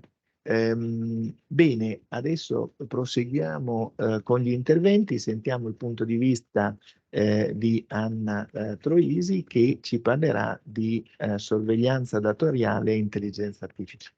Prego, Anna. Grazie. Ringrazio anch'io molto i colleghi e amici bolognesi, in particolare Davide Casale, per l'invito.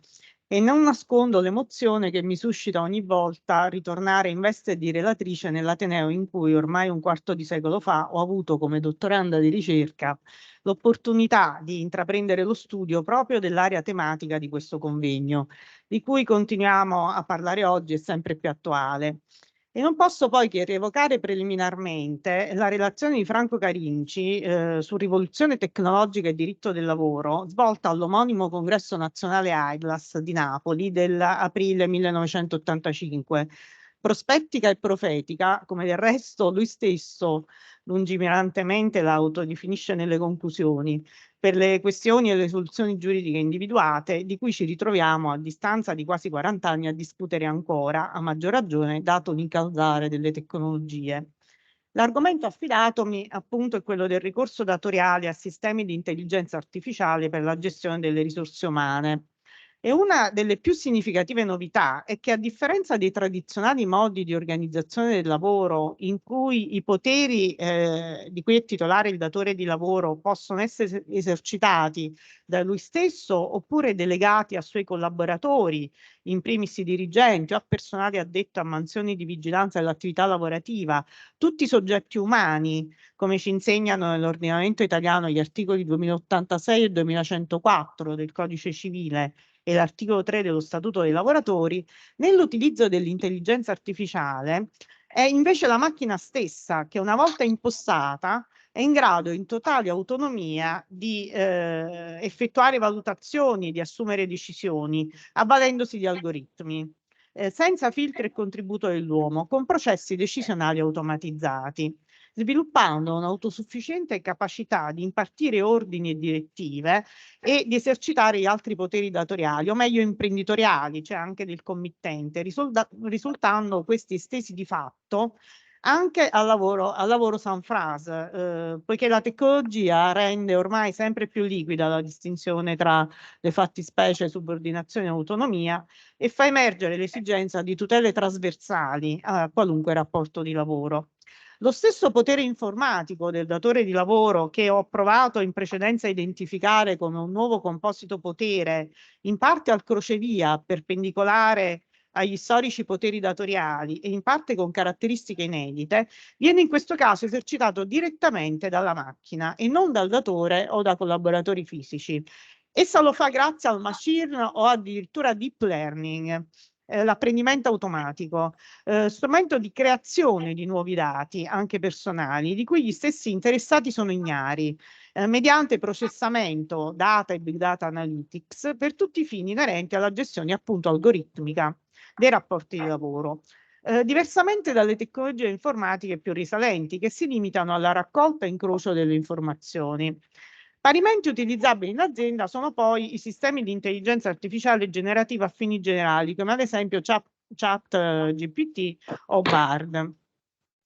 Concentrandoci sulla sorveglianza, il peculiare punto problematico, a mio parere, non attiene tanto alla modalità continuativa e penetrante del controllo, già riscontrabile mediante precedenti tipi di strumentazioni, ma agli effetti dello stesso, cioè all'elaborazione delle informazioni reperite per l'esercizio degli altri poteri datoriali. Essa avviene con meccanismi automatici, benché da macchine cosiddette intelligenti, secondo uno schematismo stringente basato su calcoli probabilistici o di convenienza, applicando modelli matematici, informatici, statistici che portano a determinazioni potenzialmente differenti rispetto a quelle di un collega umano, in quanto non supportate dalla mediazione della mente, dall'intelligenza emotiva, dal buonsenso all'empatia o dalla considerazione di situazioni o condizioni personali del lavoratore, con spersonalizzazione in senso proprio della figura datoriale. Oltre al settore privato, anch'io sottolineo che si tratta di una possibile prospettiva anche del lavoro pubblico, data la sempre più spinta digitalizzazione dell'amministrazione pubblica, si veda il PNRR. E non soltanto il datore di lavoro o il dirigente pubblico artificiale, con l'utilizzo diffuso di sistemi di intelligenza artificiale per le decisioni pubbliche, inclusi ad esempio i concorsi o anche la valutazione della performance, ma come suggestione finanche i lavoratori pubblici artificiali, forme di intelligenza artificiale sostitutive degli esseri umani per compiti impiegatizi. E l'uso dell'intelligenza artificiale, che può riguardare potenzialmente tutti i tipi di aziende, è poi addirittura necessitato consustanziale per le piattaforme digitali. Qui viene in evidenza una trasfigurazione soggettiva del potere di controllo sul lavoratore, a mio parere, che ne modifica la configurazione giuridica. Pur essendo la titolarità del potere di vigilanza sempre in capo al datore piattaforma, l'esercizio dello stesso e della connessa attività valutativa dal personale interno è sistematicamente e strutturalmente spostato in capo ai clienti utenti di beni e servizi, oggetto della prestazione lavorativa. Stakeholders terzi estranei alle dinamiche dell'impresa. Si tratta di una trasposizione in chiave lavoristica del sistema delle recensioni degli esercizi commerciali, invaso dall'uso di internet mediante app o social networks, ma con due importanti differenze. Una riguarda l'oggetto, il bersaglio del rating reputazionale, dalla merce servizio ricevuto, quindi dall'organizzazione aziendale complessiva, alla singola prestazione, quindi persona del lavoratore, con una trasmigrazione delle logiche della consumer satisfaction alla valutazione del prestatore di lavoro. L'altra differenza è che tale slittamento del controllo non avviene più su un piano meramente fattuale, come invece è sempre stato. Si pensi ai feedback richiesti ai clienti, alla clientela sulle condotte dei propri dipendenti, ma si passa da opinioni non rilevanti dal punto di vista del diritto ad un piano giuridico negoziale, essendo scritte, quindi tracciate, e produttive di ripercussioni legali immediate sulla sfera lavorativa, in termini di assegnazione di future commesse, incarichi e di relativo trattamento retributivo fino al profilo sanzionatorio e persino all'esclusione dalla piattaforma, ovvero al licenziamento.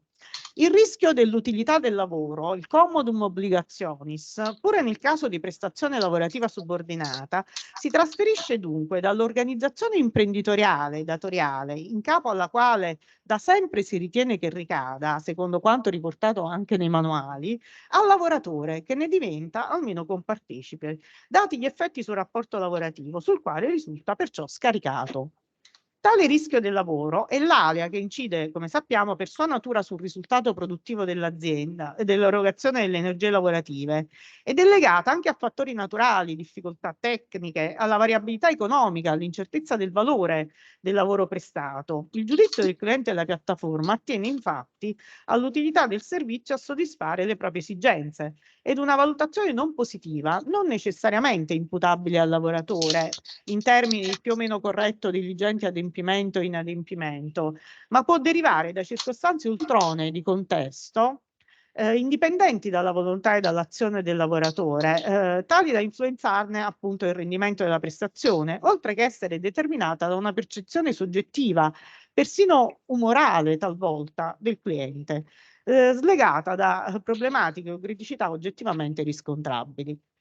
Di fronte al suddetto rimescolamento delle abituali categorie, rischia di risultare sterile un atteggiamento dell'interprete strenuamente difensivo, rigidamente oppositivo, che si trincera dietro il diritto vigente, evidentemente tarato sull'esercizio umano dei poteri sui lavoratori, ma solo poiché fotografa l'epoca in cui le norme furono concepite, perciò semplicemente non ha potuto tener conto di tecnologie non esistenti né immaginabili, traendone invece divieti vari di utilizzo dell'intelligenza artificiale in ambito lavorativo.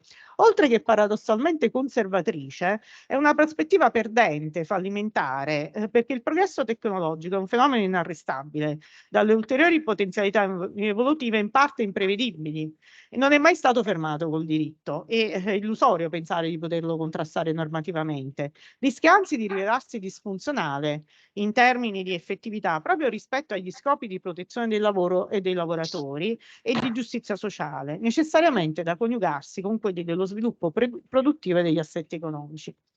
Dunque, un apporto della scienza giuridica nel campo del diritto applicato alla tecnologia e del giuslavorista alla costruzione del diritto del lavoro dell'era digitale non può che passare invece attraverso un bagno di realismo, con un indispensabile sforzo preliminare di studio e comprensione del concreto funzionamento di questi meccanismi, una logica necessità di cognizione di causa, intensificando il confronto interdisciplinare, seppur non semplice, in senso ampio. Il dialogo sinergico con l'ingegneria informatica, in primo luogo, presupposto imprescindibile per una corretta elaborazione giuridica. Questi processi vanno piuttosto quindi accettati, metabolizzati, assecondati, al tempo scortandoli dal punto di vista ordinamentale, ma ponendosi il più possibile sulla scia di questi, in un'ottica propositiva e progressista, cercando di promuoverne i profili di nuove opportunità che possono trarsi per incentivarne le virtualità. Si richiede al giurista una visione pragmatica, un ruolo di accompagnamento e di guida di indirizzo in cerca, con un esercizio di fantasia e creatività giuridica, di soluzioni normative originali e praticabili, fenomenologicamente calzate sulle tecnologie digitali, volte ad arginarne le derive e a correggerne le criticità, e così a migliorarne l'impatto socio-economico occupazionale sul benessere e sui diritti delle persone, specie i lavoratori, e sull'efficienza e competitività dei contesti produttivi. Del resto, lo stesso legislatore italiano ha optato per questa presa d'atto della inevitabilità dell'evoluzione tecnologica, benché questa leggi solamente e non sia esplicitamente menzionata nel timido testo dell'articolo 4 dello Statuto dei lavoratori novellato nel 2015, ricavandosi la ratio di adeguamento ad essa dal corrispondente criterio direttivo di delega. L'articolo 4, al comma 2, come sappiamo, ha introdotto un'area di controllo libero per gli strumenti indispensabili per rendere la prestazione lavorativa ed Antesignano ha contemporaneamente prescritto come forma di protezione preventiva dei lavoratori, così da essere avvertiti delle conseguenze delle proprie azioni e da potersi regolare consapevolmente, un principio di trasparenza. Qui c'è Anna Zilli in sala, pubblicità informativa nei loro confronti sulle modalità d'uso degli strumenti e quindi dell'agire datoriale per l'utilizzabilità appunto dei dati raccolti a tutti i fini connessi al rapporto di lavoro. Ed è chiaro che nel lavoro organizzato mediante intelligenza artificiale, ancor più piattaforme digitali, tali sistemi ed eccezionalmente persino la geolocalizzazione rientrano nella fattispecie del comma 2. Gli ultimi 5 minuti per sottolineare che nella direzione che ho prima indicato sovvengono soprattutto le nuove frontiere regolative provenienti dal diritto dell'Unione Europea. In specie la proposta appunto di regolamento europeo sull'intelligenza artificiale presentata aprile 2021, preceduta dal libro bianco della Commissione Europea del 2020, non dimenticando che negli anni più recenti sono intervenute in materia anche significative raccomandazioni del Consiglio d'Europa. Il testo del regolamento europeo che prendo a riferimento è quello integrato con gli emendamenti approvati dal Parlamento europeo il 14 giugno 2023. Il traguardo dichiarato è quello di raggiungere un accordo entro la fine del 2023. Il regolamento è improntato proprio al suddetto spirito di accoglimento e per molti versi valorizzazione della nuova tecnologia, coniugato con l'apprestamento di un apparato normativo di garanzia. Considerando 1 bis e articolo 1 paragrafo 1, ve li leggo. Il regolamento intende preservare i valori dell'Unione, agevolando la diffusione dei benefici apportati dall'intelligenza artificiale nell'intera società, promuovendo l'innovazione e l'occupazione e rendendo l'Unione un leader nel settore. Nel contempo proteggendo le persone, le imprese, la democrazia, lo Stato di diritto e l'ambiente dai relativi rischi. L'obiettivo del regolamento è la diffusione di un'intelligenza artificiale antropocentrica, etica e affidabile e un livello elevato di tutela della salute, della sicurezza e dei diritti fondamentali anche dei lavoratori dagli effetti nocivi dei sistemi nell'Unione. Il regolamento classifica tra quelli ad alto rischio anche i sistemi di intelligenza artificiale relativi al settore dell'occupazione, gestione dei lavoratori e accesso al lavoro autonomo nell'allegato terzo, ossia quelli destinati ad essere utilizzati sia per l'assunzione o selezione delle persone fisiche, in particolare per inserire annunci di lavoro mirati, vagliare o filtrare candidature, valutare i candidati in colloquio o prove e soprattutto per adottare o influenzare materialmente le decisioni riguardanti l'avvio, la promozione e la cessazione dei rapporti contrattuali di lavoro, l'assegnazione dei compiti sulla base dei comportamenti individuali, dei tratti o delle caratteristiche personali o il monitoraggio e la valutazione delle prestazioni nell'ambito di tali rapporti di lavoro.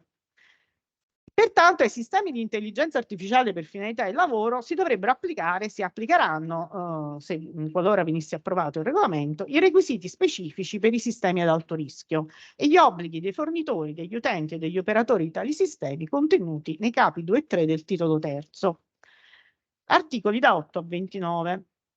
Il regolamento stabilisce norme armonizzate e specifiche tecniche comuni per l'immissione sul mercato, la messa in servizio e l'uso di sistemi di intelligenza artificiale nell'Unione. Per il lavoro si tratta in ogni caso di armonizzazione dei minimi, essendovi l'espressa previsione per cui il regolamento non osta che gli Stati membri dell'Unione mantengano e introducano disposizioni legislative, regolamentari o amministrative più favorevoli ai lavoratori in termini di tutela dei loro diritti in relazione all'uso dei sistemi di intelligenza artificiale da parte dei datori di lavoro o di incoraggiare o consentire l'applicazione di contratti collettivi più favorevoli ai lavoratori. Lascio da canto i profili di diritto sindacale sul ruolo dell'autonomia collettiva, come pure di altro tipo di fonti regolative, quali codici di condotta, che necessiterebbero di una riflessione distinta. Segnalo soltanto che sono altresì previste tra le misure di sostegno all'innovazione l'istituzione di spazi di sperimentazione normativa per l'intelligenza artificiale da parte di una o più autorità competenti degli Stati membri o del Garante europeo per la protezione dei dati e la promozione della ricerca e dello sviluppo di soluzioni di intelligenza artificiale a sostegno di risultati vantaggiosi dal punto di vista sociale e ambientale. Sotto il profilo contenutistico, il regolamento sull'intelligenza artificiale reca prevalentemente obblighi di natura procedimentale. Sistema di analisi e gestione dei rischi, redazione, conservazione e accesso alla documentazione tecnica, alle registrazioni, ai log generati automaticamente, set di dati, informazioni agli utenti, sistema di gestione della qualità, certificazione di conformità UE, marcatura CE di conformità, nomina di rappresentanti autorizzati, procedura di notifica degli organismi di valutazione della conformità, obblighi di informazione degli organismi notificati, banca dati dell'Unione Europea per la registrazione dei sistemi di intelligenza artificiale ad alto rischio, piano di monitoraggio successivo all'immissione nel mercato, controllo dei sistemi di intelligenza artificiale nel mercato dell'Unione, procedura di notifica per i sistemi di intelligenza artificiale che presentano un rischio a livello nazionale, procedura di salvaguardia dell'Unione, procedura per i sistemi di intelligenza artificiale conformi che presentano un rischio, misure correttive per la non conformità formale. Accanto peraltro a questo sistema di governance messo in atto dall'operatore è predisposto un sistema di governance pubblica. Un comitato ufficio europeo per l'intelligenza artificiale come organismo indipendente dell'Unione, coadiuvato da un forum consultivo composto dai portatori di interessi, tra cui anche le parti sociali, autorità europee per l'analisi comparativa, varie autorità nazionali competenti, autorità nazionali di controllo, autorità di notifica, autorità di vigilanza del mercato.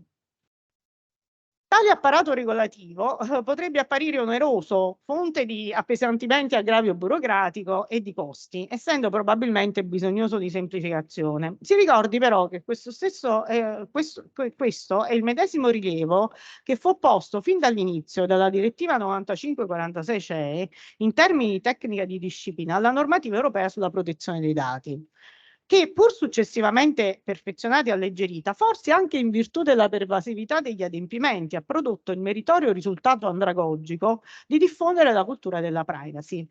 Si pensi all'informativa, ai diritti dell'interessato. Quella procedurale fu tra l'altro già preconizzata come tecnica di tutela congrua dal professore Carinci nella relazione AIDAS del 1985. Nel regolamento europeo campeggiano poi alcuni principi generali fondamentali applicabili a tutti i sistemi di intelligenza artificiale, di trasparenza, tracciabilità e spiegabilità, di intervento e sorveglianza umana, accuratezza, robustezza tecnica, resilienza e cibersicurezza, riservatezza, vita privata e governance dei dati, attenzione all'addestramento degli algoritmi, inclusione delle diversità, non discriminazione algoritma e equità, benessere sociale e ambientale, sostenibilità, alfabetizzazione in materia di intelligenza artificiale, diritto alla spiegazione dei singoli processi decisionali, diritto di presentare un reclamo e a un ricorso giurisdizionale effettivo nei confronti dell'autorità nazionale di controllo, protezione delle persone segnalanti le violazioni. Inoltre è sancito il divieto di alcune pratiche di intelligenza artificiale, ad esempio i sistemi che utilizzano tecniche subliminali o manipolative o ingannevoli delle persone o dei gruppi, pregiudicandone la capacità di prendere decisioni informate, oppure i sistemi che sfruttano le vulnerabilità delle persone, la personalità, situazione sociale e economica, età, disabilità fisica o mentale, allo scopo di distorcere il comportamento, provocando loro un danno significativo. Sono vietati altresì sistemi di categorizzazione biometrica che classificano le persone in base ad attributi o caratteristiche sensibili o protetti, sistemi finalizzati alla valutazione o classificazione del punteggio sociale, dell'affidabilità di persone o gruppi sulla base del loro comportamento o di caratteristiche personali o della personalità note, dedotte o previste. E infine sistemi di intelligenza artificiale per dedurre le emozioni di una persona fisica, tra gli altri proprio sul luogo di lavoro. Il tutto è corredato da un apparato sanzionatorio per la violazione delle prescrizioni del regolamento, tra cui sanzioni amministrative pecuniarie per le imprese fino a 40 milioni di euro e per le società al 7% del fatturato mondiale totale annuo dell'esercizio precedente. Infine, 2 minuti finali, il rapporto col GDPR, Regolamento Generale Europeo sulla protezione dei dati del numero 679 2016. Il regolamento sull'intelligenza artificiale precisa che esso non pregiudica il GDPR, che quindi si applica ai trattamenti dei dati in relazione ai diritti e agli obblighi stabiliti nel regolamento sull'intelligenza e lo integra con una serie di norme armonizzate per la progettazione, lo sviluppo e l'utilizzo di sistemi di intelligenza artificiale ad alto rischio. In particolare, il Parlamento europeo ha inserito l'obbligo per gli operatori di effettuare la valutazione di impatto dei sistemi di intelligenza artificiale ad alto rischio sui diritti fondamentali nel contesto specifico di impiego, prima di metterli in servizio. In tal caso la valutazione di impatto sulla protezione dei dati è pubblicata come addendum alla prima. Ciò perché, tradotto in linguaggio di data protection, la base e il presupposto di tutte le azioni dei sistemi di intelligenza artificiale consta in operazioni di profilazione, alle quali dunque al tempo stesso si applica la disciplina apposita predisposta dall'articolo 22 del GDPR, che non sto qui a ripetere. Infine, conclusivamente, segnalo soltanto la connessione con la proposta di direttiva dell'Unione Europea sul lavoro nelle piattaforme digitali, il capo 3 della direttiva in particolare sul management algoritmico, col suo articolato apparato di obblighi delle piattaforme nell'utilizzo di sistemi decisionali di monitoraggio automatizzato. E cito soltanto, per collegamento con la sessione che seguirà stamattina, l'anticipazione nell'ordinamento italiano ad opera del decreto trasparenza, il decreto legislativo 104 del 2022, di tutele ispirate alle proposte legislative europee illustrate poc'anzi, benché poi il decreto legge 48 2023 nel caso di utilizzo abbia limitato queste tutele al caso di utilizzo di sistemi decisionali e di monitoraggio soltanto integralmente automatizzati. Conclusivamente si conferma una costante, cioè il destino e la funzione del diritto e del diritto del lavoro in particolare, quella di inseguire il progresso e più in generale l'evoluzione della realtà, essendo utopistica ogni pretesa divinatoria di giocare d'anticipo. E in questo va intesa ancora una volta la storicità del diritto come caratteristica immanente dello stesso. Grazie.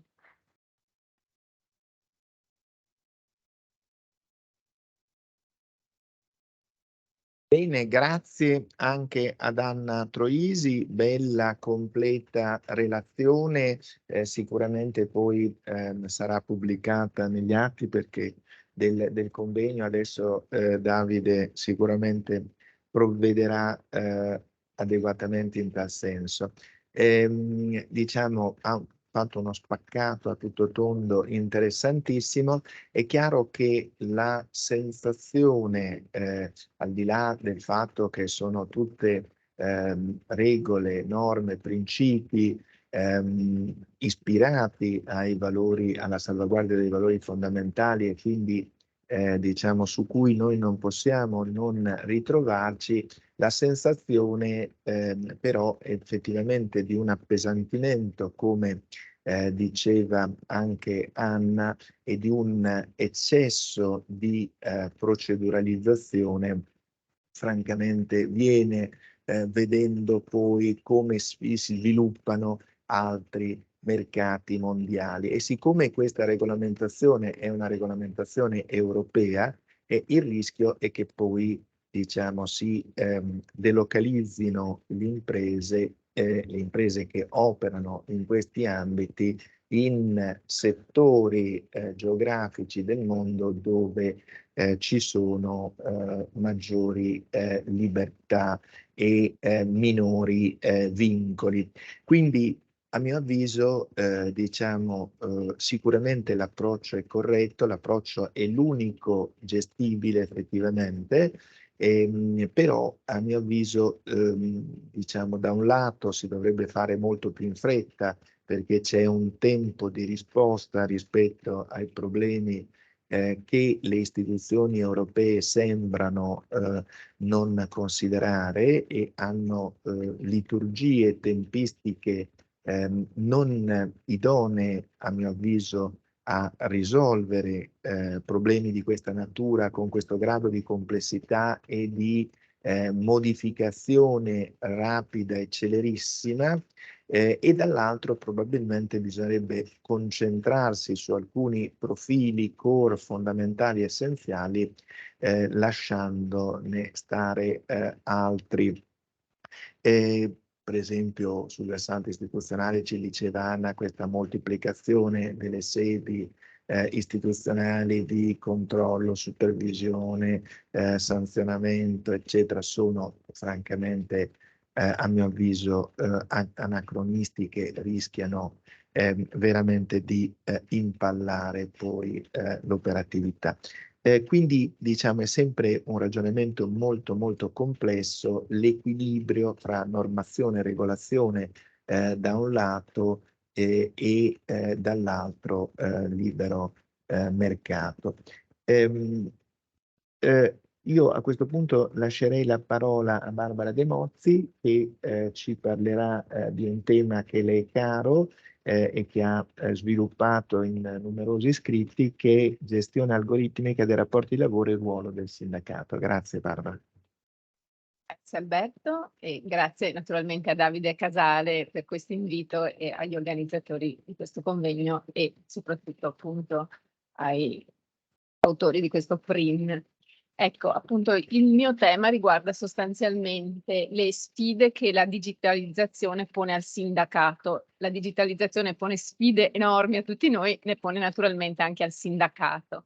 Con riferimento al sindacato, le sfide più tradizionali, di cui si è già parlato molto in altri ambiti, sono quelli di una innovazione dei contenuti della contrattazione collettiva. Pensiamo alla formazione digitale dei lavoratori, pensiamo alla digitalizzazione dei diritti sindacali, ma si era detto Una delle sfide sicuramente attuali per il sindacato è quello di far sì che, diciamo, le conseguenze organizzative dell'introduzione di queste nuove tecnologie possano essere oggetto di informazione e consultazione sindacale. Ma su questi temi il nostro sindacato era senz'altro in ritardo.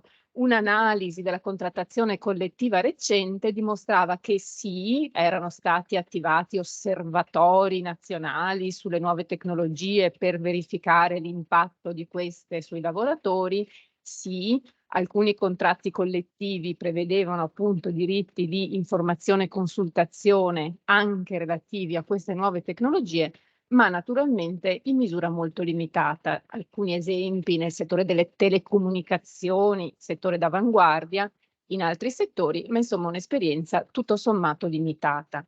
Il referente più immediato per questi interventi della contrattazione collettiva era naturalmente il decreto 25 del 2007 relativo ai diritti di informazione e consultazione, che però aveva dei limiti, visto che, essendo normativa comunque di derivazione comunitaria, si applicava a certe imprese con determinati numeri, quindi alle imprese di dimensione comunitaria, era una norma forte, aveva dimostrato la sua forza, penso al caso Ryanair, in cui effettivamente si era detto un'azienda non può sottrarsi dall'introdurre diritti di informazione e consultazione semplicemente per il fatto che applica un contratto collettivo che non li preveda, e naturalmente questi diritti potevano avere ad oggetto l'introduzione di nuove tecnologie, ma appunto un'esperienza tutto sommato limitata e senz'altro un ritardo dei nostri sindacati su questi temi, benché fosse evidente che i temi erano centrali proprio per quello che è già stato ampiamente dibattuto, cioè questa comunque asimmetria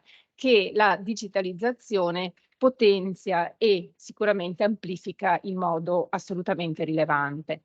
Oltretutto si era detto, è solo apparente, è stato detto e scritto, è solo apparente questa oggettivizzazione dell'esercizio dei poteri datoriali che l'algorithmic management produrrebbe, ed anzi appunto, come è stato detto, il rischio di discriminazioni, l'algoritmo Frank eccetera, è assolutamente evidente. Ecco, e delle suggestioni invece, diciamo anzi, la centralità del ruolo del sindacato come interlocutore su questi temi della digitalizzazione era sicuramente presente, la consapevolezza della centralità del sindacato era presente a livello europeo. Era presente in vari documenti, senza riepilogarli tutti, ci si può soffermare proprio con 2 parole sull'accordo europeo sulla digitalizzazione, quello del 2020, che è stato citato anche in altri scritti recenti, poi che si riferiscono al decreto trasparenza, come un esempio di una soluzione alternativa forse rispetto a quella su cui poi ci soffermeremo del decreto trasparenza, perché in quell'accordo del 2020 sulla digitalizzazione si proponeva, diciamo, un coinvolgimento soprattutto, si è sottolineato, del livello aziendale, un po' più su misura, un po' più, diciamo, capace di coinvolgere il sindacato in un'interlocuzione adatta alle diverse realtà aziendali, quindi con un adattamento alla rivoluzione digitale, soprattutto centrato anche sul livello aziendale.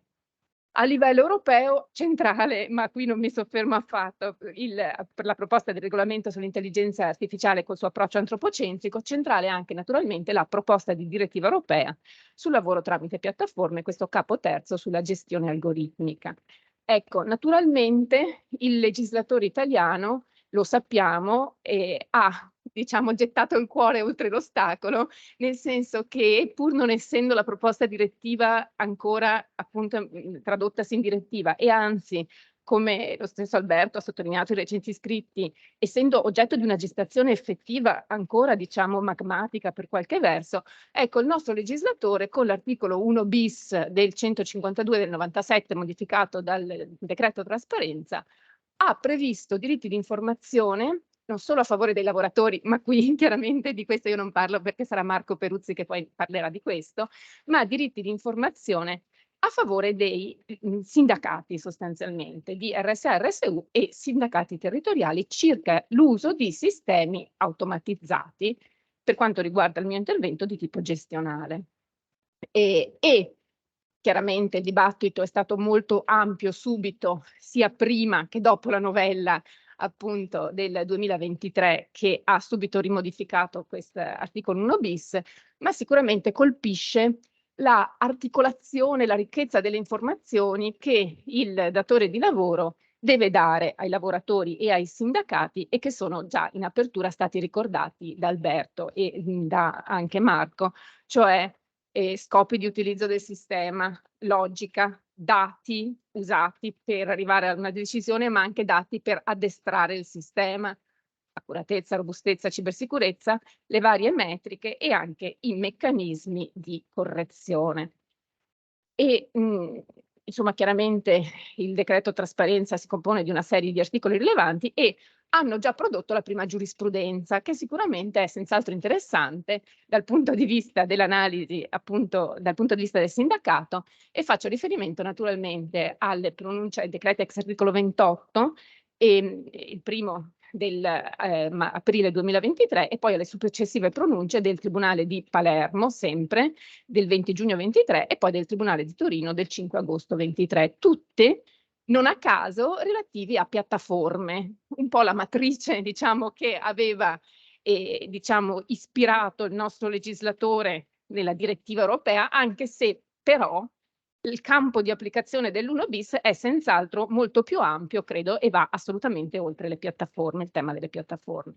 Ecco, e la norma in questione, la rileggo, il datore di lavoro, il committente pubblico e privato è tenuto a informare il lavoratore dell'utilizzo di sistemi decisionali o di monitoraggio integralmente automatizzati deputati a fornire indicazioni rilevanti ai fini della gestione del rapporto di lavoro.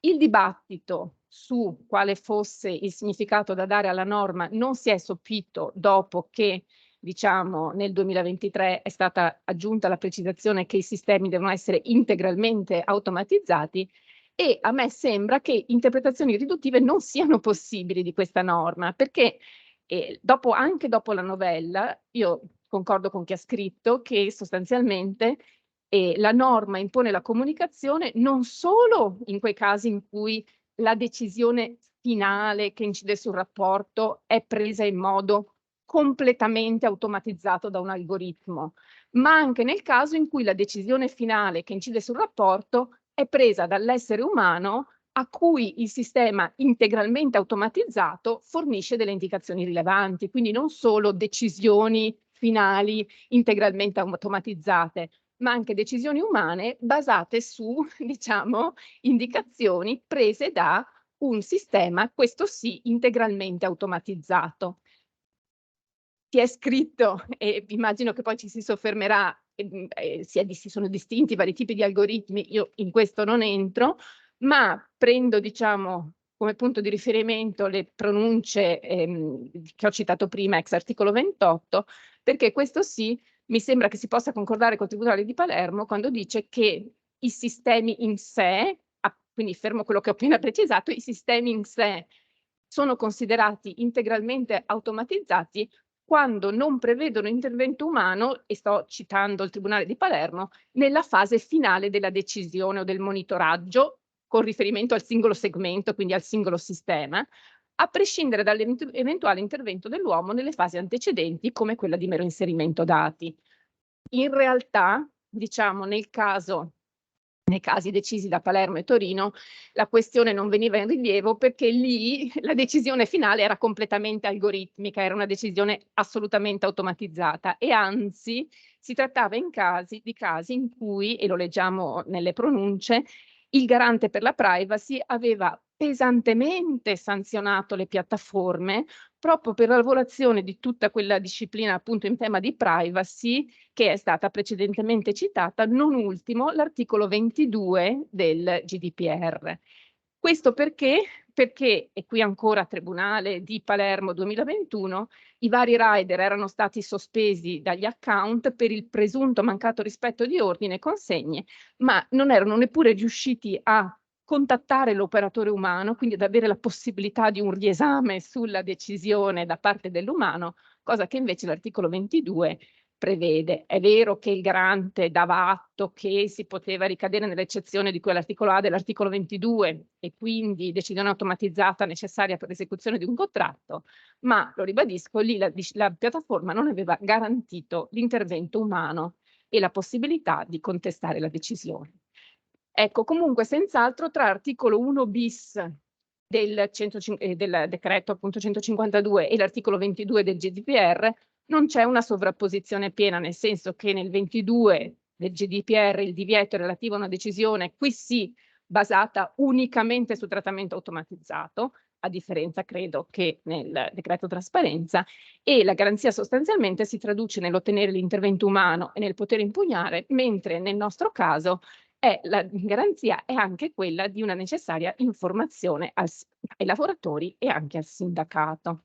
Ecco, sul, diciamo, ruolo del sindacato, io penso che sia un ruolo in questo caso forte e importante, che emerge dal comma 3 e anche e soprattutto dal comma 6 dell'articolo 1 bis, che non sono chiaramente identici, e il Tribunale di Palermo ci dice anche questo. Cioè il Tribunale di Palermo ci dice, il comma 3 è quello che dice che il lavoratore direttamente, quindi diritto del lavoratore direttamente o tramite rappresentanze sindacali, aziendali o territoriali, non meglio qualificate, nel comma 3, ha diritto a ottenere le informazioni. Il comma 6 invece è quello che ci dice che la comunicazione delle medesime informazioni deve essere fatta, quindi deve essere fatta dal datore di lavoro, dal committente o datore di lavoro, anche alle rappresentanze sindacali aziendali o unitaria e in assenza alle sedi territoriali delle associazioni sindacali comparativamente più rappresentative sul piano nazionale. Qui appunto NIDIL, CGIL e gli altri sindacati della CGIL hanno chiaramente azionato ex articolo 28 questi diritti, e in effetti il Tribunale di Palermo e poi anche di Torino ha riconosciuto il loro diritto a questa informativa, espressamente chiarendo che era azionabile anche da parte del sindacato in aggiunta e non in alternativa rispetto all'eventuale invio di informazioni al lavoratore. Cioè il fatto che il committente datore avesse dato le informazioni al lavoratore, ex comma 3, non era sufficiente a integrare le garanzie del comma 6, da cui è stato notato una norma che consente una penetrazione molto forte del sindacato anche nelle aziende di minime dimensioni, perché di dimensioni non si parla, e non previamente sindacalizzate. Quindi sicuramente una norma forte. Con questa sfasatura, secondo me, tra il comma 3 e il comma 6, su cui magari si potrebbe indagare più a fondo, nel senso che quando il comma 3 ci dice lavoratore direttamente o tramite le rappresentanze sindacali, aziendali o territoriali, a me viene da dire il proprio sindacato di appartenenza. Quindi se è un iscritto Cobas, chiederà di ottenere la propria informativa tramite il Cobas sostanzialmente. Cosa diversa è il diritto dei soli sindacati comparativamente più rappresentativi di azionare ex comma 6 i diritti appunto in capo al sindacato. Qui sì, comparativamente più rappresentativi, RSR su o comparativamente più rappresentativi, nel senso credo di maggiormente rappresentativi. Qui mi pare che la definizione, la nozione sia utilizzata in quel senso equivalente al maggiormente. Ecco, comma 3. Prima dell'inizio del rapporto di lavoro, il lavoratore ha diritto per sé o tramite il sindacato di avere le informazioni prima del rapporto dell'inizio del rapporto. Invece il comma 6, un diritto di informazione, non di consultazione, solo di informazione, però chiaramente deve essere un'informazione, credo, tempestiva.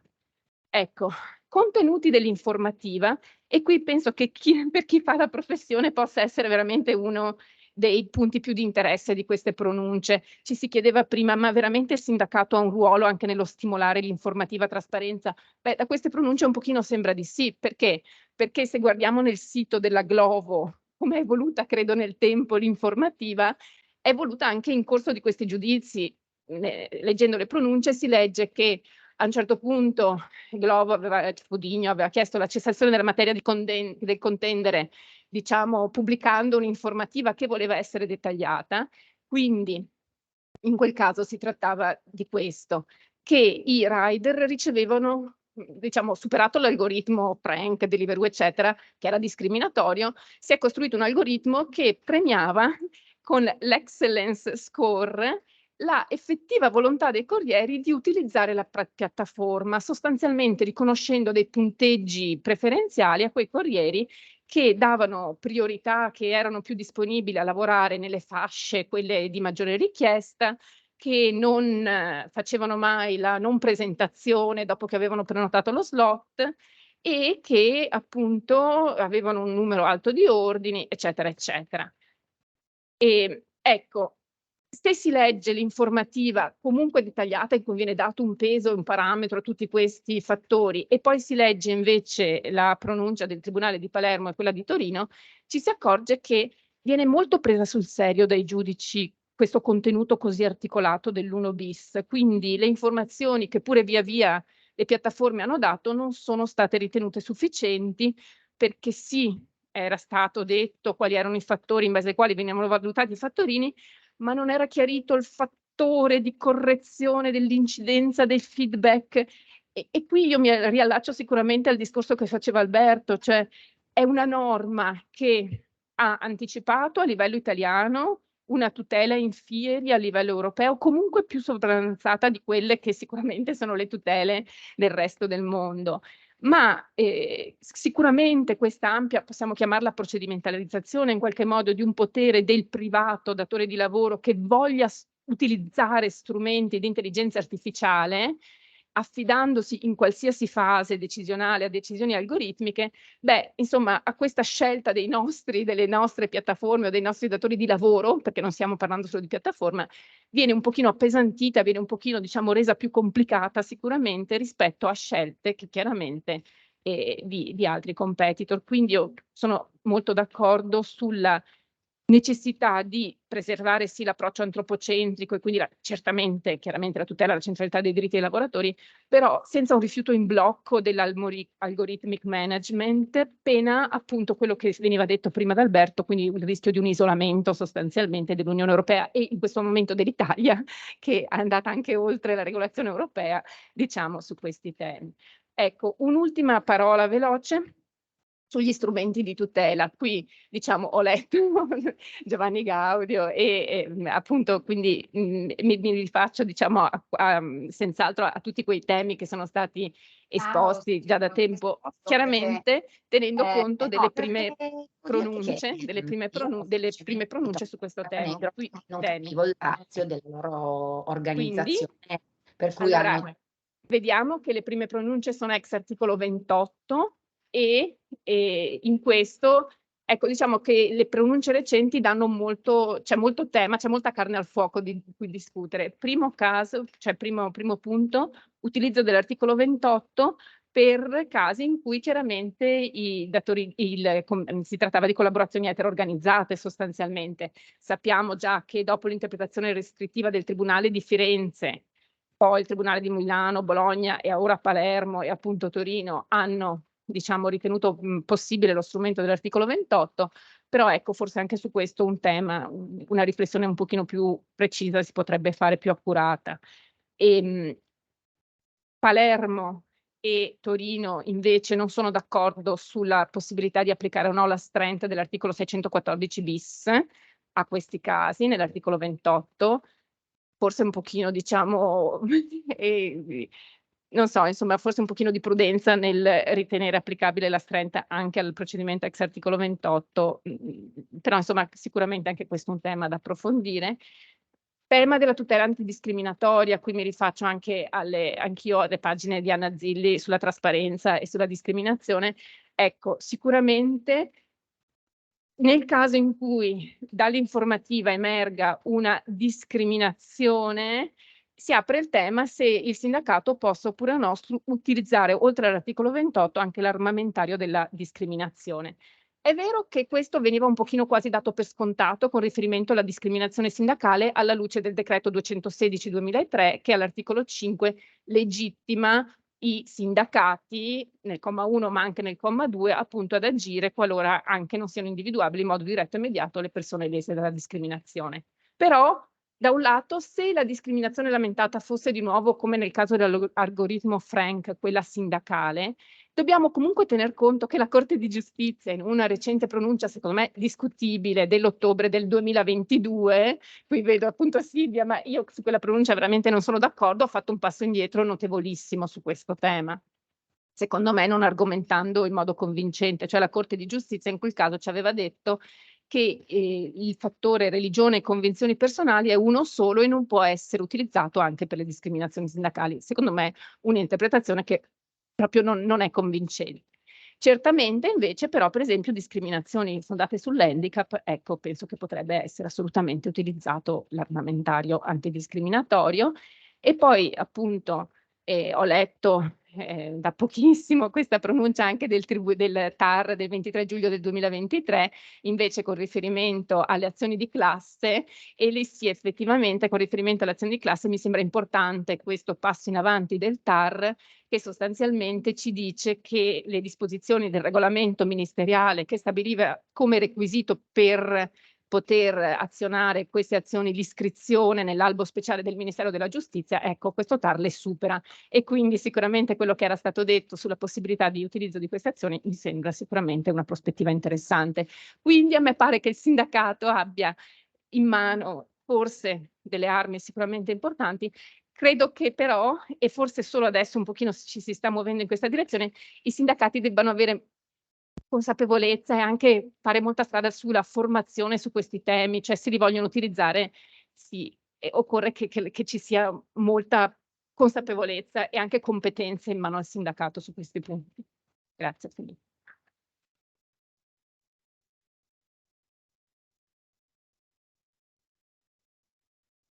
Bene, bellissima relazione anche questa di Barbara, ci ha offerto tantissimi spunti, ci fa piacere constatare che può se debitamente attrezzato e formato, il sindacato può svolgere un ruolo su questo tema e lo sta svolgendo, peraltro in questo caso con l'ausilio della magistratura, quindi diciamo idealmente si saldano diciamo le due presentazioni originarie di Marco e la tua attuale. Allora io, ma poi ne parleremo diciamo personalmente dopo, l'unico accenno che non ho ben colto, nel senso che mi sembra di difficile realizzazione pratica, è sui soggetti destinatari dell'informativa, perché immaginare che soggetti destinatari in prima battuta da parte dell'impresa dell'informativa siano tutte le organizzazioni sindacali di appartenenza dei lavoratori, perché faceva l'esempio di Cobas, mi sembra ovviamente complesso. No, forse ho sicuramente spiegato male quello che avevo in testa. Io intendevo non comma 6, certamente destinatari dell'informativa sono solo RSRSU comparativamente, però quando si dice che il lavoratore il suo diritto personale a ricevere l'informazione può esercitarlo personalmente o tramite il sindacato, io credo che il lavoratore possa chiedere con riferimento quindi non il sindacato che possa essere automaticamente di qualsiasi sindacato destinatario dell'informativa, ma che il singolo lavoratore possa chiedere il suo diritto all'informativa di riceverlo. No, questo è molto interessante. Può portarglielo lui, però diciamo. No, ma questo diciamo non è irrilevante la distinzione. No, infatti. No, è molto interessante questa precisazione, ti ringrazio. Barbara, non è assolutamente irrilevante, perché un conto è che il responsabile del personale abbia diciamo da trattare con il sindacalista, adesso stiamo dicendo qualunque sigla, insomma, che non sia ovviamente comparativamente più rappresentativa. Altro discorso è che si limiti a darla questa informativa all'interessato in sede poi di acquisizione dell'informativa e quindi dell'eventuale consenso laddove richiesto il consenso, oppure solo dell'informativa iniziale al momento della costituzione del rapporto, e poi il lavoratore diciamo il lavoratore diffonderà, chiederà spiegazioni, eccetera, e si confronterà con il sindacalista di riferimento. Ecco, questa è naturalmente una precisazione importante, no, di cui ti ringrazio, perché, ripeto, diciamo altrimenti la gestione potrebbe essere un attimino complessa. Interessante tutto quanto. Faccio io a mia volta una precisazione, sono totalmente d'accordo con quello che diceva Barbara rispetto poi ai rischi di isolamento, era esattamente il mio concetto. Io peraltro criticavo questo eccesso di proceduralizzazione rispetto ai produttori di software di intelligenza artificiale, cioè tutto il meccanismo istituzionalizzato che diciamo governa, come ci spiegava Anna, la produzione di questi strumenti e la gestione dell'intelligenza artificiale. Diverso discorso è la procedimentalizzazione nella fruizione di questi strumenti all'interno dei luoghi di lavoro, perché lì sono d'accordo in pieno che è l'unica via e l'unico momento, ce lo diceva anche Marco prima, cioè è chiaro che l'informativa è il nocciolo cardine di questo sistema, che poi avrà questa possibilità di intervento umano, di coinvolgimento in che forme e tutto, però la base, la partenza è l'informativa, il nocciolo duro. Quindi sugli obblighi di procedimentalizzazione legata alla condivisione di informazioni, su questo sono d'accordo anche io in pieno, sulla opportunità di svilupparli e di diciamo promuoverli al meglio, con l'apporto, come diceva Barbara, possibilmente di un sindacato formato, attivo, capace di interloquire.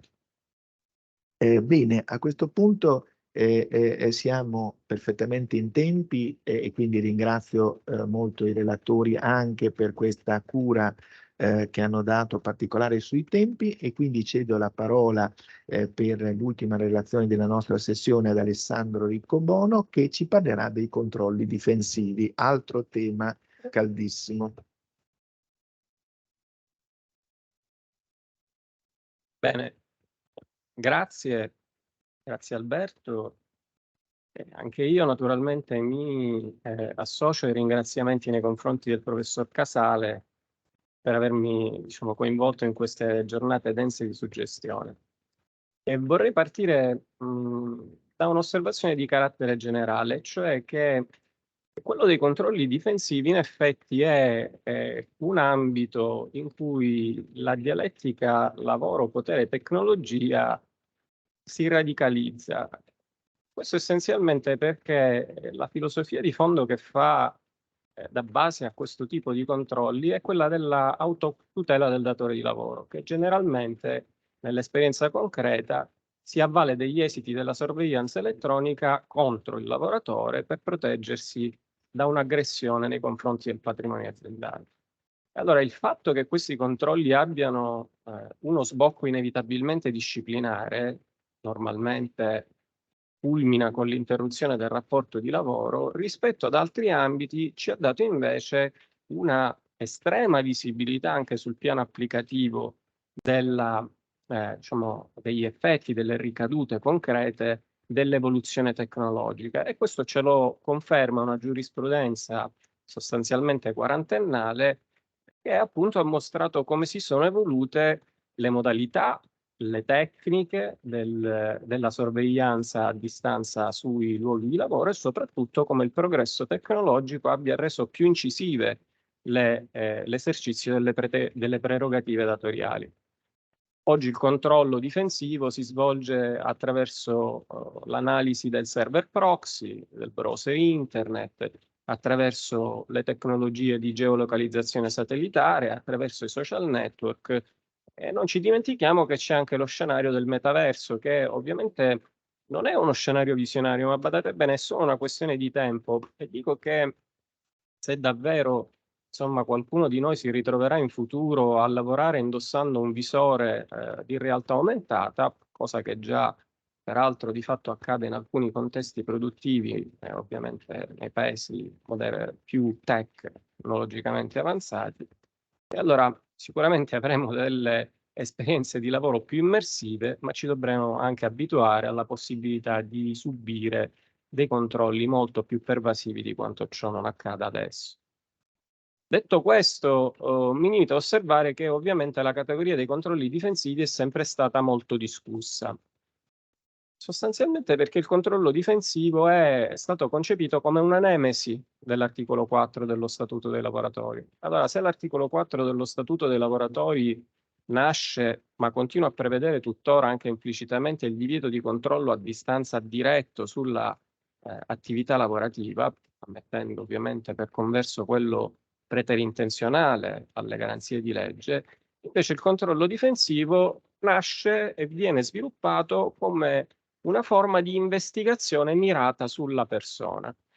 Investigazione che il datore di lavoro pone in essere, tra l'altro in modo generalmente occulto, perché deve smascherare la commissione di un illecito aziendale.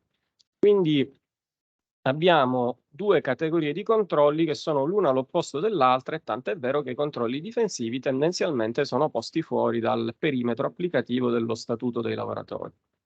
Qual è il problema? Il problema è quello che hanno messo in evidenza numerosissimi commentatori, e cioè che la dicotomia tra il controllo sull'adempimento della prestazione, che è un controllo vietato ex articolo 4 dello Statuto dei lavoratori, e il controllo invece sulla commissione di fatti illeciti è una dicotomia assolutamente fallace, o comunque diciamo piuttosto artificiosa, nel senso che non si dà mai un illecito extracontrattuale commesso sul posto di lavoro che non sia anche un inadempimento. Anche qui qualche caso dalle più recenti cronache giudiziarie.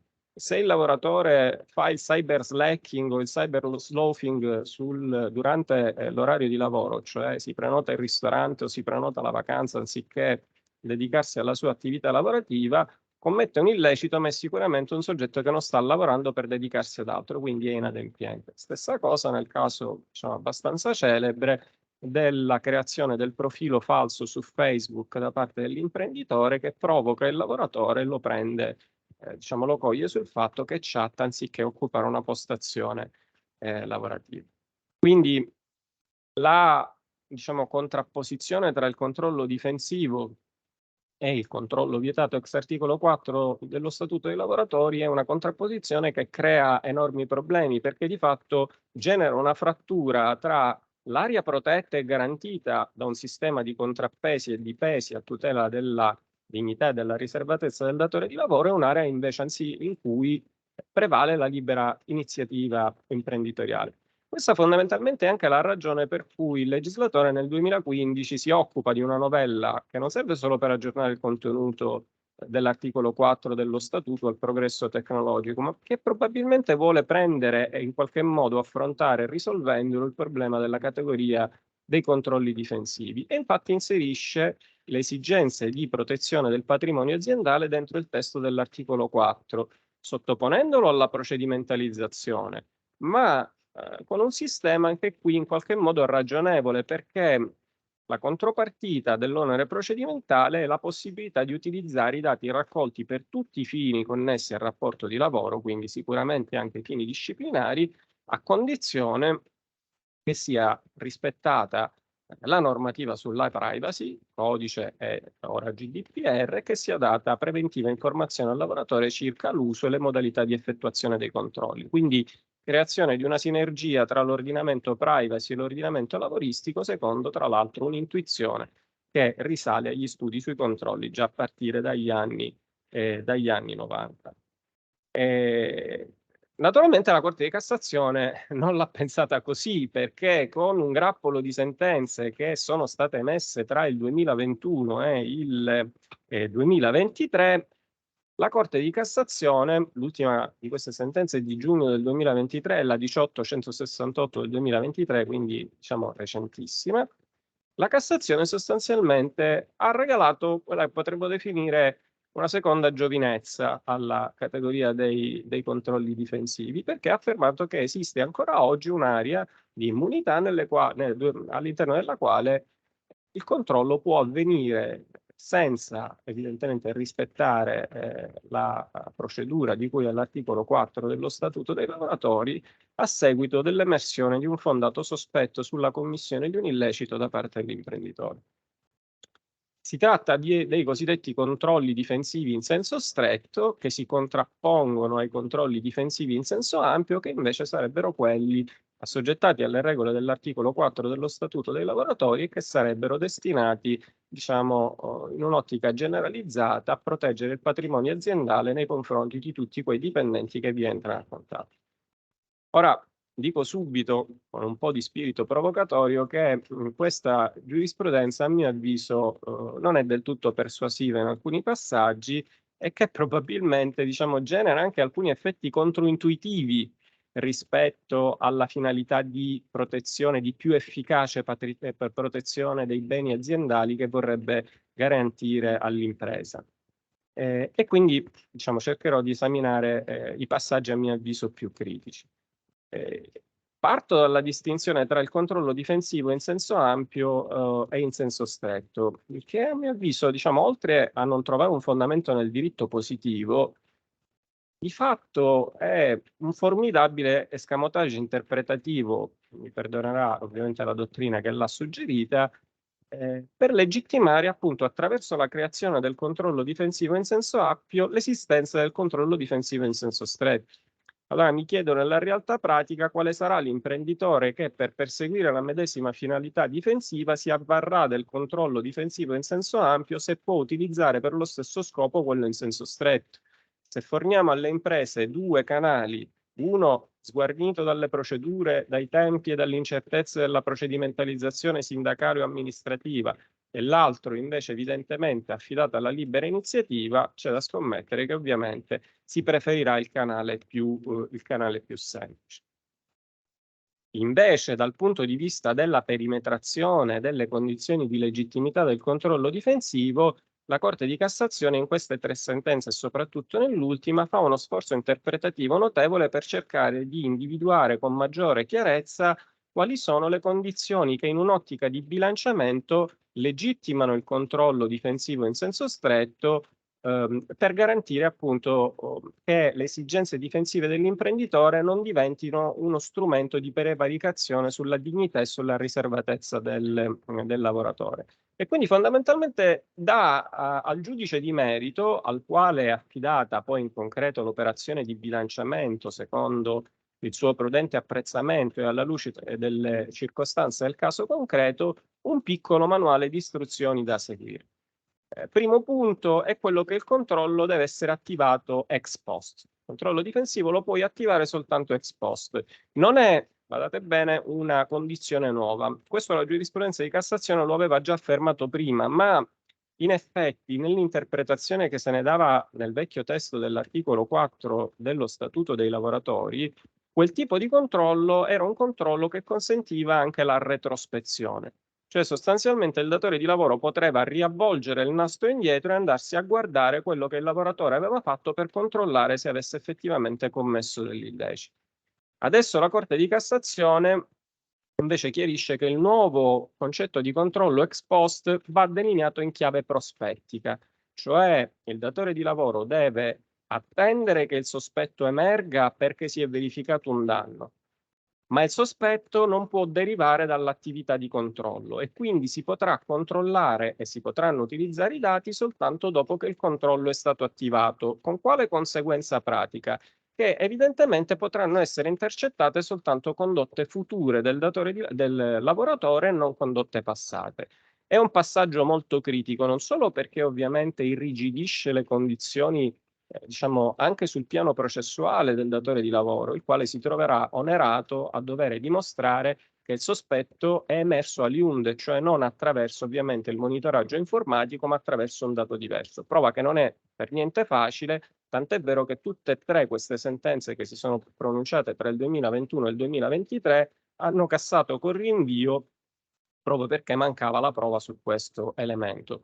Ma il dato più critico, diciamo, è l'effetto concreto su cui si è concentrato anche, infatti, diciamo, poi il professore Pizzoferrato, è che evidentemente questo tipo di idea per cui il controllo può essere solo prospettico può avere anche effetti, diciamo, in qualche modo indesiderati, perché dobbiamo attendere che l'imprenditore abbia subito un danno, dopodiché può attivare il controllo, che può essere solo prospettico e quindi non può guardare alle condotte passate. E che succede se durante il periodo in cui il lavoratore è posto sotto osservazione, sia che possa essere un delinquente abituale o che abbia commesso un illecito in maniera occasionale, non reitera l'illecito?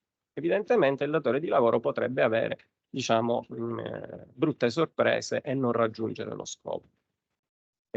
Altro punto è quello del bilanciamento. Allora, la Corte sostiene ovviamente che bisogna fare un bilanciamento tra le 2 esigenze in gioco e quindi richiama sia l'ordinamento privacy, che dice si applica indipendentemente dall'articolo 4, con tutti i principi di minimizzazione, proporzionalità, eccetera, che tra l'altro erano stati già da prima richiamati, quindi anche questa è una novità, ma soprattutto richiama il diciamo, catalogo delle cautele che è stato elaborato dalla Corte Edo nelle ormai anche qui numerose pronunce che si sono diciamo, soffermate sui limiti al rispetto della vita privata in ambito professionale in casi appunto di controlli difensivi. Qual è il punto diciamo, più critico e quello che rimane ambiguo? Quello della segretezza del controllo. Allora, il controllo difensivo in senso stretto oggi deve essere un controllo che può continuare a rimanere segreto, latente, illecito, perché ovviamente un controllo latente è più efficace, oppure deve essere un controllo quantomeno prevedibile per il datore di lavoro. Ecco, dico subito che la mia idea è quella che anche in questo nuovo sistema il controllo dovrebbe essere quantomeno prevedibile, non solo perché questa conclusione si può desumere già dal GDPR, ma perché come in qualche modo è già emerso anche nelle relazioni di Anna e di Barbara De Mozzi, c'è la nuova filosofia regolativa posta alla base del decreto trasparenza che il garante della privacy diciamo, ha già interpretato come disciplina che si integra con il GDPR e ne costituisce una normativa di miglior favore. E ovviamente è stato anche in questo caso ricordato come i nuovi obblighi informativi che riguardano non solo i sistemi decisionali ma anche i sistemi di monitoraggio integralmente automatizzati imponga al datore di lavoro di dare una comunicazione preventiva al lavoratore, preventiva o all'inizio della prestazione o alla raccolta dei dati circa il fatto che naturalmente vi sono dei sistemi che hanno delle determinate logiche di funzionamento e che ci possono essere degli impatti, qualunque essi siano, sul rapporto di lavoro. Tra l'altro mi piace sottolineare il fatto che l'avverbio integralmente, che è stato introdotto dal decreto lavoro a maggio con lo scopo chiaro di comprimere la funzione e il catalogo delle informazioni, è stato già smontato, come ci ha ricordato Barbara, dalla prima giurisprudenza di merito, la quale fondamentalmente nelle sentenze sui rider di Palermo e di Torino ha detto vabbè, però qua se il controllo comunque prevede un intervento umano marginale, evidentemente l'informazione dovrà essere data comunque perché poi la sequenza decisionale o nel nostro caso di monitoraggio è comunque una sequenza che ha uno sbocco che funziona da sé. Allora, tutto risolto? No, assolutamente, perché in effetti questo dato rimane ambiguo dalla Corte, nella giurisprudenza della Corte di Cassazione. La Corte di Cassazione ci dice sì, è importante che il lavoratore sia informato della possibilità di essere sottoposto a controllo se ci sono danni al patrimonio aziendale. Questo è un elemento utile, è utile ma non è indispensabile. E in effetti perché arriva a conclusione? Perché richiama la giurisprudenza EDU. Però la giurisprudenza EDU è ambigua, o meglio oscilla su questo punto, perché nel caso Lopez Ribalda, che riguardava furti all'interno di un supermercato, afferma che la sorveglianza attraverso delle telecamere è legittima perché si trattava appunto di andare a reprimere un'attività illecita con un'attività di monitoraggio concentrata nel tempo. In Barbulescu, che è la prima della Grande Camera, invece afferma il contrario, cioè si trattava del caso di un dipendente che aveva chattato con un'applicazione di messaggistica aziendale. La Corte Edu dice no, qua il dipendente non sapeva che i dati erano immagazzinati, quindi il controllo, anche se chattava per scopi personali, è illegittimo. Più recentemente ancora, anche questo caso diciamo del 2023, caso Gramaxo, su un informatore del farmaco con controllo tramite GPS sul monitoraggio dei chilometri percorsi per il controllo della rendicontazione delle spese, la Corte di Giustizia, la Corte di Strasburgo afferma che il controllo è legittimo perché c'è l'interesse dell'impresa a non sborsare più soldi del dovuto, però perché? Perché il lavoratore era stato informato che il GPS era installato nell'autovettura e poteva essere utilizzato. Tutto questo per dire cosa? Che evidentemente la giurisprudenza della Corte di Strasburgo è una giurisprudenza che raggiunge equilibri che sono ovviamente basati sulle diverse sensibilità dei suoi componenti e che portano ad operazioni di bilanciamento mobile tipiche dei trattati o delle convenzioni internazionali e che sono poi influenzati ovviamente dalle caratteristiche delle singole legislazioni nazionali. Tant'è vero che nello stesso caso Gramaxo, l'ultimo, la decisione non è presa all'unanimità, ma ci sono 3 autorevoli componenti che dicono un minuto, qua questo tipo di monitoraggio era fatto con un sistema di GPS che non si poteva spegnere, che monitorava il lavoratore 7 giorni su 7, 24 ore su 24, quindi il controllo avrebbe dovuto intendersi come sproporzionato. Invece la Corte di Cassazione, nel richiamare appunto questo decalogo, sostanzialmente si affida totalmente al bilanciamento che dovrà essere effettuato da parte del giudice nel caso concreto sulla base del proprio sistema di valori, e così viene disapplicato l'articolo 4 dello Statuto. Ora, a me pare che questo modo di procedere nell'integrazione tra fonte interna e fonte di diritto internazionale sia, diciamo, eccentrico rispetto al metodo e al principio della massimizzazione delle tutele, che è previsto non solo dall'articolo 53 del trattato, della Convenzione EDU, ma anche secondo l'insegnamento che ci ha dato ormai in più occasioni la Corte Costituzionale a partire dalla sentenza 311 del 2009, dove si dice che effettivamente l'integrazione deve essere sempre di segno positivo, cosa che in questo caso non è, perché evidentemente le garanzie dello Statuto dei lavoratori vengono disapplicate. Non sono peraltro d'accordo, e vado chiudendo, sul fatto che l'idea di sottrarre alle garanzie statutarie il controllo in senso difensivo sia l'unico modo per dare all'imprenditore un'arma per difendersi.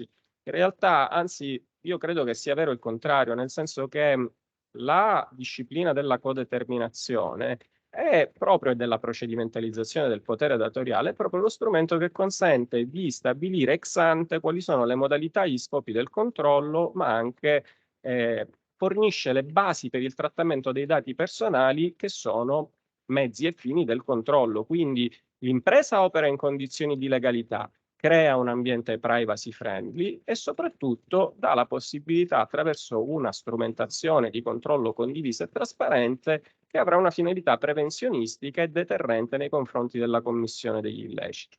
Quindi sarebbe bastato probabilmente seguire la soluzione più semplice, anziché, diciamo, imbarcarsi nella complessità dell'operazione di bilanciamento che ha scelto di intraprendere la Corte di Giustizia, per raggiungere uno scopo tutto sommato equilibrato.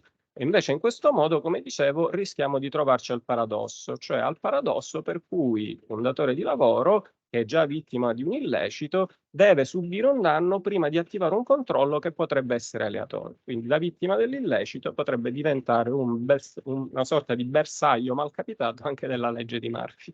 Vi ringrazio e ho finito.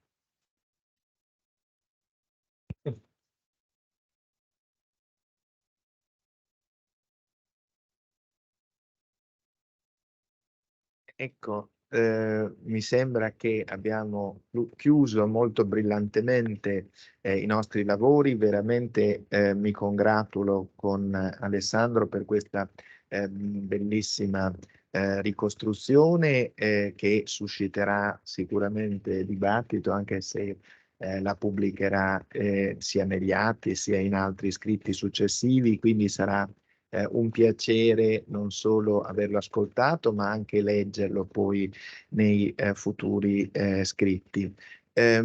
Sono cose molto interessanti le osservazioni. È vero, io avevo criticato proprio su questo aspetto che lui richiamava da ultimo dell'elettorietà, questa possibilità di fare a seguito del fondato sospetto, timore di commissione dell'illecito, di fare un controllo solo per il futuro e quindi non per il passato. Francamente può andare bene in alcune circostanze, se diciamo si tratta di un'agenzia investigativa che è messa in campo per sorvegliare che cosa fa il lavoratore durante il periodo di malattia, nell'ipotesi in cui la malattia non sia fondata, eccetera. Quindi un controllo tramite un'agenzia investigativa è chiaro che vale per il futuro e il problema non si pone. Però, come diceva Alessandro, diciamo, evidenziando questo paradosso di andare addirittura ad un effetto controproducente, ci sono tutti i casi invece in cui c'è una verifica su come è stato gestito lo strumento aziendale, l'email, piuttosto che altri strumenti di lavoro software. E qui è chiaro che non si capisce se la finalità è una finalità dichiarata legittima dall'ordinamento, e quindi lui ha perfettamente ragione nel sollevare queste anomalie di sistema, perché se la finalità è legittima, cioè quella di reprimere, cioè la possibilità da parte del datore di lavoro di reprimere la commissione degli illeciti, a quel punto gli dovrai dare anche lo strumento per farlo. Non capisco perché lo deve fare solo per il futuro e non deve farlo per il passato. Quindi assolutamente d'accordo. Sulla questione del bilanciamento, scusate se ne approfitto solo un minuto per dare anche un piccolo contributo mio, ma 30 secondi, non un minuto. È vero anche il rischio che paventava Alessandro. Diciamo, su questo però diciamo, l'indicazione può essere anche un'indicazione interessante, corretta, sebbene diciamo come vi diceva non stabile e non stabilizzata, perché comunque dei parametri in linea di massima ci sono, cioè come vi diceva la minimizzazione, la proporzionalità anche molto importante, perché diciamo io ricorro all'agenzia investigativa se devo controllare un informatore scientifico del farmaco, dove sta tutta la prestazione e l'attività la svolge fuori, per vedere se invece durante questa attività va a giocare a golf piuttosto che incontra invece altre aziende con cui fa attività concorrenziale. È chiaro che riesco a farlo attraverso un investigatore privato, ma se io controllo l'attività del mio commesso di uno store, probabilmente non ho la necessità di andare a coinvolgere l'agenzia investigativa. Quindi adesso scusate la banalizzazione dell'esempio, ma per dire diciamo che l'esistenza di queste controspinte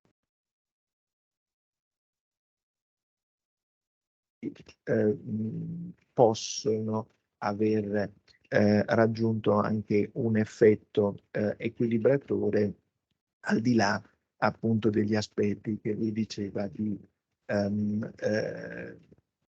non certa prevedibilità della soluzione. E qui torniamo poi sulla prevedibilità poi del giudice di applicare al caso di specie poi questi principi, che sono comunque principi di carattere generale.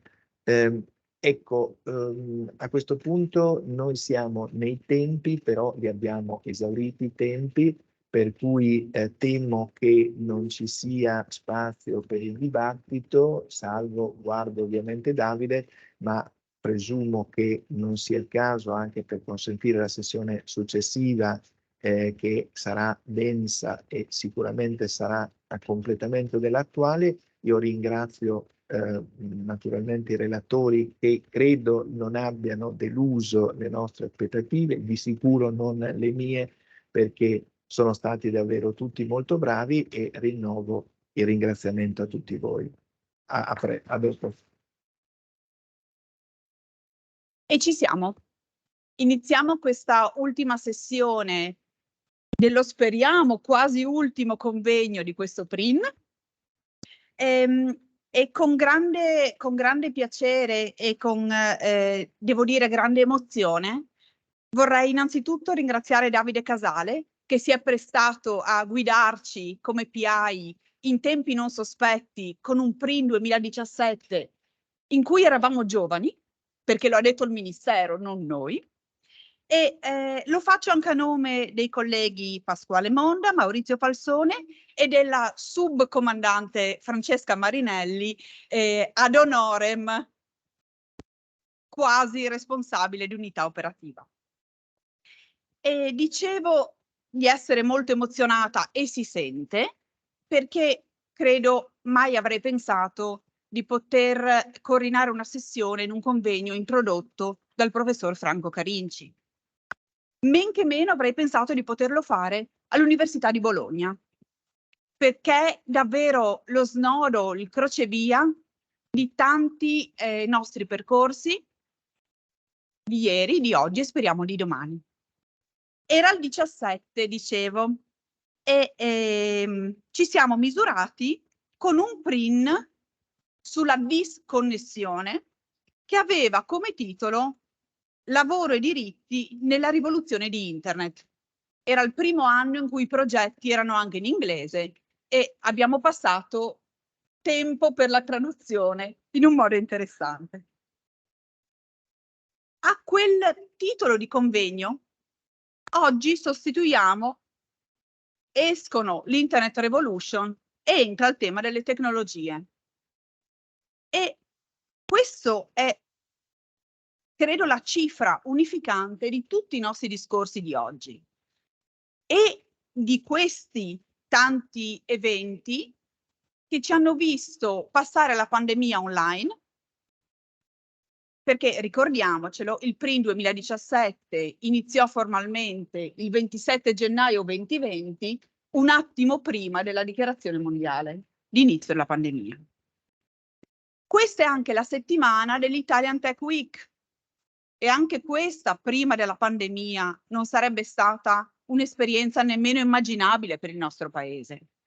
Allora, in tutto questo direi che queste tecnologie che sono state già indagate nelle 3 bellissime sessioni che hanno preceduto questa e per le quali ringrazio i coordinatori, ringrazio i partecipanti, ringrazio chi ha avuto la pazienza di stare qui fino ad ora ad ascoltare e ringrazio, anche se non li vedo qui, ma li immagino festaioli altrove, i nostri colleghi stranieri che ieri hanno dato un contributo, io direi indispensabile ai nostri ragionamenti. Allora, in questa sessione abbiamo come sfondo le tecnologie. Qui ci occupiamo di what's next, cosa ci aspetta dopo. E torniamo però un passo indietro, perché come giuslavoriste e giuslavoristi noi ci chiediamo sempre come proteggere il contraente debole, come proteggere la contraente debole. E lo faccio con dei colleghi, amici con cui abbiamo costruito tanto in questi anni e tanto costruiremo, in una sessione che mi permetto di dire è anche una sessione autorale e per ognuno di loro mi permetterò di citare non solo il loro profilo accademico, ma anche i contributi che hanno dato negli ultimi anni sui temi di cui parliamo oggi. Allora non continuo oltre perché poi l'emozione incredibilmente può prendere il sopravvento e cedo con grande piacere la parola a Marco Peruzzi e immagino che tutti abbiate sul comodino la monografia Intelligenza Artificiale e Lavoro di cui oggi andiamo proprio a parlare come temi, parlando di processi automatizzati, trasparenza e tutela del lavoratore. Grazie Marco. Grazie a te Anna. Innanzitutto consentitemi di ringraziare le organizzatrici, gli organizzatori di questo interessantissimo convegno, in particolare Davide Casale e Anna Zilli. E grazie anche per questa introduzione. Vorrei muovere il mio ragionamento da una domanda. Se con un tratto di penna il legislatore italiano eliminasse l'articolo 1 bis dall'ordinamento, il datore di lavoro non avrebbe più simili obblighi di informazione nei confronti dei lavoratori e nei confronti del sindacato?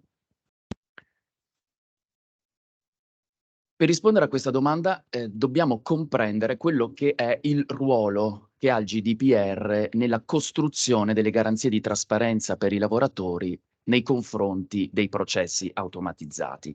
Ecco, consideriamo anzitutto che un processo automatizzato, quindi basato sull'esecuzione di uno o più algoritmi, implica un trattamento di dati e questo trattamento di dati rientra nell'ambito di applicazione del GDPR nel momento in cui quei dati siano qualificabili come personali.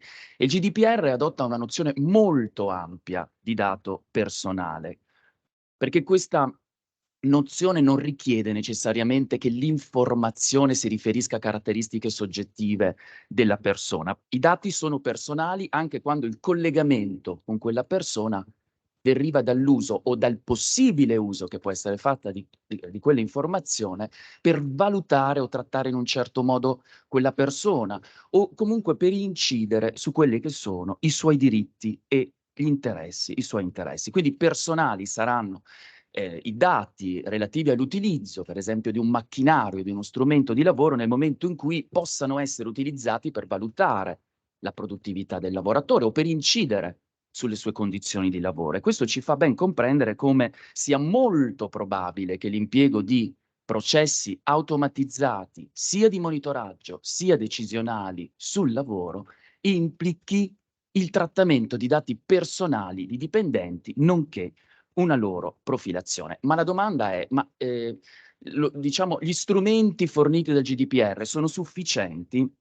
Le regole del GDPR sono sufficienti per garantire che un dipendente abbia accesso a informazioni di trasparenza adeguate o sono regole insufficienti perché limitano questo accesso solo a informazioni relative ai suoi propri dati personali? Il problema sorge perché noi lo sappiamo, le cosiddette tecnologie data driven prevedono appunto che i processi siano principalmente influenzati dai grandi serbatoi di dati, dai cosiddetti big data anonimizzati, quindi dati che non riescono a essere qualificati come personali. E altra domanda è, le norme del GDPR consentono di configurare un obbligo di disclosure sul funzionamento del processo automatizzato anche quando tale processo non sia decisionale e integralmente automatizzato ai sensi dell'articolo 22 del GDPR. Qualcuno potrebbe infatti sostenere, cioè potrebbe porre la questione, posto che il GDPR agli articoli 13 e 14, 15 riserva o prevede espressamente diritti specifici di informazione e di accesso relativi alla logica coinvolta e alle conseguenze del trattamento per l'interessato, fondamentalmente informazioni che gli consentano poi di contestare la decisione solo per i casi di quell'articolo 22. Consentitemi al riguardo di dire che non condivido questa interpretazione estensiva che dà il Tribunale di Torino nel decreto di agosto rispetto a questi tre articoli, 13, 14, 15. Il Tribunale di Torino fondamentalmente afferma che si applicano anche ai processi solo parzialmente automatizzati. Mi è venuta un'idea, probabilmente questa lettura è indotta da un errore di punteggiatura che c'è nella versione italiana del GDPR. Manca una virgola, la virgola è evidenziata e quindi questo potrebbe far pensare che il riferimento all'articolo 22 riguardi la profilazione e non anche il processo automatizzato, ma se noi andiamo a leggere la versione inglese c'è quella virgola, è un inciso, il di cui si riferisce anche al processo automatizzato, che è appunto quello integralmente automatizzato di quell'articolo 22. D'altra parte, quello che cercherò di evidenziare è che comunque il GDPR fornisce importanti fonti di protezione per la trasparenza dei lavoratori, anche se non sono coinvolti i suoi dati personali, anche se il processo non è integralmente automatizzato. Innanzitutto, i dati non personali sono attratti nella sfera di applicazione del GDPR laddove indissolubilmente legati a dati personali all'interno di un medesimo dataset. Questo ce lo dice l'articolo 2 del regolamento in materia di libera circolazione dei dati non personali. Ecco, saremo chiamati chiaramente a indagare ancor di più ulteriormente il significato di questa condizione di indissolubilità nel momento in cui si parla appunto di sistemi algoritmici data driven. Ma ancor più rilevante è questo secondo passaggio, perché è importante tenere in considerazione che sulla base delle linee guida del gruppo ex articolo 28, laddove vi siano almeno due delle circostanze indicate sulla slide, quindi processo di decisione automatizzato o riferibilità dei dati a interessi vulnerabili, tra cui sono previsti indicati anche quelli dei dipendenti, un monitoraggio sistematico, l'applicazione di tecnologie innovative, laddove vi siano almeno due di queste condizioni, si configura in capo al titolare del trattamento, che nel nostro caso è il datore di lavoro, l'obbligo di valutare l'impatto di questo trattamento ai sensi dell'articolo 35.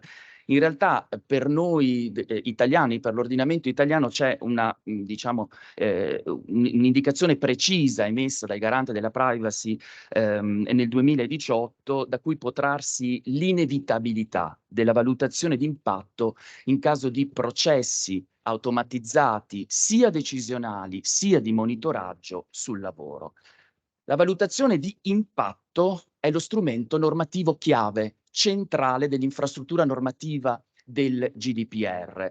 È una chiara espressione del modello basato sull'approccio, sul risk-based approach, del principio di accountability, sotteso al modello di gestione del rischio, modello che noi giuslavoristi ben conosciamo perché applicato nel sistema normativo del diritto della salute e sicurezza sul lavoro, modello che in questo caso impone al titolare del trattamento di modulare la compliance rispetto a principi generali, in particolare quello di correttezza e trasparenza, rispetto alle specifiche caratteristiche del trattamento, quindi adeguando e aggiornando i contenuti delle garanzie in rapporto ai rischi mappati, in rapporto anche al contesto specifico in cui il trattamento avviene.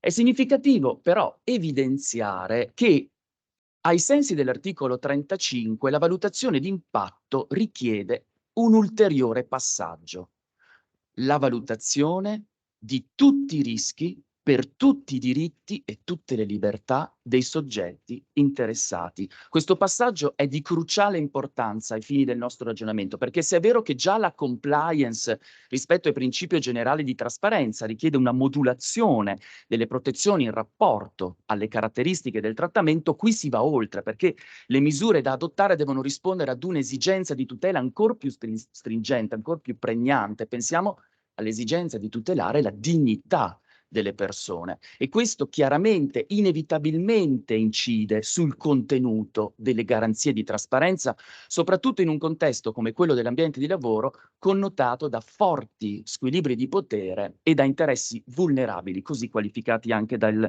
gruppo di lavoro ex articolo 29.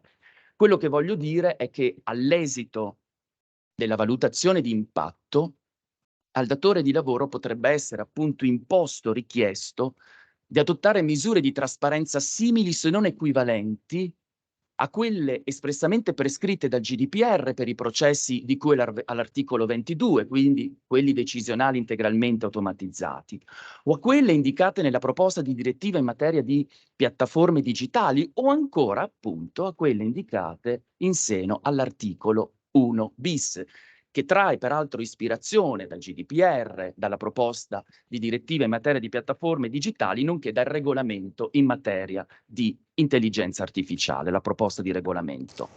In tal senso, la configurazione dell'obbligo informativo si sgancerebbe, non sarebbe condizionata da questa delicata delimitazione di fattispecie normative. Lo evidenziava prima anche Barbara De Mozzi, la delicatezza, la difficoltà di delimitare la fattispecie del processo integralmente automatizzato. Sono fattispecie che si espongono pericolosamente ad un determinato confronto, che è quello tra regola giuridica e complessità dell'evoluzione tecnologica. A me ricorda un po' il dibattito che c'è stato sulla nozione di strumento di lavoro ai fini dell'articolo 4.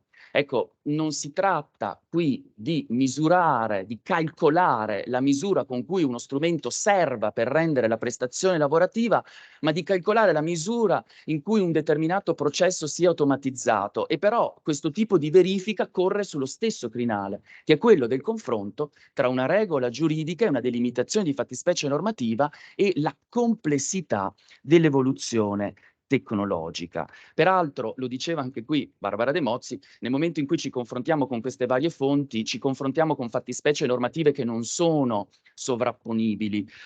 Pensiamo anche solo che nella proposta di direttiva in materia di piattaforme digitali, si fa peraltro riferimento ad uno specifico settore, però gli obblighi di informazione si applicano anche in caso di sistemi automatizzati che sostengono e non prendono le decisioni.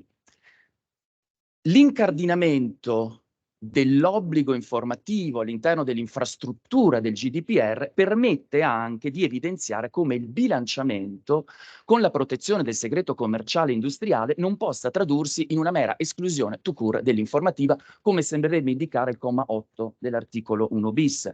Basta leggere il considerando numero 63 del GDPR, ma basta anche soltanto leggere l'articolo 3 della direttiva europea in materia di tutela dei segreti commerciali, che prevede che l'acquisizione, l'utilizzo, la divulgazione di un segreto commerciale siano da considerarsi leciti nella misura in cui siano richiesti o autorizzati dal diritto dell'Unione, e in questo caso noi stiamo parlando appunto del GDPR.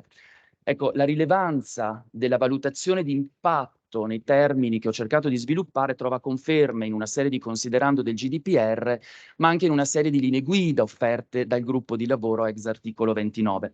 Lasciatemi solo richiamare le linee guida in materia di processi automatizzati, dove si segnala appunto la possibilità che al termine della valutazione di impatto, anche laddove trattisi di parziale automatizzazione, il titolare possa o debba adottare per far fronte ai rischi misure analoghe a quelle prescritte espressamente per i processi ex articolo 22.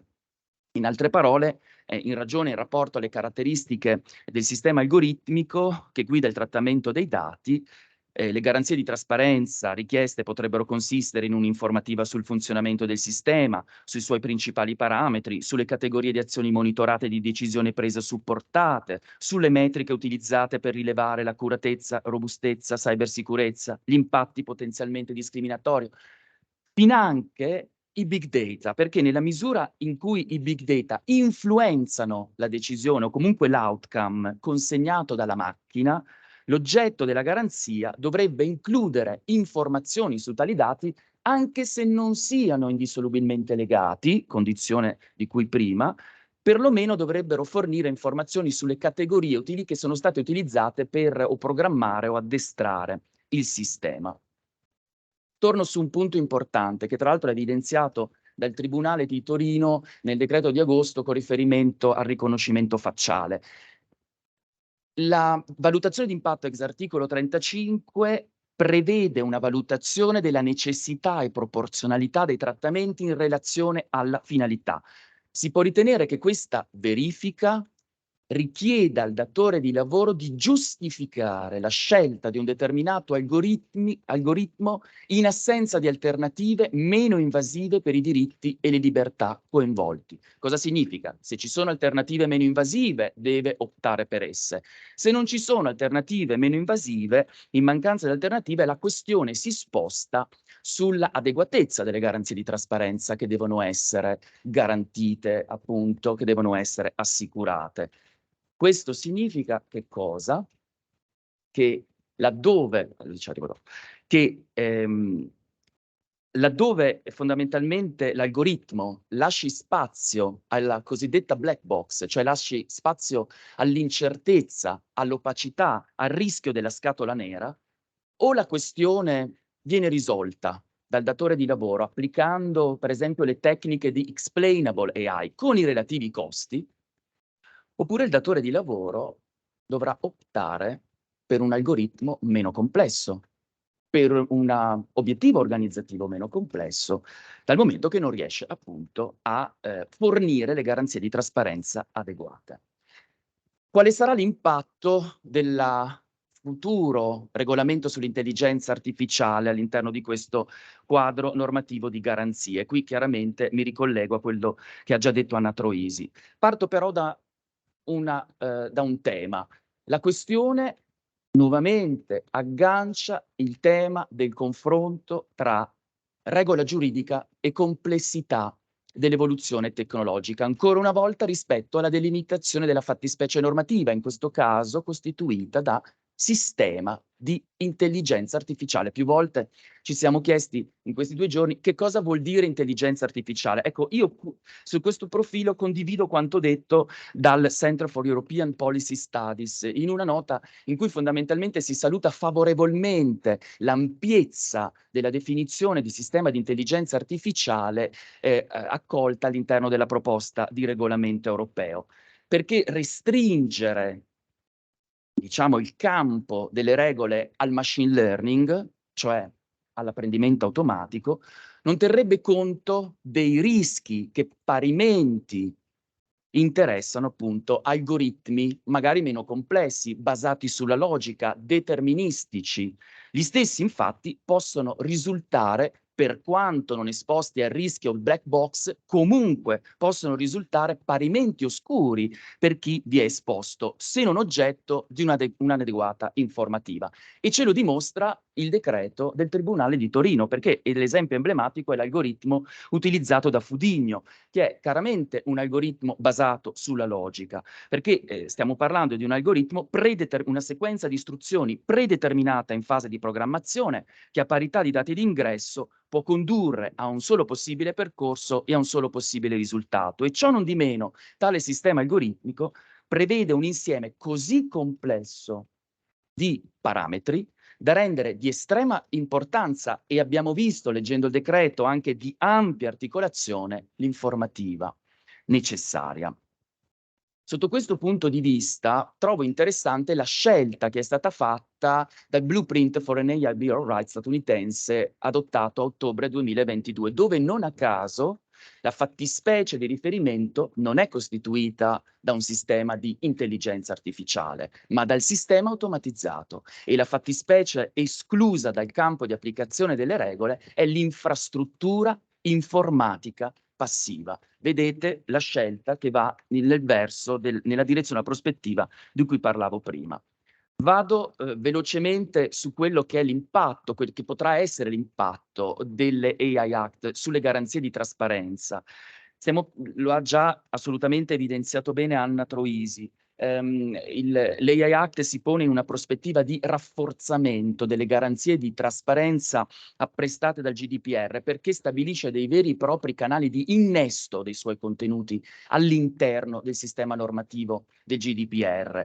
Prevede nello specifico che il fornitore dia all'utente, che nel nostro caso è il datore di lavoro, tutte le informazioni sul sistema di intelligenza artificiale nelle istruzioni d'uso o all'interno di adeguata formazione, e che poi l'utente utilizzi queste informazioni per effettuare la valutazione di impatto ex articolo 35 del GDPR. E nel caso peraltro di intelligenza artificiale generativa prevede appunto che l'utente dia una serie di informative ai soggetti che sono esposti ai cosiddetti deepfakes. Ancora, qui mi ricollego a quanto detto da Anna Troisi, molto interessanti sono le ulteriori garanzie di trasparenza introdotte dal Parlamento europeo nella appunto posizione adottata il 14 giugno. Abbiamo appunto un diritto alla spiegazione del processo decisionale individuale, estremamente importante questo obbligo di valutare l'impatto sui diritti fondamentali a cui sarà chiamato l'utente, lì chiamato deployer, comunque diciamo valutazione da condurre, come ha già detto Anna Troisi, insieme alla valutazione di impatto di cui al GDPR, appunto obbligo di informare gli utenti di sistemi che prendono decisioni o assistono al processo decisionale del fatto che vi sono esposti e dello scopo previsto e del tipo di decisioni prese. Lo ha già evidenziato ieri Massimiliano Delfino, anche l'obbligo per il datore di lavoro, prima di mettere in funzione, utilizzare un sistema di intelligenza artificiale sul luogo di lavoro, l'obbligo di consultare i rappresentanti dei lavoratori. E questo profilo di valorizzazione della dimensione collettiva della tutela ci ricongiunge a quello che era il secondo corno della domanda da cui siamo partiti, cioè se con un tratto di penna eliminassimo l'articolo 1 bis, il datore di lavoro avrebbe comunque obblighi di informazione rispetto ai lavoratori e rispetto al sindacato. Ecco, rispetto ai lavoratori in qualche modo ho cercato di rispondere. Abbiamo visto che al di là della previsione interna, a prescindere dall'articolo 1 bis, un obbligo informativo dal contenuto equivalente a quello di cui l'articolo 1 bis potrebbe comunque configurarsi all'esito della valutazione di impatto, ma la medesima conclusione non riusciamo a raggiungerla rispetto chiaramente, e quantomeno negli stessi termini, rispetto a un diritto di informazione autonomo e distinto di cui si è titolare anche il sindacato, quindi un diritto che possa aprire, in caso di sua violazione, le porte ad un ricorso per condotte antisindacali, come è avvenuto nelle vicende che ben conosciamo. Dal mio punto di vista, il ruolo dei rappresentanti dei lavoratori può essere recuperato percorrendo altre strade normative pur meno dirette, ma chiaramente per questo profilo d'analisi rinvio ad altra sede, soprattutto rinvio anche alle interessantissime relazioni che mi hanno preceduto. Vi ringrazio per l'attenzione. Grazie.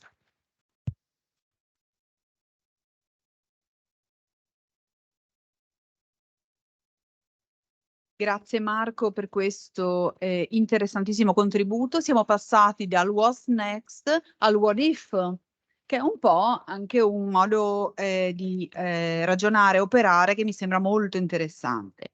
In questo credo che la chiave di lettura sia l'idea di un bilanciamento, se posso dire, fra i pesi che andiamo a considerare.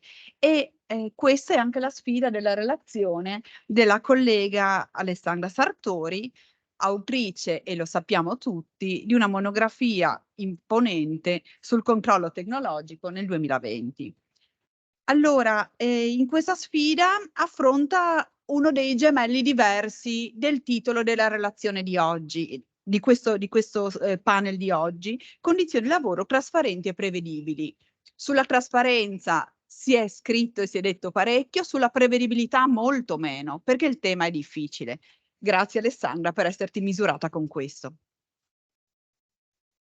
Buongiorno a tutti, sono molto contenta di essere stata invitata in questa sede così prestigiosa e nell'ambito di un convegno dal programma così denso e ambizioso.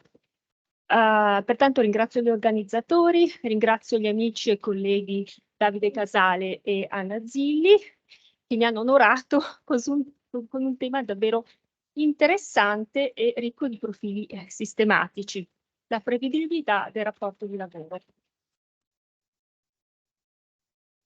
Nel tempo che mi è stato assegnato partirò da un breve inquadramento del diritto europeo col fondamentale passaggio dalla direttiva 533 del 91 alla direttiva 1152 del 19, per poi continuare con l'esegesi del decreto legislativo 104 del 2022.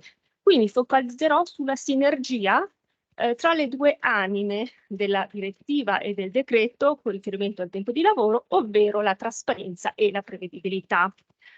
Concretamente saranno oggetto d'analisi l'articolo 1,1 del decreto legislativo 152/97, la lettera P e O, appunto in tema di obblighi informativi, gli articoli 9 e 10 del decreto legislativo 104 che trattano di alcune prescrizioni minime relative alle condizioni di lavoro e l'articolo 15 del decreto 81 del 2015 in tema di lavoro intermittente. Lavoro intermittente che è il prototipo del lavoro imprevedibile, appunto. In chiusura svolgerò qualche riflessione sul nuovo equilibrio, se si può così concludere, sulla prevedibilità nel rapporto di lavoro. Il punto di partenza, abbiamo detto, è la direttiva 533 del 91 che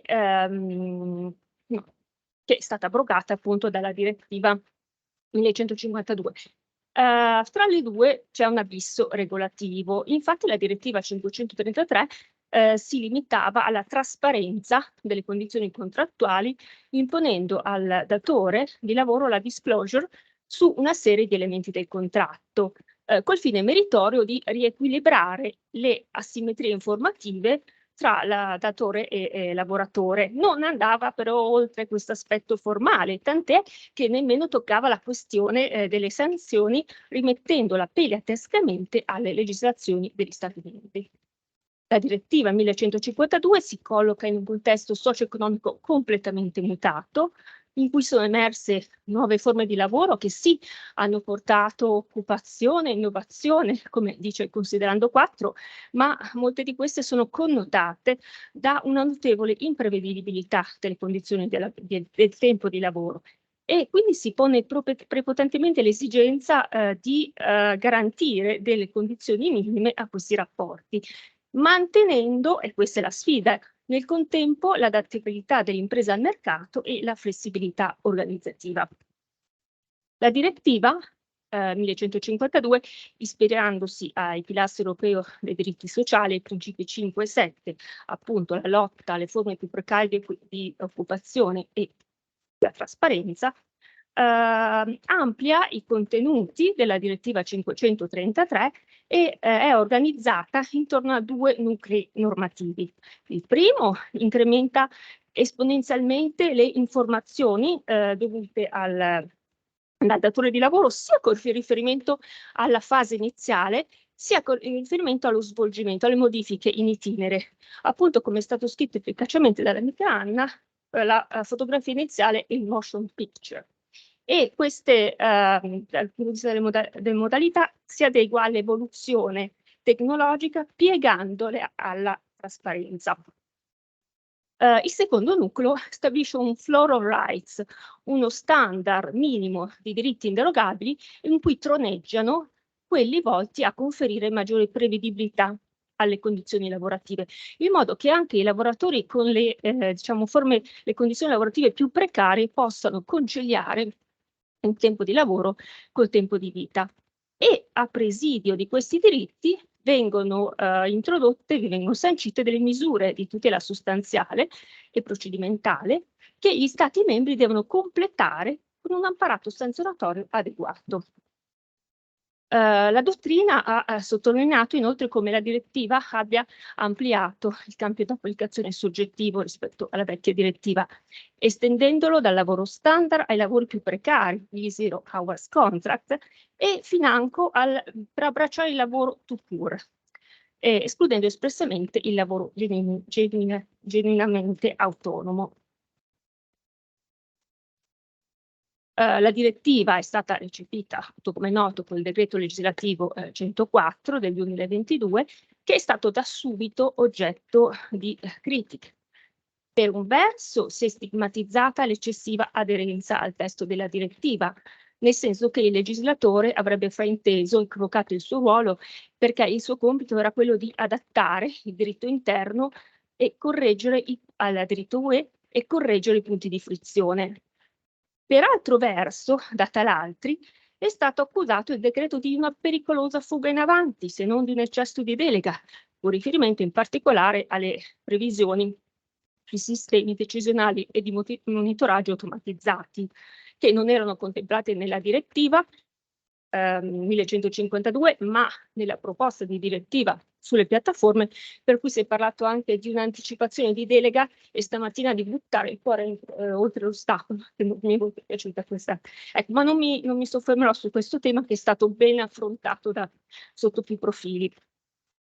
Il decreto, per le ragioni che abbiamo detto, riprende lo schema, l'impianto della direttiva, la struttura, e si articola in 2 parti. Nella prima parte trova un'ospitalità, definizione, campo di applicazione, e soprattutto viene riscritto l'articolo 1 nel decreto legislativo 152 del 97, con un arricchimento degli obblighi di informazione datoriali generali e con riferimento a specifiche tipologie contrattuali e a specifiche categorie di lavoratori, i lavoratori ciclofatturini tramite piattaforme.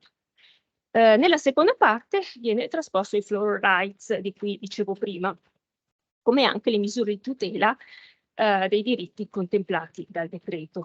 Il campo di applicazione è stato ampliato ben oltre i confini tracciati dalla direttiva, nel senso che sono stati inclusi anche rapporti di lavoro autonomo, come le co-co-co e come le collaborazioni interorganizzate, e nonché rapporti di certa qualifica come il lavoro occasionale. In particolare, per quanto riguarda il mio tema, sono inclusi anche i lavori con contratti estremamente precari sul tipo degli zero hours contract, ma sono esclusi i lavoratori con un impegno lavorativo piuttosto esiguo, non oltre 3 ore su un periodo medio come media su un periodo di 4 settimane, però certo è prevedibile, questi sono esclusi. Occorre quindi concertarsi sul binomio trasparenza-prevedibilità, che è una delle principali novità. della direttiva e del decreto, e focalizzarsi sulla summa divisio che viene tracciata tra rapporti di lavoro caratterizzati da un'organizzazione dell'orario in tutto o in gran parte prevedibile e rapporti caratterizzati da modalità organizzative imprevedibili, dunque privi di un orario di lavoro normale programmato. E sulla base di questa tassonomia il legislatore ha modulato diversamente il contenuto degli obblighi informativi, per cui per quanto riguarda i rapporti prevedibili devono essere esplicitate la programmazione dell'orario normale di lavoro, le condizioni dello straordinario e di eventuali cambiamenti di turno, mentre nel secondo caso, per i rapporti imprevedibili, va indicata la variabilità dell'orario, l'ammontare minimo delle ore garantite retribuite e la retribuzione delle ore di lavoro aggiuntive, le fasce orarie di disponibilità, il periodo minimo di preavviso prima dell'inizio della prestazione e il termine per revocare l'incarico se previsto dalla tipologia contrattuale e se pattuito. Quindi una differenziazione dell'obbligo informativo. Questi diritti di informazione, finalizzati dunque alla trasparenza, trovano una ricaduta sostanziale, come bene è stato messo in evidenza dal professor Proia, nell'articolo 9 del decreto 104 sulla prevedibilità minima, appunto, disposizione che rientra nel floor of rights famoso che avevo detto. E in questo punto, in questo snodo, che avviene la saldatura tra trasparenza e prevedibilità, anche se occorre tenere distinti i due aspetti. Perché? Perché i diritti di informazione, ex articolo 1 del decreto legislativo 152, non incidono sul potere del datore e nello specifico di organizzare il tempo di lavoro, mentre l'articolo 9 limita proprio questo potere. Più precisamente, nel caso di rapporti di lavoro con organizzazione tutto in parte imprevedibile, che è l'ambito di applicazione dell'articolo 9, il datore non può richiedere la prestazione se preventivamente non informa il lavoratore delle fasce orarie di disponibilità e con un preavviso ragionevole. Per cui, ai sensi del comma 2, il lavoratore può rifiutarsi senza alcuna implicazione, senza alcun pregiudizio, in particolare di carattere disciplinare, in assenza di questi due presupposti. Secondo qualcuno si tratterebbe di una legificazione, di un'applicazione dell'eccezione di un adempimento ai sensi del 1460 del Codice Civile. Un'altra tutela di carattere sostanziale contenuta in questo articolo, che rispecchia gli obblighi informativi dell'articolo 1 del 152, è legata alla revoca dell'incarico o della prestazione assegnata. Lì si parlava di annullamento, ove previsto dalla tipologia contrattuale ove pattuito.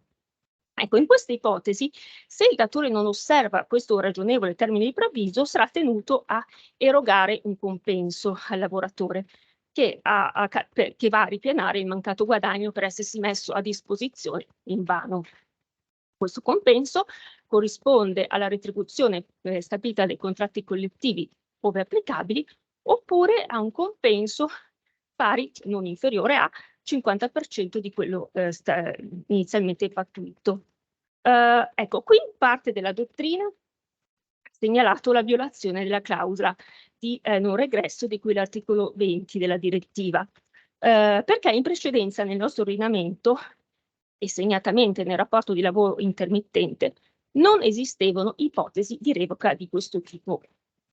Tra l'altro la dottrina ha ravvisato una distonia tra questa previsione del quarto comma dell'articolo 9 e quella corrispondente in tema di informazioni, articolo 1,1 del 152. Perché lì la facoltà di revoca è attribuita ove la tipologia contrattuale lo consenta, ma nel nostro ordinamento di questa tipologia contrattuale non c'è traccia, la revoca datoriale non è prevista né nel contratto di lavoro intermittente né nel contratto di lavoro occasionale, per cui in questa situazione è è di importanza centrale l'altro elemento, l'altra condizione, cioè la pattuizione, quella è anche il principio di civiltà, essendo la prima condizione praticamente superflua. Un'altra disposizione problematica contenuta nell'articolo 9 è ospitata dal terzo comma. Già la sedes materie è stato oggetto di critiche perché la disposizione in realtà specifica obblighi informativi già previsti dall'articolo 1 del 152 e qui ulteriormente modulati. Più precisamente, il datore di lavoro che in conformità dei criteri dei contratti collettivi abbia stabilito un numero di ore retribuite garantite, deve informare i lavoratori e in più deve informare circa le maggiorazioni delle ore aggiuntive. Ecco, si tratta di un obbligo informativo tanto qui, tanto nell'articolo 1 e quindi, a mio avviso, non è condivisibile l'opinione dottrinale che da una lettura integrata, combinata di queste due disposizioni, articolo 1 e articolo 9,3, trae un obbligo datoriale di carattere sostanziale di garantire un numero minimo di ore retribuite ai lavoratori con un impegno orario imprevedibile. Né, d'altra parte, questa interpretazione può essere desumibile dalla direttiva, che si pone l'obiettivo sì di limitare gli abusi di queste forme contrattuali, ma con un armamentario assai articolato, di cui la presunzione che ci sia un numero di ore garantito calcolato sulle ore lavorate in un certo periodo di tempo è una delle opzioni, solo una, ma gli Stati hanno una certa discrezionalità, considerando 35 l'articolo 11 della direttiva. E quindi in questa sede si condivide invece l'opinione secondo cui il diritto di informazione in questo caso non riceve una piena proiezione a livello di tutela sostanziale. Proia.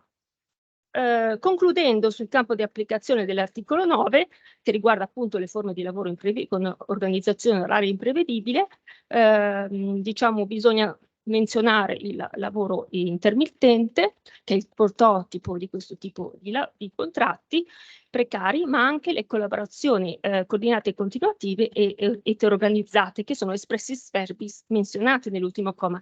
Non è citato il lavoro occasionale. E qui occorrerebbe aprire una parentesi che non c'è tempo di aprire, diciamo brevemente che se si ritiene che questo tipo di lavoro abbia natura subordinata, allora l'articolo 9 dovrebbe applicarsi. Se si ritiene di ricondurlo all'alveo dell'autonomia, il legislatore è sovrano. In questa parte finale farò un affondo sul lavoro intermittente, che è l'emblema dei rapporti di lavoro con orario imprevedibile, e per questa ragione l'articolo 5 del decreto 104 modifica l'articolo 15 del decreto legislativo 81 con riferimento agli elementi da indicarsi nel contratto. Riprende gli obblighi informativi di cui all'articolo 1 del 152, ma con una finalità diversa, perché tali elementi inseriti nelle clausole contrattuali assumono un valore sostanziale con ripercussioni sugli obblighi delle parti, mentre la violazione degli obblighi informativi ha delle ripercussioni sanzionatorie di carattere pecuniario amministrativo. In particolare, se confrontiamo il vecchio testo dell'articolo 15 col nuovo, notiamo che sono stati aggiunti degli elementi.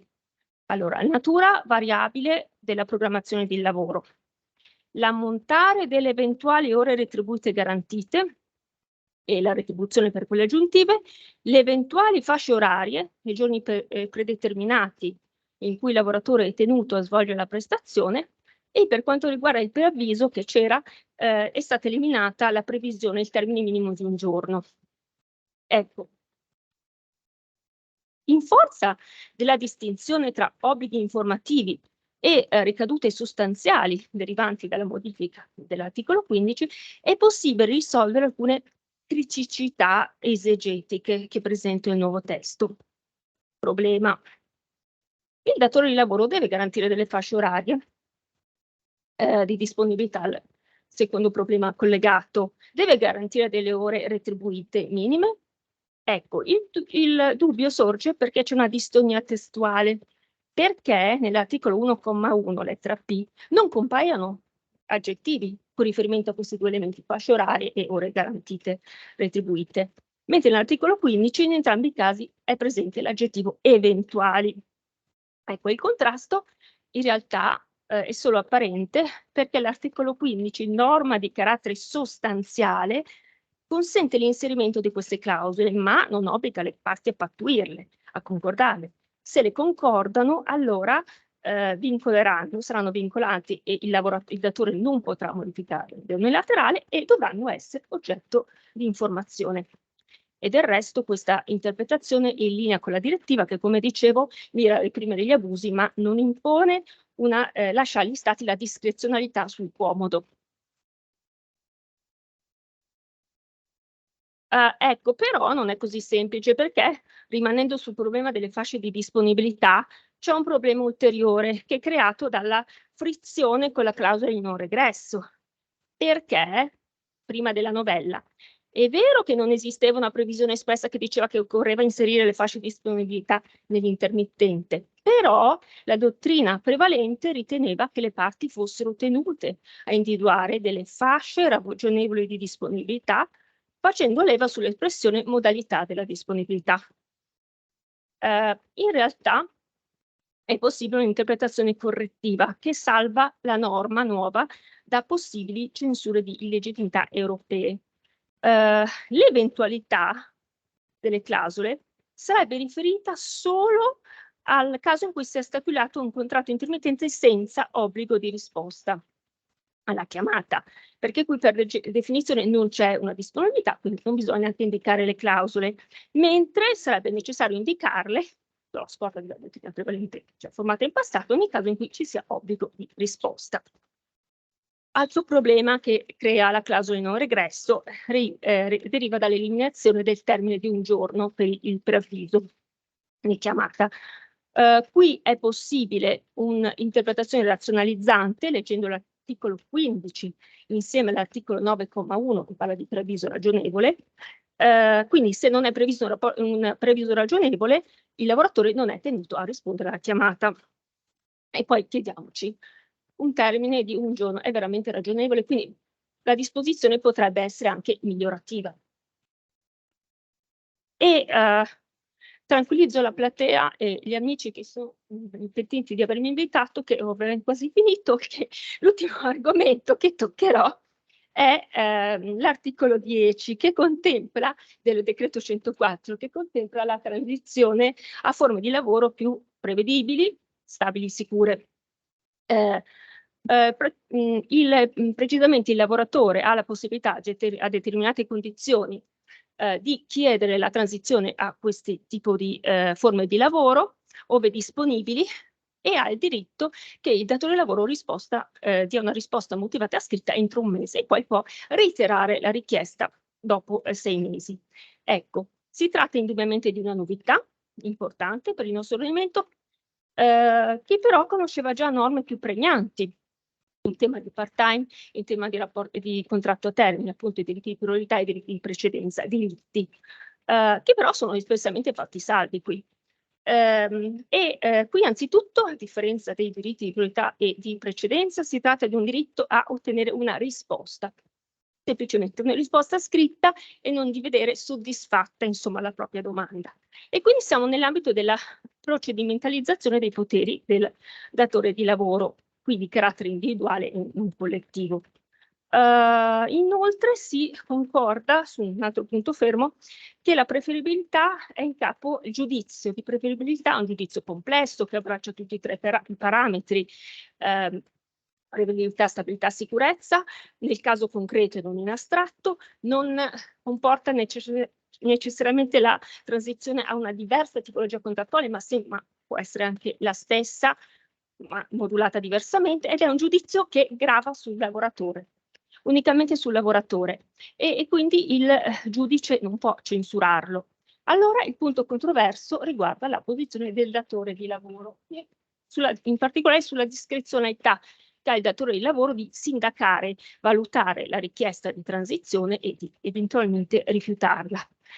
E qui ove disponibili, forme di lavoro nuove forme di lavoro diverse ove disponibili. La disponibilità, che fa riferimento alla richiesta, ma deve riflettersi nella risposta del datore di lavoro, nell'oggetto, però non lo circoscrive. E qui ritengo condivisibile la dottrina secondo cui il limite della discrezionalità del datore di lavoro è l'abuso o la pretestuosità, per cui il giudice può sindacare la risposta scritta motivata, ma sotto il profilo deve limitarsi alla veridicità, alla completezza della motivazione, ma non al merito, non all'opportunità, e non deve fare un bilanciamento. Viste queste premesse, il rimedio per la violazione degli obblighi datoriali di risposta motivata potrà essere risarcitorio per la perdita di chance, escluso l'instaurazione di un rapporto di uso iudicis ex 2932 per indeterminatezza dell'oggetto. Ho finito, 2 minuti, uno per slide. Riepilogando, come è stato scritto, il decreto 104 pone nuovi vincoli allo ius variandi temporale del datore o committente. Questi limiti sembrano più rilevanti per i contratti come COCOCO, collaborazioni interorganizzate, dove prima nulla si prevedeva, mentre per il lavoro intermittente esce a mio avviso nella sostanza confermato dal 104, e lo ius variandi temporale con riferimento al lavoro standard non è scalfito, non è toccato. E qui la dottrina giustamente ha denunciato uno scarso coraggio un istituto interessante e innovativo in direzione della prevedibilità è sicuramente il diritto di chiedere la transizione a forme di lavoro più stabili, sicure e prevedibili. L'istituto però ha scarso mordente, perché qui il legislatore avrebbe potuto essere più intrepido, cioè in un clima di coraggio avrebbe potuto rafforzare la posizione del lavoratore, prevedendo l'assistenza del sindacato e l'instaurazione di una vera e propria trattativa, e quindi un obbligo di trattare in capo al datore. E in questo senso comunque la discrezionalità sarebbe comunque diciamo stata salva. In un modo più ardito il legislatore avrebbe potuto introdurre un diritto a ottenere la forma richiesta, la forma di lavoro desiderata e richiesta, se e in quanto disponibile con riferimento a quelle mansioni. Ma qui ovviamente l'impatto sulle prerogative datoriali sarebbe stato ben più pregnante e probabilmente eccessivo. Ho finito, come promesso, e vi ringrazio della pazienza.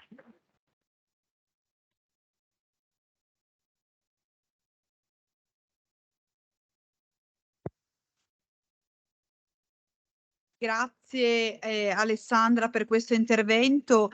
Mi sembra che questi gemelli non sono solo diversi, ma a questo punto non sono neanche forse fratelli, che abbiano preso delle vie completamente distinte.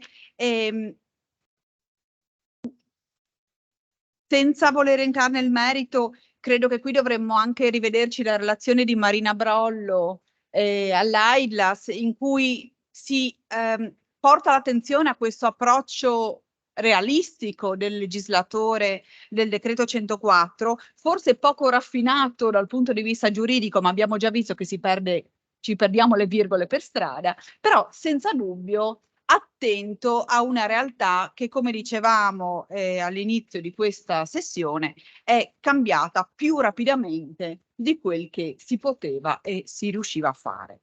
Nell'introdurre l'intervento della collega amica Silvia Borrelli, ricordo che sempre sul nostro comodino ideale dovrebbe starci anche l'insieme di tutte le parole di cui parliamo e di quel volume tutto al femminile di Lavoro e Tecnologie, dizionario del diritto del lavoro che cambia del 2022, che ci è stato consegnato proprio durante questo progetto di ricerca e a cui tutti, credo in sala, hanno in questi 2 anni attinto a piene mani.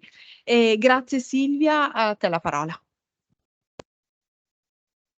Buongiorno a tutti e a tutte, e anch'io volevo iniziare ringraziando Davide e Anna per questo gradito invito e gli organizzatori e le organizzatrici per avere veramente ineccepibilmente organizzato questo incontro. Mi scuso peraltro per non esserci stata ieri per motivi accademici, ero impegnata con gli Erasmus e soprattutto per non aver potuto partecipare alla parte ludica, cioè la cena.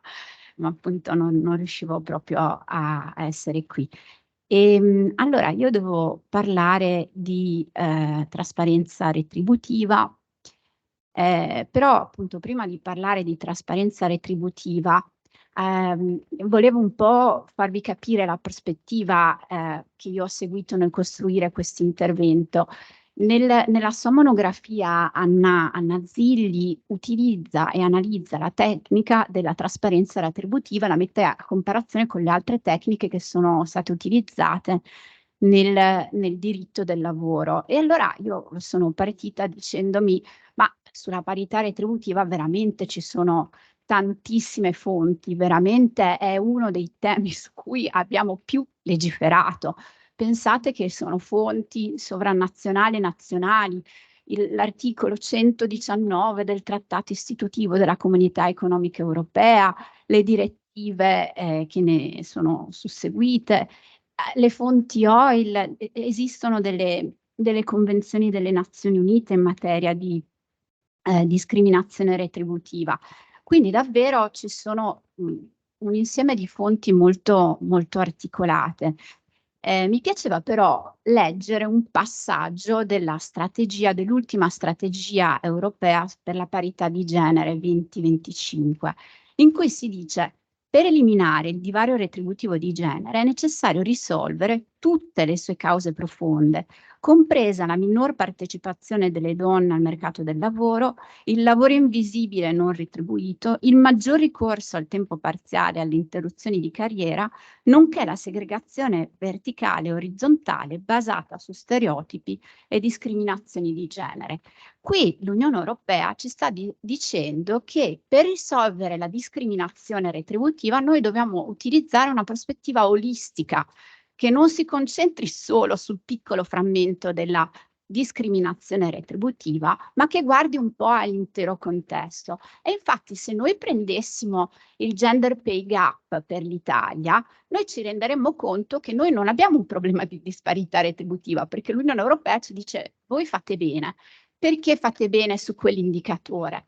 Perché quell'indicatore tiene conto solo appunto di un dato, la retribuzione, e nel nostro paese tengono ancora i contratti collettivi nazionali di lavoro.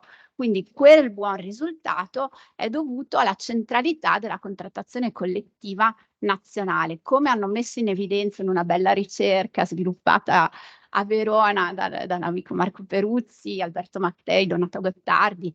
Appunto, più si decentra la contrattazione collettiva, più sorge il rischio di disparità retributiva, in particolare nei sistemi di retribuzione legati alla maggiore durata dell'orario di lavoro, alla maggiore presenza sul lavoro. Se noi però prendessimo altri indicatori, se noi prendessimo ad esempio il Gender Equality Index per l'Italia, che è un indicatore che è sviluppato dall'EIGE, che è questa agenzia europea per la parità di genere, e qui per quanto riguarda un indicatore aggregato, quindi è una sintesi di vari indicatori, qui per quanto riguarda l'area lavoro noi abbiamo un dato terribile. Ci dice questo dato che l'occupazione in Italia delle donne è bassissima, ci dice che abbiamo un problema di discontinuità delle carriere lavorative e quindi evidenzia anche un altro problema, che è quello del gender pension gap, cioè le pensioni sono molto diverse tra donne e uomini. Allora, tutti questi dati messi insieme che cosa ci dicono? Ci dicono che noi abbiamo delle performance che sono molto negative sul piano dell'eguaglianza di genere. E questi dati negativi sono legati da un problema che affligge il welfare italiano, che giustamente è stato definito come un welfare familistico, scusate, oppure un welfare, se volete, patriarcale, in cui il lavoro di cura è svolto in prevalenza dalle famiglie e, data la persistente divisione di genere dei ruoli all'interno delle famiglie, è svolto prevalentemente dalle donne. Quindi per risolvere il problema della disparità retributiva occorrerebbe intervenire su quello che è il problema, cioè la devalorizzazione e la delavorizzazione del lavoro di cura. Questo problema infatti penalizza le donne in due maniere. In primo luogo incide rendendo più difficile il lavoro nel mercato. Se io devo occuparmi di lavoro di cura a casa, ovviamente avrò meno tempo da dedicare al mercato, e questa affermazione è giustificata dai dati sul part-time, sull'interazione del lavoro a causa di maternità, sullo sticky floor e il gender glass ceiling. E poi il secondo impatto riguarda la svalutazione degli impieghi legati alla cura. Il lavoro di cura deve necessariamente costare di meno del lavoro che viene liberato nel momento in cui io mi prendo una babysitter. Quante volte si dice non posso permettermi la babysitter perché mi costa troppo, costa di più di quanto io riesco a ottenere lavorando nel mercato. Quindi quello è un lavoro che deve costare poco. E ovviamente, vedete, ancora una volta c'è un doppio impatto, perché il lavoro di cura anche nel mercato è svolto in prevalenza dalle donne.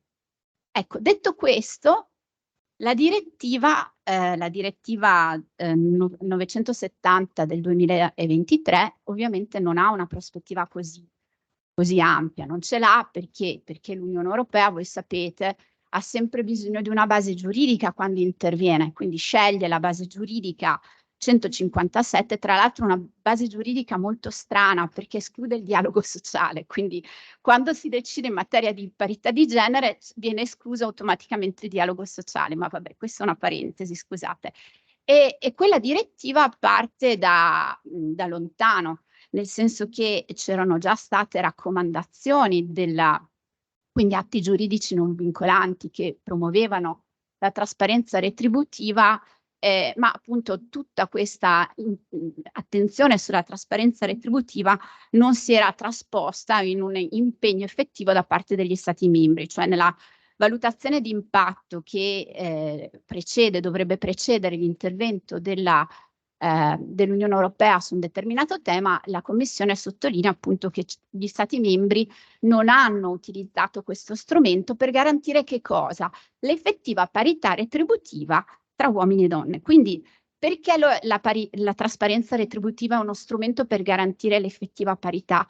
Perché, finalmente dico anch'io una cosa sull'intelligenza artificiale, perché finalmente non l'ho finora pronunciata, a differenza degli algoritmi che decidono senza capire, un giurista, un sindacalista deve capire e poi decidere. E quindi questo è il motivo per cui la trasparenza retributiva è così importante. Se io non capisco in che contesto svolgo la mia prestazione lavorativa, mai potrò lamentarmi di una discriminazione. Non lo so, non la vedo neppure. Questo a livello sia individuale che a livello collettivo. Allora, la direttiva sceglie di promuovere la trasparenza retributiva a livello soprattutto micro, cioè a livello soprattutto aziendale. Perché? Perché prevede due grandi nuclei di diritti. Da un lato il diritto del singolo lavoratore di essere informato su una serie di questioni che riguardano la retribuzione.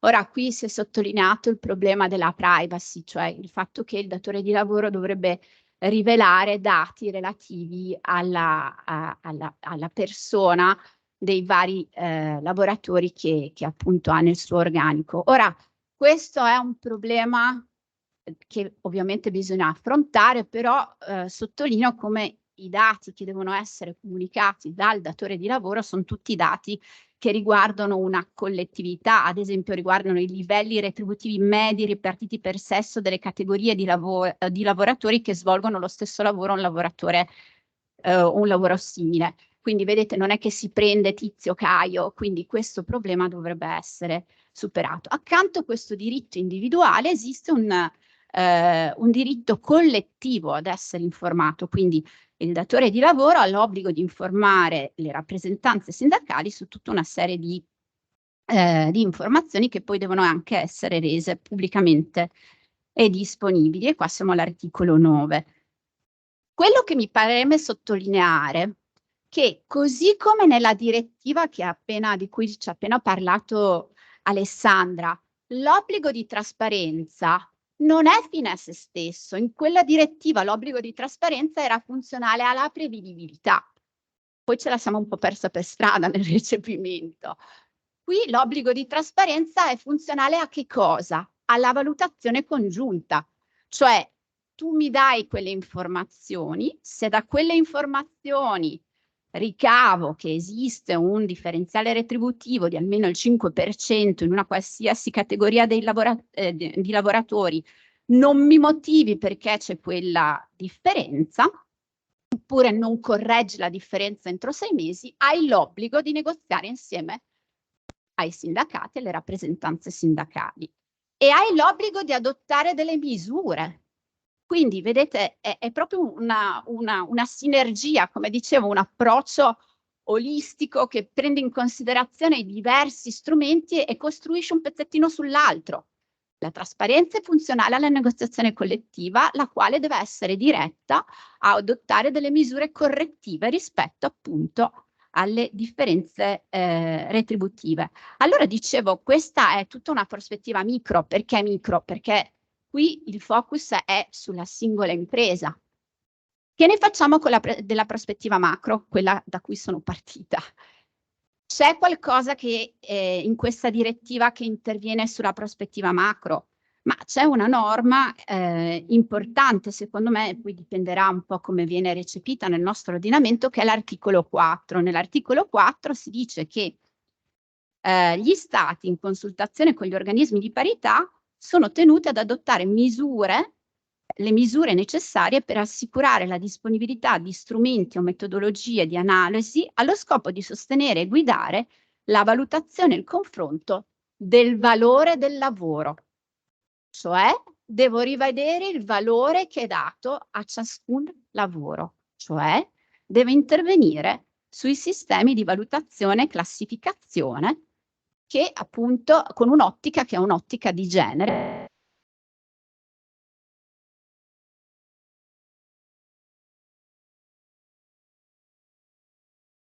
Di valutazione e classificazione. Qui ovviamente sarà centrale il ruolo delle parti sociali. Infatti la direttiva dedica un apposito articolo alle misure dirette a rafforzare il dialogo sociale e la contrattazione collettiva. Cioè questo lavoro che gli Stati devono svolgere nel nostro ordinamento dovrà, come dire, riflettersi nei sistemi di valutazione e classificazione che sono contenuti all'interno dei contratti collettivi, in particolare dei contratti collettivi nazionali di lavoro. Poi una seconda parte della direttiva è dedicata alle misure per facilitare l'accesso alla giustizia e dunque per garantire l'applicazione concreta del diritto a non subire discriminazioni retributive. Qui le misure sono tante, non sto a tediarvi, visto anche l'orario, sui dettagli di ciascuna misura, però mi premeva ricordarvene una. Per la prima volta nel diritto antidiscriminatorio dell'Unione Europea è stata introdotta la totale inversione dell'onere della prova. Cioè, in caso di mancato assolvimento degli obblighi di trasparenza, allora è il datore di lavoro che mi deve provare che non c'è una discriminazione. E questo, come è stato detto da altri, è assolutamente importante nel caso di discriminazioni algoritmiche, perché se noi leghiamo gli obblighi di trasparenza di cui ci hanno parlato in molti questa mattina, appunto a questa regola, provando appunto a darne a garantirne un'applicazione un po' estensiva. Tenete presente che comunque nell'ambito del diritto antidiscriminatorio l'idea di garantire un effettivo accesso alla giustizia è presente, molto presente nel diritto antidiscriminatorio. Quindi il tentativo è proprio di cercare di combinare gli obblighi di trasparenza con l'accesso alla giustizia e le regole sulla ripartizione dell'onere della prova nell'ambito del diritto antidiscriminatorio, dicendo se non hai adempiuto agli obblighi di trasparenza allora si presume una discriminazione e sei tu datore di lavoro che mi devi portare gli elementi che mi dimostrano che effettivamente quella discriminazione non c'è stata. Allora, ultima parte. Che cosa ha fatto il legislatore interno finora? Ovviamente non abbiamo ancora recepito questa direttiva, è troppo giovane, ci vorrà un po' di tempo, però devo dire che nell'ultimo paio d'anni c'è stato un fermento legislativo anche in materia di parità. Sono tanti, no, gli interventi che sono stati adottati. Su questo tema, sulla trasparenza, mi premeva ricordarvi in particolare 2 misure. La prima è quello appunto del rapporto sulla situazione del personale maschile e femminile, cioè l'articolo 46 del Codice Pari Opportunità, su cui è intervenuta la legge 162 del 2021, estendendo nell'ambito di applicazione, arricchendo gli indicatori. Ora qui i problemi sono 2. Da un lato gli indicatori non sono allineati con quanto previsto dalla direttiva, quindi ci sarà da rifare tutto un lavoro di revisione per cambiare appunto il contenuto del rapporto. E il secondo problema è che lì l'obbligo di trasparenza è fine a se stesso. Basta che tu mi presenti il rapporto e poi hai adempiuto agli obblighi previsti dall'articolo 46. Ripeto, non è così nella direttiva. Nella direttiva l'obbligo di trasparenza è funzionale alla valutazione congiunta, quindi ha un dovere di negoziazione. La seconda misura su cui io vi dico subito sono abbastanza scettica è la certificazione di parità. Allora, qui si interviene con una logica un po' diversa, che è quella della carota, non del bastone, cioè impresa ti incentivo a prendere questa certificazione che viene data da determinati organismi su cui tra un attimo mi soffermo e avendo quella certificazione hai determinati vantaggi, in particolare ci sono sgravi contributivi, punteggio premiali nella concessione di aiuti di Stato, le amministrazioni possono poi tenerne conto e sviluppare sistemi premiali appunto legati alla certificazione di parità. Allora, perché sono scettica su questa misura? Primo, quali sono gli indicatori sulla base del quale viene rilasciata la certificazione di parità? Sono i cosiddetti KPI, Key Performance Indicator. Chi li ha sviluppati questi indicatori? Li ha sviluppati un soggetto che si chiama UMI. Allora, io non mi occupo di standardizzazione e devo dire che per la prima volta me ne sono iniziata ad occupare quando ho letto la normativa sulla certificazione di parità. L'UNI è un soggetto di diritto privato che ha sviluppato indicatori che hanno un impatto sulla legislazione pubblica. Qui c'è un problema di democraticità del diritto. Stiamo affidando le fonti del diritto a un soggetto privato. Ora, questo è un tema, secondo me, da sottolineare e da analizzare con particolare attenzione. Chi rilascia poi questa certificazione? Rilasciano questa certificazione degli organismi di valutazione della conformità accreditati ai sensi di un regolamento europeo che ancora si occupa di standardizzazione. Questi organismi sono ancora una volta soggetti di diritto privato. Qui il problema è il conflitto di interessi. Chi si occupa di standardizzazione l'ha detto ormai in 1000 modi, cioè l'impresa che paga il soggetto certificatore per farmi la certificazione, con un problema evidente di conflitto di interessi. E qual è il ruolo in questo caso delle rappresentanze sindacali e degli organismi di parità? Il ruolo è del tutto marginale, cioè hanno un ruolo di monitoraggio, dovevano monitorare quello che avviene effettivamente in azienda e segnalare l'eventuale scostamento dai KPI che appunto erano stati monitorati. Questa certificazione di genere viene data per un periodo, se non sbaglio, di 3 anni. E quindi appunto i sindacati possono semplicemente segnalare all'organismo di valutazione della conformità che ha rilasciato la certificazione della parità che esiste un problema, ma sarà sempre l'organismo di certificazione che poi deve fare la sua valutazione. Quindi, ripeto, questo è un ruolo assolutamente marginale. E per dirvi quanto questo impatta sulle fonti del diritto del lavoro, vi leggo un passaggio delle linee guida UNI in cui appunto sono contenuti questi indicatori. Si dice che appunto, a parte il fatto, ecco, un'altra cosa, scusate, poi la smetto. Questo soggetto UNI non utilizza un linguaggio giuridico, mi parla di piano strategico. Ora, nel nostro paese si parla di piano di azioni positive, non di piano strategico.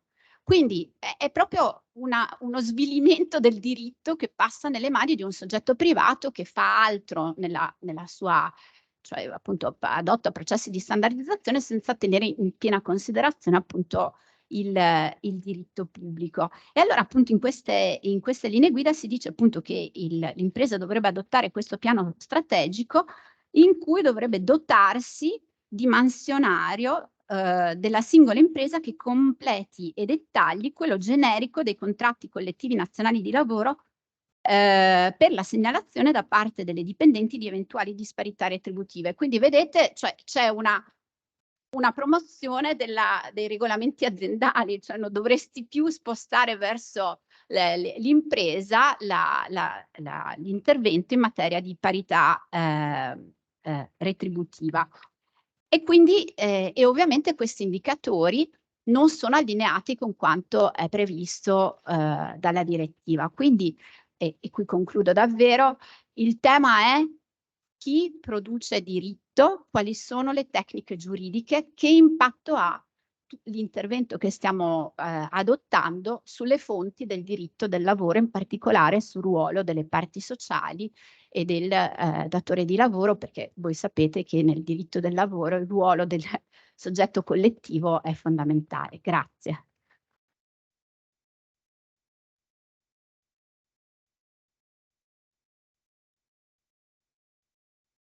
Grazie moltissimo Silvia per questo intervento. Ho già avuto modo di misurarmi nello scritto sulla questione della certificazione di parità e sul ruolo di UNI. Cogli perfettamente il punto, secondo me, soprattutto nella misura in cui queste regole non sono scritte da giuristi né per giuristi, sono scritte da chi oggi regola il lavoro nelle imprese, che sono ingegneri. E credo che avremo modo nel prossimo futuro di misurarci, e già la butto qui, iniziamo a pensare di parlare con questi soggetti che davvero, animati dalle loro migliori scienze, dalle loro migliori intenzioni, parlano una lingua diversa da noi. Nell'introdurre l'ultimo intervento di questa sessione, mi permetto di dire che abbiamo messo insieme in questi passaggi, abbiamo cercato di fare ordine, e ringrazio moltissimo chi è intervenuto, su temi, problemi e strumenti.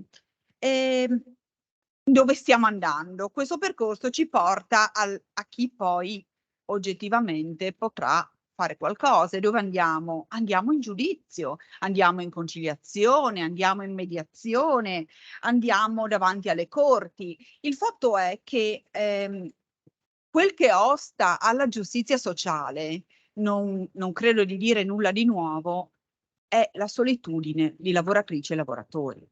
Finché il sindacato ha fatto da accompagnamento, da soggetto che ha mediato anche il conflitto, ha portato lavoratori e lavoratrici a poter essere validamente rappresentati nei giudizi, i lavoratori erano meno soli. Allora, credo che nel portare questi lavoratori a confrontarsi e a cercare di veder luce delle loro situazioni, non dobbiamo dimenticarci che non c'è solo il soggetto privato, ma ci sono anche i soggetti pubblici.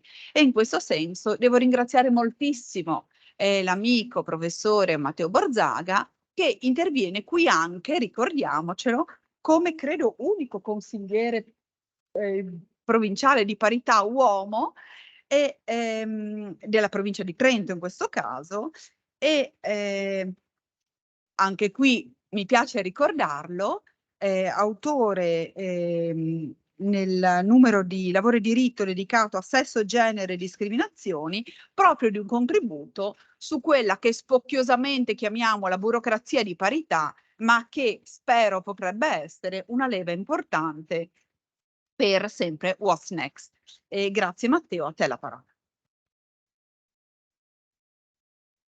Bene, buongiorno a tutte e a tutti anche da parte mia. Vorrei anch'io dire che sono molto felice di essere qui oggi, sono anche un po' emozionato e ringrazio davvero per l'invito Anna e anche Davide e naturalmente tutte le colleghe e i colleghi che hanno lavorato a questo PRIN. Allora, vista anche l'ora, cercherò di contenermi, vorrei dirvi tantissime cose, abbasserò notevolmente il livello del dibattito perché mi soffermerò, diciamo, su questioni forse più pratico-applicative, collegandomi, diciamo, credo, insomma, a tutto quello che è stato detto nel corso di questi 2 giorni, ma forse è capitato proprio bene quello che ha detto Silvia adesso al suo intervento in particolare. Lei appunto è volata un po' più in alto, io volerò decisamente più in basso. Posso essere molto schematico nel mio intervento proprio partendo dal titolo che con Anna e gli organizzatori e le organizzatrici abbiamo dato all'intervento. Perché appunto io sono chiamato ad occuparmi qui degli organismi di parità ieri, oggi e domani. Allora, a livello introduttivo mi preme dire che insomma, parlare di organismi di parità potrebbe voler dire molto. Io però, sia per ragioni di tempo, forse anche per ragioni di importanza, mi soffermerò in particolare sulle consigliere e i consiglieri per l'appunto di parità. Poi è ovvio, ci sono anche molti altri organismi, le consigliere e i consiglieri di fiducia, ma anche i punti di ascolto che vengono introdotti spesso a livello di grandi aziende, su quelli ovviamente non mi soffermerò. E poi, sempre a livello schematico, posso dirvi qualcosa di quello che succedeva ieri, posso dirvi qualcosa di quello che succede oggi, forse un po' di più, e poi magari anche qualcosa su quello che si spera forse succederà domani. Allora, per quanto riguarda il passato, credo di non dire nulla di nuovo a persone che si occupano quotidianamente di diritto del lavoro. Quando parliamo di consiglieri di parità, facciamo riferimento chiaramente ad una legislazione che dagli anni '80, diciamo così, ha cominciato ad emergere ed era una legislazione per molti versi rivoluzionaria, volta appunto a promuovere le pari opportunità tra lavoratrici e lavoratori. Quindi iniziamo, lo sapete benissimo, dalla legge numero 863 del 1984 e arriviamo poi alla legge 125 del 1991 che ha come dire, introdotto numerose novità e direi che forse la più rilevante è proprio quella relativa, lo diceva Silvia prima, appunto al rapporto biennale sulla situazione del personale maschile e femminile sul quale poi tornerò nel prosieguo. Quindi questo per quanto riguarda diciamo, il passato che possiamo diciamo, poi dare per così preso in considerazione. Passo allora in seconda battuta e più nel dettaglio all'oggi. Voi sapete che attualmente la figura delle consigliere e dei consiglieri di parità è disciplinata dal decreto legislativo numero 198 del 2006, il cosiddetto codice delle pari opportunità, che è stato poi variamente modificato da ultimo appunto con la cosiddetta legge Gribaudo, cioè la legge numero 162 del 2021. Allora, se noi prendiamo questo decreto legislativo, in particolare i suoi articoli 12 e seguenti, che appunto riguardano le consigliere e i consiglieri di parità, ci rendiamo conto, e quindi il focus è soprattutto l'articolo 15, che questi soggetti in materia diciamo di discriminazioni o di lotta contro le discriminazioni tra uomini e donne hanno un numero, direi, diciamo, notevolissimo di competenze. La norma dell'articolo 15, voglio dire, basta che la prendiate in mano, è una norma lunghissima. E, ecco, quindi abbiamo diciamo, dei soggetti come dire, che hanno poi una composizione no, molto, come dire, se volete, anche radicata sul territorio, perché ci sono le consigliere nazionali, ci sono le consigliere regionali, ci sono le consigliere provinciali, io sono il consigliere della provincia autonoma di Trento e quindi diciamo di fatto equiparato a un consigliere regionale, insomma ovviamente qui ci sono moltissime competenze che fanno però capo, diciamo così, in generale a questa attività insomma di promozione e monitoraggio dell'attuazione del principio di pari opportunità e non discriminazione tra uomini e donne nel mondo del lavoro vigilando sull'applicazione delle normative di riferimento e realizzando attività di informazione e sensibilizzazione, oltre che azioni positive in tale contesto. Quindi questa, diciamo, è una sorta di riassunto che io ho voluto fare dei compiti che hanno le consigliere e i consiglieri di parità ai sensi dell'articolo 15 del Codice delle Pari Opportunità. Considerate che poi a questi compiti, che sono già numerosi, se ne aggiungono spesso altri che sono previsti da normative regionali o, nel caso del Trentino e dell'Alto Adige, provinciali. Per esempio, con riferimento al Trentino, c'è una legge specifica sulle pari opportunità, che è la legge provinciale numero 13 del 2012, che, come vi dirò tra un attimo, dà poi all'ufficio del consigliere o della consigliera ulteriori compiti. E poi, appunto, lo diceva anche Silvia poco fa, considerate che questi compiti sono ulteriormente aumentati proprio diciamo, all'indomani dell'approvazione della legge Gribaudo, perché qui, insomma, gli interventi forse più significativi sono già stati ricordati, quindi posso andare molto veloce. La legge Gribaudo ha previsto un abbassamento della soglia dei dipendenti al di sopra della quale scatta l'obbligo di redigere il rapporto biennale sulla situazione del personale maschile e femminile da 100 a 50, e poi ha introdotto la famosa certificazione di genere, sulla quale ha già detto benissimo Silvia, quindi io poi posso un po' soprassedere, anche se vi dirò qualcosa sul piano forse pratico applicativo. Allora, scusate se insisto molto su questo, però è una cosa che mi sta particolarmente a cuore, visto che da 4 anni me ne occupo. Se voi prendete a titolo d'esempio l'ufficio del consigliere di parità della provincia autonoma di Trento, che ha una dotazione di personale minima solo a livello di segreteria, e poi ci sono io che però, come diceva giustamente Anna, faccio anche un altro lavoro, ecco, vi faccio l'elenco delle cose che io mi trovo a fare quotidianamente, e quindi forse capirete che è una specie di mission impossible. Anzitutto un'attività di sportello legale gratuito di ascolto di orientamento a favore delle lavoratrici e dei lavoratori, che diciamo un qualcosa che è previsto proprio dalla legge provinciale, quindi un certo numero di ore che io metto a disposizione settimanalmente di lavoratrici e lavoratori. Poi attività di informazione e sensibilizzazione, realizzazione di azioni positive, l'elaborazione dei dati relativi appunto al rapporto biennale sulla situazione del personale maschile e femminile, i controlli ex post che noi consiglieri e consigliere non abbiamo ancora capito cosa siano in tema di certificazione della parità di genere, scusate la battuta, ma insomma perché qui il tema è veramente molto poco chiaro, e poi ovviamente la partecipazione a tutta una serie di commissioni e di comitati provinciali. Questo per dire cosa? Che in realtà c'è un gravissimo problema. In che termini?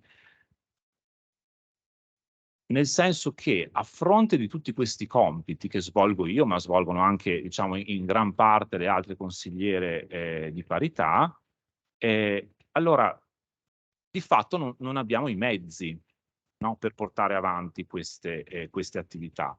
Tant'è vero che se poi voi andate a vedere proprio quella che è la relazione annuale che viene appunto ogni anno preparata dalla consigliera nazionale, vi renderete conto che i casi presi in carico dalle consigliere sono un numero veramente molto basso. Cosa intendo dire? Intendo dire che anche se le colleghe non hanno, diciamo, l'obbligo di mettere a disposizione lo sportello, spesso arrivano a loro delle denunce, insomma, relative a discriminazioni di genere.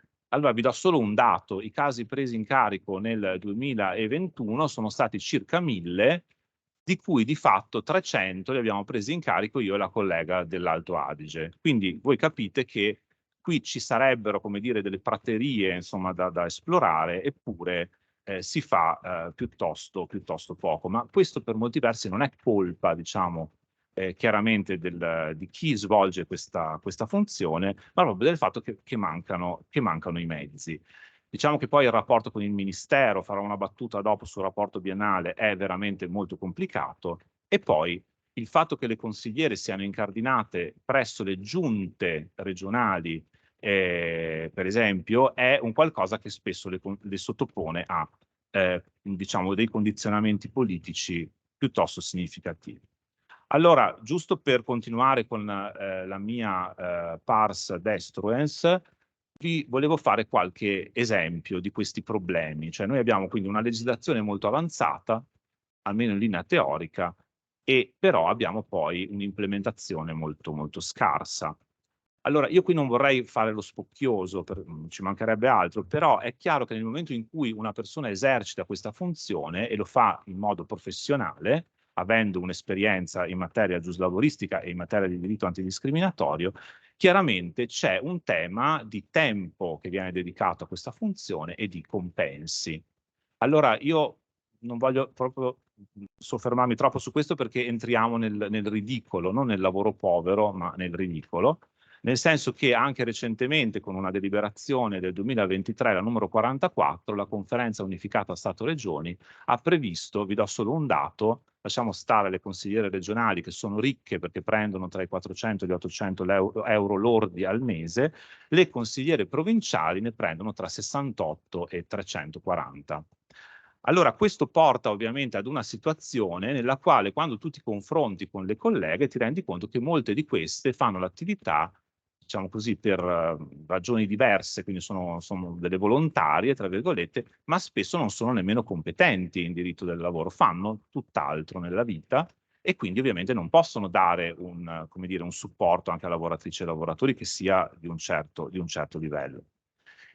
Altro esempio, il rapporto biennale. Il rapporto biennale, come mi è stato insegnato ai sensi della legge numero 125 del 1991, veniva redatto e dovrebbe essere redatto al fine anche di discutere su quelle che sono le discriminazioni di tipo retributivo e quant'altro che emergono da questo rapporto biennale. Quindi dovrebbe essere portato al pubblico, diciamo al dibattito pubblico per discuterne.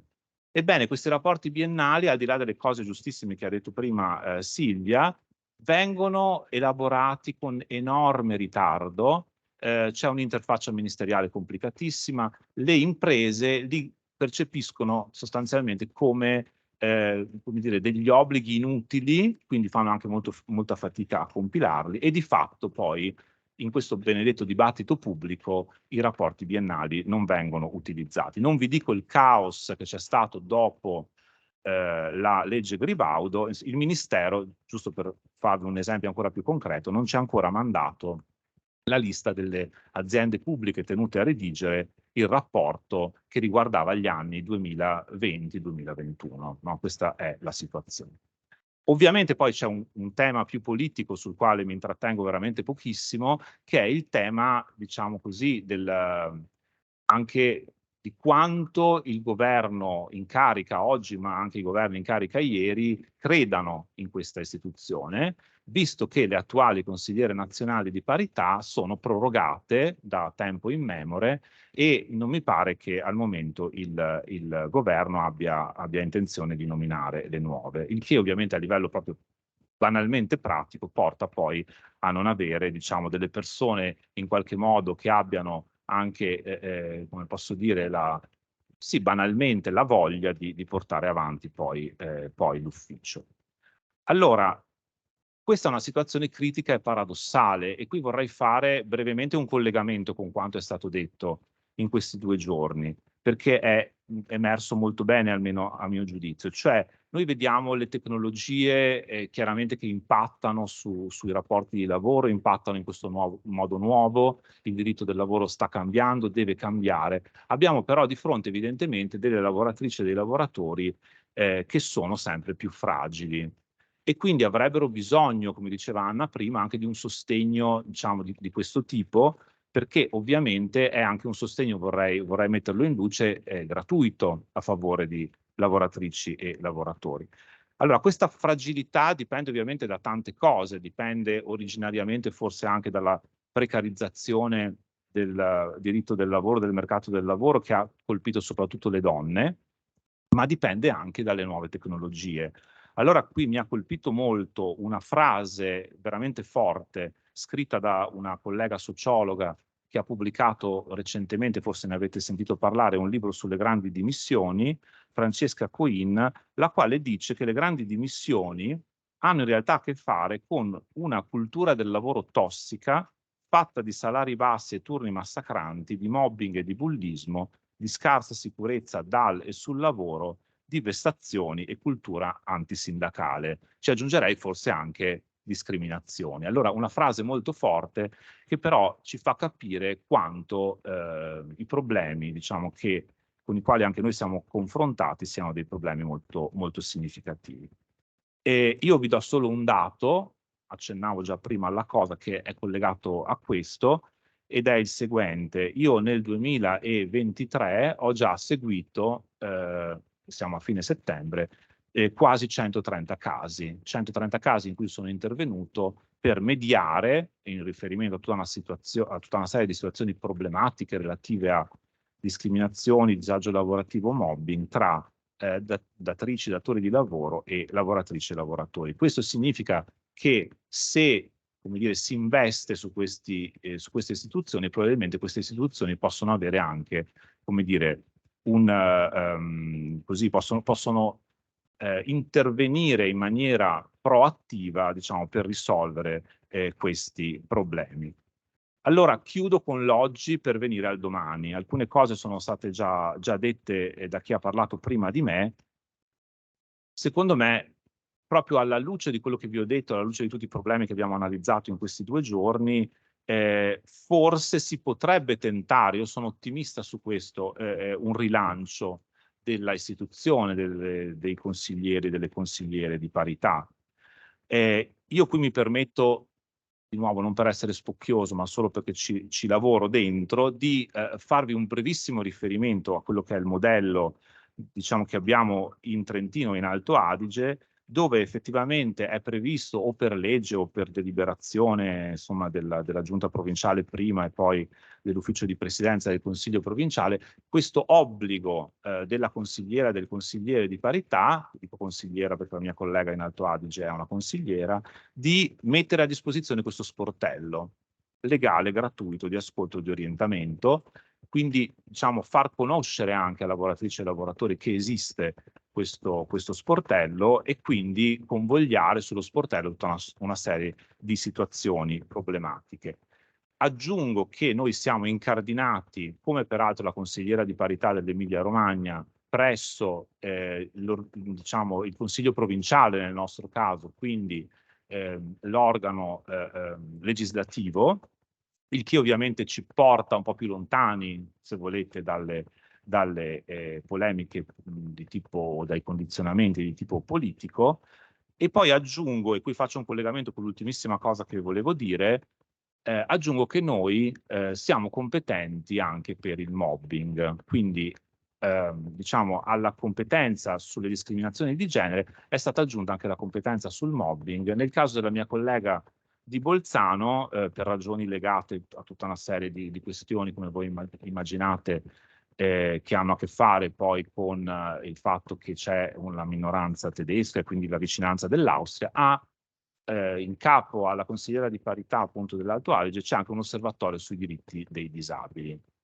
Questo per dire cosa? Mi avvio veramente alla conclusione, per dire che ovviamente noi partiamo dalle discriminazioni di genere, noi ci occupiamo di discriminazioni di genere e veniamo spesso richiamati ad occuparci di discriminazioni di genere dalle consigliere nazionali che dicono che il nostro Vangelo è il decreto legislativo 198 del 2006. In realtà non dico nulla di nuovo, ovviamente, le discriminazioni stanno molto cambiando, le discriminazioni sono multiple, sono intersezionali, e quindi qui, anche se le prospettive, diciamo, di approvazione di queste proposte di direttiva mi sembra che siano delle prospettive molto, molto problematiche, probabilmente non verranno approvate queste proposte di direttiva, ma voi sapete che sono attualmente in discussione 2 proposte di direttiva sui cosiddetti equality bodies, e queste 2 proposte, che hanno basi giuridiche diverse, ma insomma sono anche abbastanza generali come approccio, però fanno riferimento l'una alle discriminazioni di genere e l'altra a tutte le altre forme di discriminazione. Quindi mi viene da dire in conclusione che forse se vogliamo rilanciare questo strumento dobbiamo anche partire dal presupposto che la fragilità di lavoratrici e lavoratori è trasversale e quindi forse dovremmo provare a pensare, con tutte le difficoltà che ho evidenziato, ad una sorta di garante contro le discriminazioni che se ne occupi, diciamo, a tutto tondo. Detto questo, vi ringrazio molto.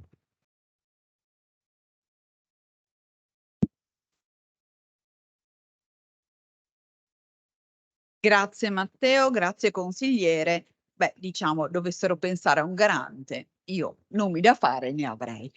E stavo sorridendo quando mi avete visto guardare il telefono, perché le province di Trento e Bolzano sono rispettivamente al primo e al secondo posto delle province più vivibili d'Italia, dove le persone meglio vorrebbero stare.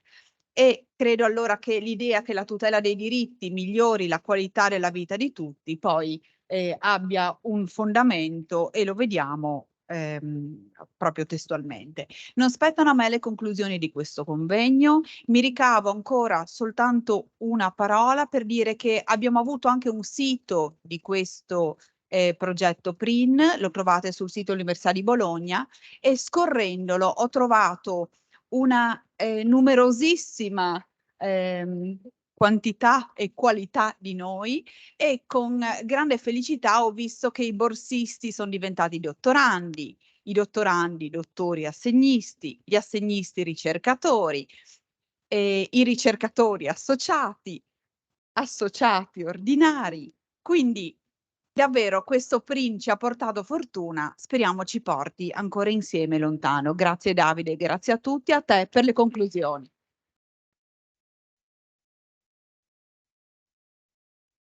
Grazie, buongiorno di nuovo a tutti e ringrazio i presenti della presenza, ma non voglio sentirmi troppo in colpa nel far perdere treni a coloro che hanno la bontà di essere rimasti finora, quindi sarò brevissimo.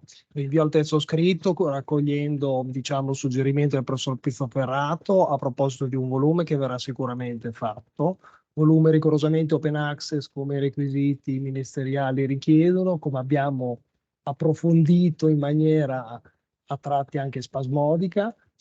E quello che tengo a fare ora, innanzitutto, i ringraziamenti, perché sono veramente tante le persone senza le quali queste 2 giornate non sarebbero state, e anzi, posso dire, non sarei stato qui, non dico oggi, ma non sarei stato qui neanche mai, forse, anzi sicuramente. Penso in particolare, in primis, al professor Carinci, che ieri ha avuto la bontà di introdurre i nostri lavori, e penso all'intero comitato scientifico di amici e colleghi e anche coloro che si sono occupati premurosamente dell'organizzazione, quindi li voglio menzionare a partire dal comitato scientifico, il professor Pizzoferrato, il professor Mainardi, il professor Menegatti, che è il mio decano adesso nel nuovo dipartimento, e quindi a cui sono doppiamente, plurimamente debitore, i colleghi Navilli, Montanari, Battista, Castellucci e non solo costoro.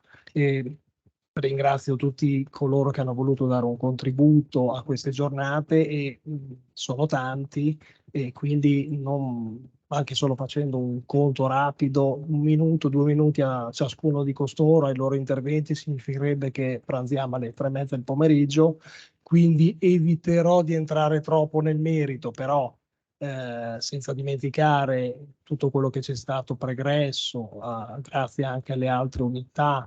Mi riferisco, oltre che a Udine, che è stata menzionata oggi perché si è fatta carico, come dire, di una sessione, non solo, penso anche a Napoli, Pasquale Monda, Maurizio Falsone, Venezia, con quale rivaleggiamo quanto a, diciamo, suggestione della sala, ma non riusciamo mai a vincere perché Venezia è anche il Canal Grande, quindi è proprio impossibile la competizione.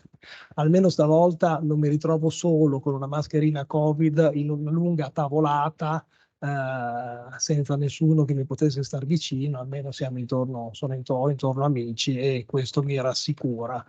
E venendo al merito, rapidissimamente, solo poche suggestioni, cercando di appunto rinviare il più possibile al testo scritto, cercando di mantenere anche un minimo d'ordine, se non altro cronologico, sull'intervento di Pasquale, anzi oso dire la relazione, la suggestione di ragionare di organizzazione come fa il legislatore, diciamo non solo il legislatore, varie fonti europee, e invece che di direzione è sicuramente la strada principale. Certo, siamo in una fase in cui il tema ha messo sul tavolo una grande quantità di materiali, a questo punto non solo giurisprudenziali, riflessioni dottrinali, ma ci sono testi, ci sono norme, c'è bisogno di un passo avanti di coraggio che forse il legislatore italiano non potrebbe avere, ma chissà, non subito, ma quello europeo potrà avere, cioè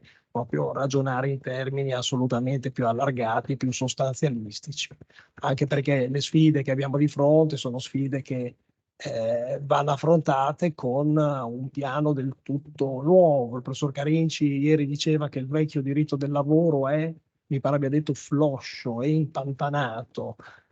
Il vecchio diritto del lavoro è proprio così, ma c'è un nuovo diritto del lavoro, abbiamo visto qui oggi, e infatti la nota non pessimistica di ieri dell'introduzione del professore voleva stressare questo, sottolinearlo, ancora prima di aver sentito gli interventi che poi ce lo hanno confermato.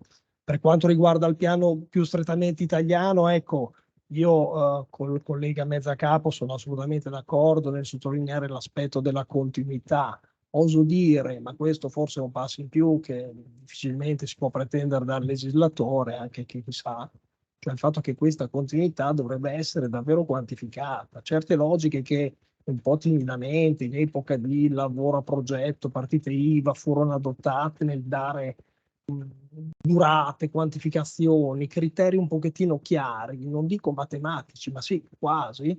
Da un lato è vero, creano comportamenti adattivi degli interessati e quindi ci si pone al margine, al confine tra il più e il meno, la soglia quantitativa. Però le soglie quantitative a un certo punto obbligano, e un approccio di questo tipo che ragiona su pochi criteri, li quantifica bene e costringe, potrebbe essere una logica coraggiosa, ma appunto qui è un passo oltre che può fare, diciamo, il giuslavorista, a meno che non sia nelle stanze ministeriali a scrivere testi, ecco.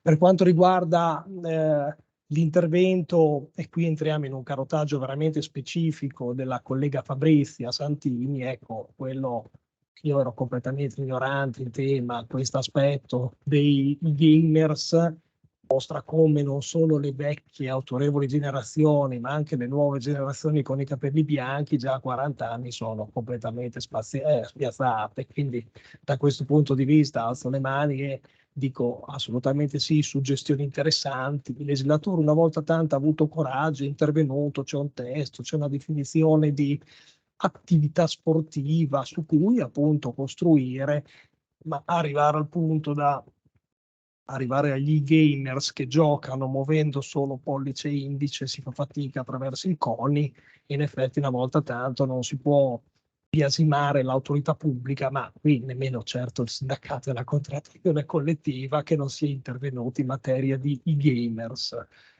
Allargando lo sguardo al piano sopranazionale, il collega amico che non vedevo da molto tempo ed è stata una splendida occasione, José Antonio Fernández Avilés di Granada, noto che anche se diciamo non eravamo in contatto stretto da 10 anni, ha le stesse letture per certi versi, le stesse fonti, penso a Harari, uno dei tanti pensatori che appunto parlando di storia e riflettendo sul passato in realtà fa sostanzialmente il futurologo, e ci ha spaventato tutti, penso l'abbiate letta anche voi, su questi scenari in cui davvero è necessario un nuovo patto sociale per redistribuire le risorse che ci sono, perché ci sono, ma il lavoro non avrà più la forza di reclamarle, perché il lavoro in un mondo di macchine conterà poco. Ecco, la previsione forse è azzeccata, ma in un futuro si spera lontano, perché ricordo quel passo di quella trilogia famosa che accorpa lavoratori e soldati. Non servono più i lavoratori, non servono più i soldati. Purtroppo la recente, ultimi anni, cronaca internazionale ci ha mostrato come in realtà purtroppo i soldati servono ancora, e quindi uno scenario di questo tipo diciamo è prevedibile, ma con una tempistica che forse ci dà il tempo di riflettere, ma anche intervenire con normativa, ecco, diciamo, sul piano lavoristico, e non mi azzardo a riflessioni sul piano della geopolitica internazionale, ma mi riferivo semplicemente ai lavoratori. Ecco, per quanto invece accelero ovviamente con i tempi che ci sono consentiti dall'orario che si è fatto, gli amici e colleghi, amici nuovi e colleghi che sono provenuti dall'estero ci hanno messo in guardia su molti aspetti. In realtà abbiamo scoperto comuni a tutti gli stati e con sensibilità neanche troppo diverse. Ecco, ad esempio, quell'aspetto della enfasi, dell'importanza di organi che non siano ingessati come legislatore, ma che non arrivino dopo come giudice. Penso alle autorità amministrative indipendenti, quell'enfasi che ha dato Marta Otto, cioè un organo, il tema lì era soprattutto la privacy, organismi nazionali e il coordinamento europeo degli enti autonomi e delle autorità in materia di privacy. È una suggestione che sicuramente va colta, e quell'approccio, come dire, etico, detta come va detta, può darsi che un pochettino, senza poterlo dire, un po' già anche i garanti europei sulla privacy ce l'abbiano, perché andando un po' a vedere come intervengono, io mi ricordo già quando non era nemmeno stato approvato il Jobs Act e c'erano già interpretazioni molto diverse, il primissimo organo, ente che intervenne mettendo in guardia su un'interpretazione che poi è stata scartata, cioè interpretazione diciamo pericolosa da certi punti di vista, ecco, il primo organo che uscì con posizioni ufficiali, ma in realtà al limite, se non quasi fuori dalle sue competenze, fu proprio il garante privacy. Quindi può darsi che questi organi, se, e in realtà dovremmo chiedere ai colleghi di diritto costituzionale, se vengono disegnati bene come meccanismi di nomina, come meccanismi, come dire, di equilibri, bilanciamenti e controbilanciamenti sostanzialmente politici interni, cioè non vengono catturati dalla politica, sono organi che possono funzionare molto bene. Ecco. E il resto degli interventi sul piano sopranazionale ha stressato soprattutto il piano delle relazioni collettive. E qui abbiamo la suggestione del collega Delfino di vedere bene che molto ci può essere anche al di là delle hot issues, degli aspetti più discussi, cioè il diritto internazionale, quello un po' più, anzi generale, è un diritto che può dare strumenti interessanti sul piano delle relazioni collettive, ed è un piano, quello che anche il collega Philippe Dorsman ha, diciamo, privilegiato, ricordandoci come anzi il diritto sindacale sia venuto prima del diritto del lavoro, se non altro del diritto del lavoro subordinato in senso tecnico, e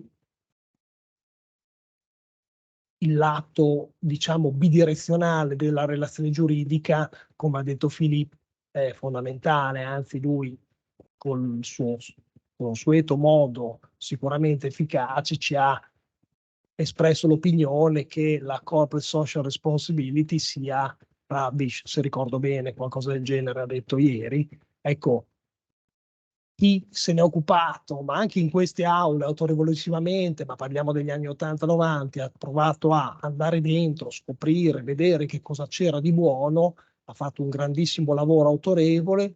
A distanza di 30 e passa anni, in effetti, questo tema della responsabilità sociale d'impresa ha dato poco come contributo vero che sposta gli equilibri del diritto del lavoro, in effetti. Quindi, al di là del giudizio tranciante, viene da essere abbastanza d'accordo. Suggestione interessante anche quella di Filippo su chi può essere tutelato dalla libertà sindacale, quell'aspetto, quel richiama la convenzione sugli agricoli che coinvolge anche i mezzadri e quant'altro, se ho capito bene, diciamo, dal testo inglese.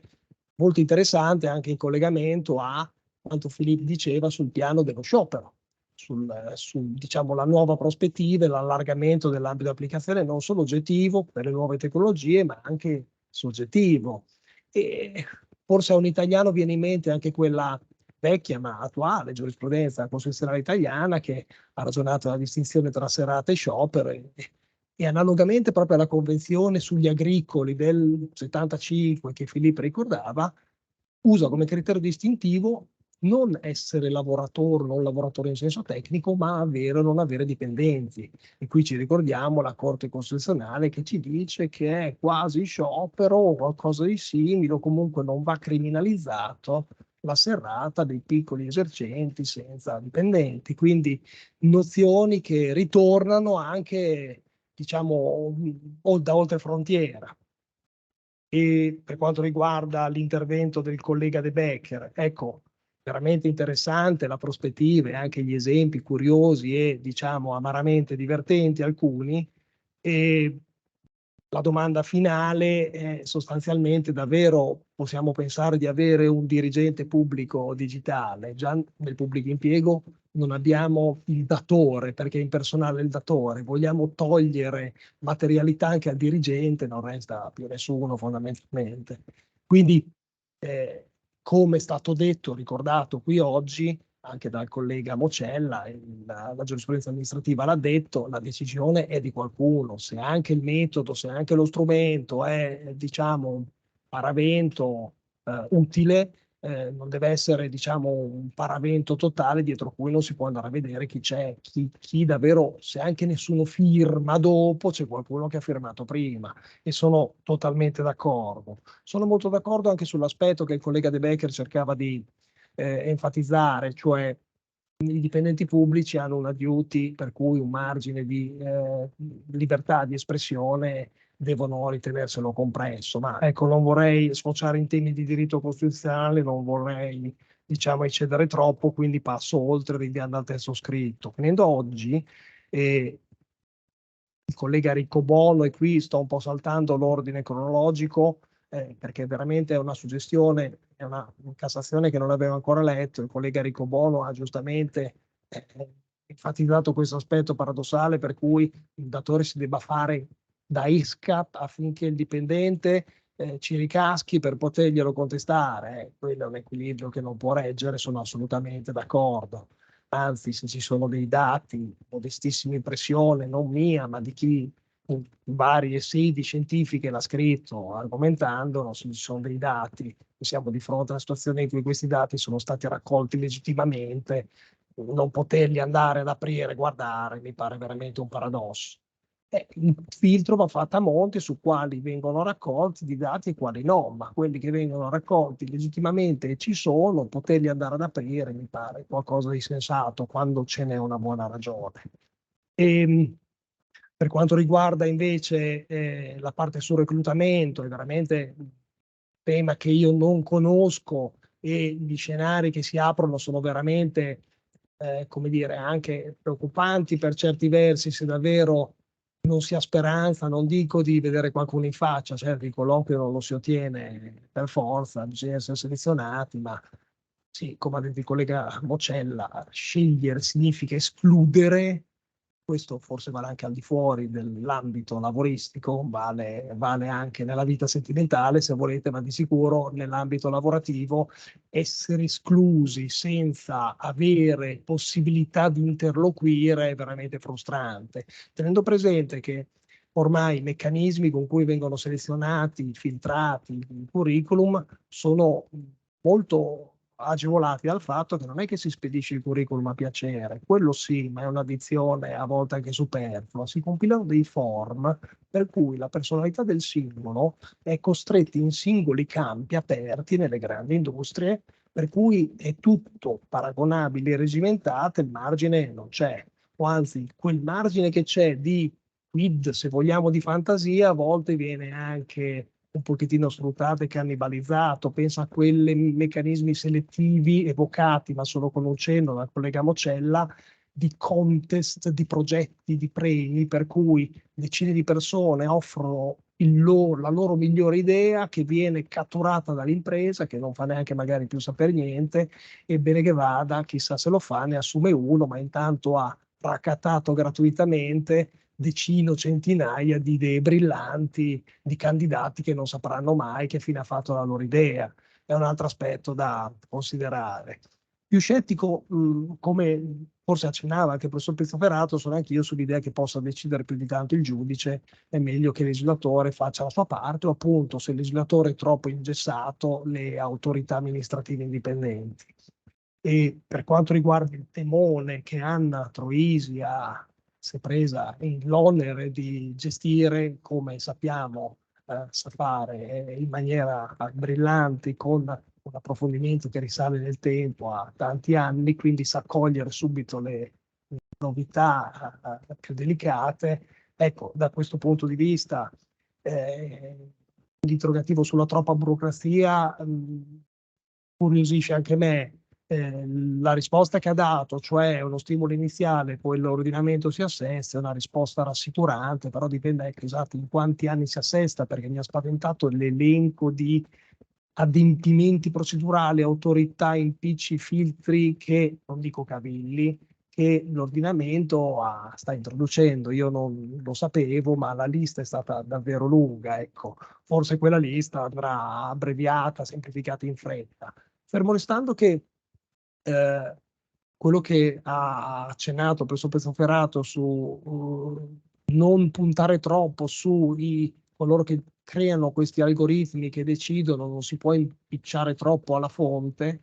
Ecco, da un lato è vero sul piano normativo, e però, e questa è una suggestione semmai, si potrebbe ragionare di fare in modo che coloro che scrivono i software, che ad esempio per i sistemi gestionali delle imprese, non solo le imprese sono clienti di chi gestisce i software, potrebbero essere un utilissimo interlocutore delle relazioni collettive. Adesso io non so se c'è qualche sindacalista un pochettino più lungimirante, se non visionario, che vuole magari cogliere una suggestione tipo quella secondo cui si potrebbe immaginare un software gestionale col bollino del sindacato, cioè un meccanismo, adesso non voglio osare troppo, però immaginatevi una user experience tipo quella del fascicolo sanitario elettronico che in certe regioni c'è, per cui il datore ha il suo account, le risorse umane hanno il loro account, i sindacati hanno il loro account, i singoli lavoratori hanno il loro account, e le informazioni girano non perché c'è un sindacato che manda una mail o una PEC che insiste, gli danno dei dati aggregati o magari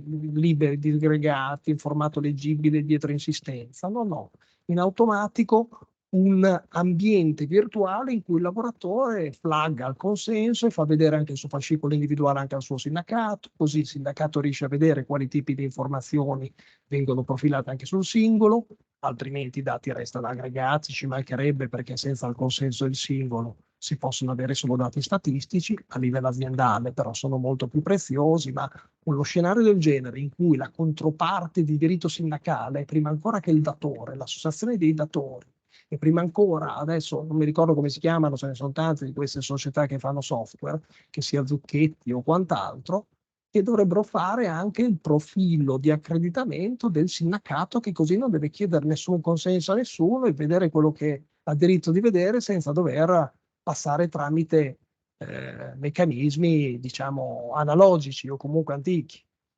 E per quanto riguarda il profilo collettivo, credo, senza poter rispondere a tutte le suggestioni di Barbara, di averne dato una io, ma penso sia un pochettino troppo grossolana per poter essere colta sul piano scientifico, se è semmai una strategia tra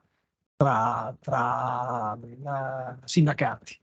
E sul piano finale, ma qui vedo che i tempi si stanno allungando molto, accelero moltissimo, la black box che è stata evocata per il collega amico Peruzzi, ecco, è già una cosa interessante che ho imparato. Anche con la nuova normativa, e di più con la nuova, sappiamo che la black box chiusa, diciamo, a chiave col lucchetto non è accettabile, ed è un passaggio già molto interessante che in un intreccio normativo così complesso non è scontato riuscire ad argomentare, quindi c'è stato bisogno di veramente un approfondimento che abbiamo visto nelle slide e spero anche nel futuro contributo.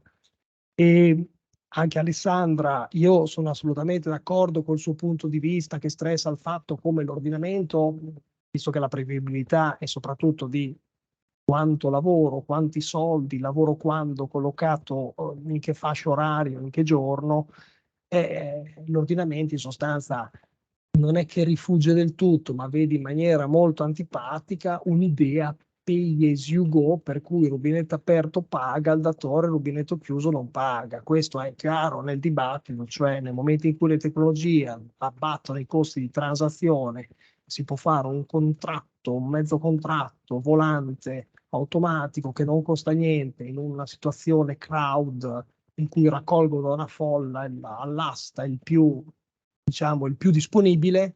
finiamo ad una situazione in cui se si misura solo su base oraria, senza minimi garantiti o con minimi garantiti, ma non si sa, diciamo, scritti dove, ancora peggio se non sono garantiti, ma in realtà la stessa distinzione forse è un po' ipocrita nel momento in cui si disse già nel primo dibattito su questo tipo di contratti, è vero che se non do un minimo garantito, ma ne ho 10 a cui chiedere, uno risponderà, e quindi diciamo il problema si pone in maniera differenziata sul piano giuridico, ma sostanzialmente non troppo dissimile, questo del fatto che non si possa ragionare rubinetto aperto, rubinetto chiuso. Adesso faccio una battuta assolutamente grossolana, a maggior ragione alla luce dello slogan "Labor is not a commodity", che tutti sappiamo, dell'Organizzazione Internazionale del Lavoro.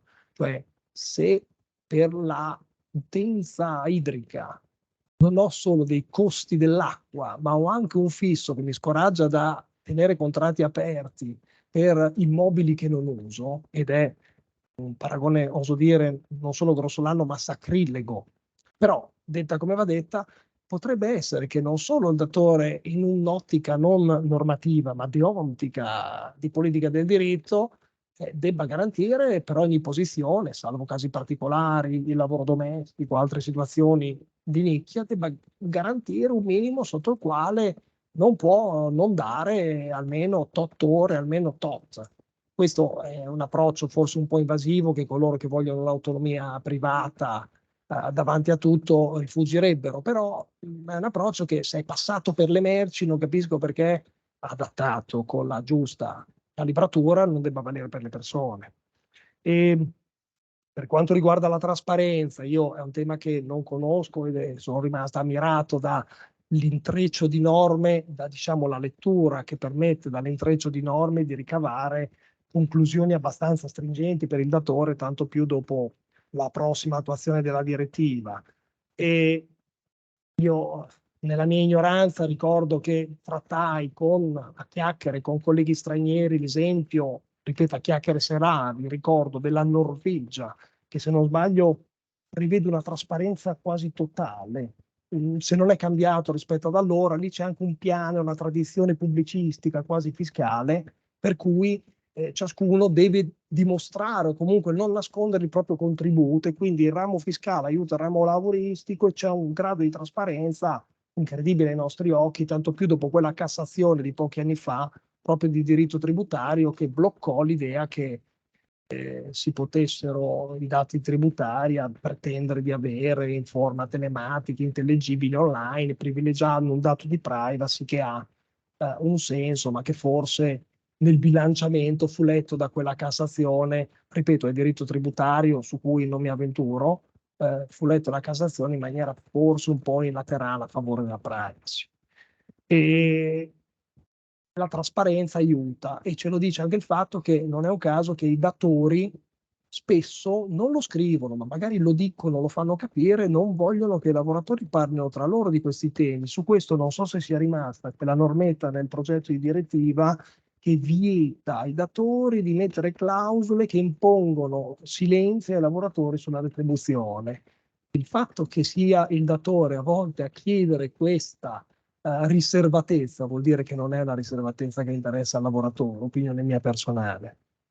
E volando rapidissimamente alle conclusioni, nei miei incartamenti potrei avere invertito e saltato, e me ne scuso finora, ma diciamo sarebbe più grave trattenermi ancora. Ringrazio anche il collega Borzaga per il suo contributo con dati, oso dire, pazzeschi, cioè come la scarsità di risorse impedisca ad un sistema che in effetti in certi posti evidentemente funziona, con numeri 300, sentito bene, e il 30% in 2 province rispetto a tutta Italia, assolutamente incredibile, cioè le potenzialità dell'istituto ci sono assolutamente, e le risorse forse non sarebbero tantissime rispetto a quelle spese, diciamo, ad altro, ma fare, come dire, del benaltrismo è facile, non è il caso di farlo io a quest'ora. E quindi io quello che faccio è ringraziarvi voi tutti per presenti, ma anche i presenti virtuali, anche coloro che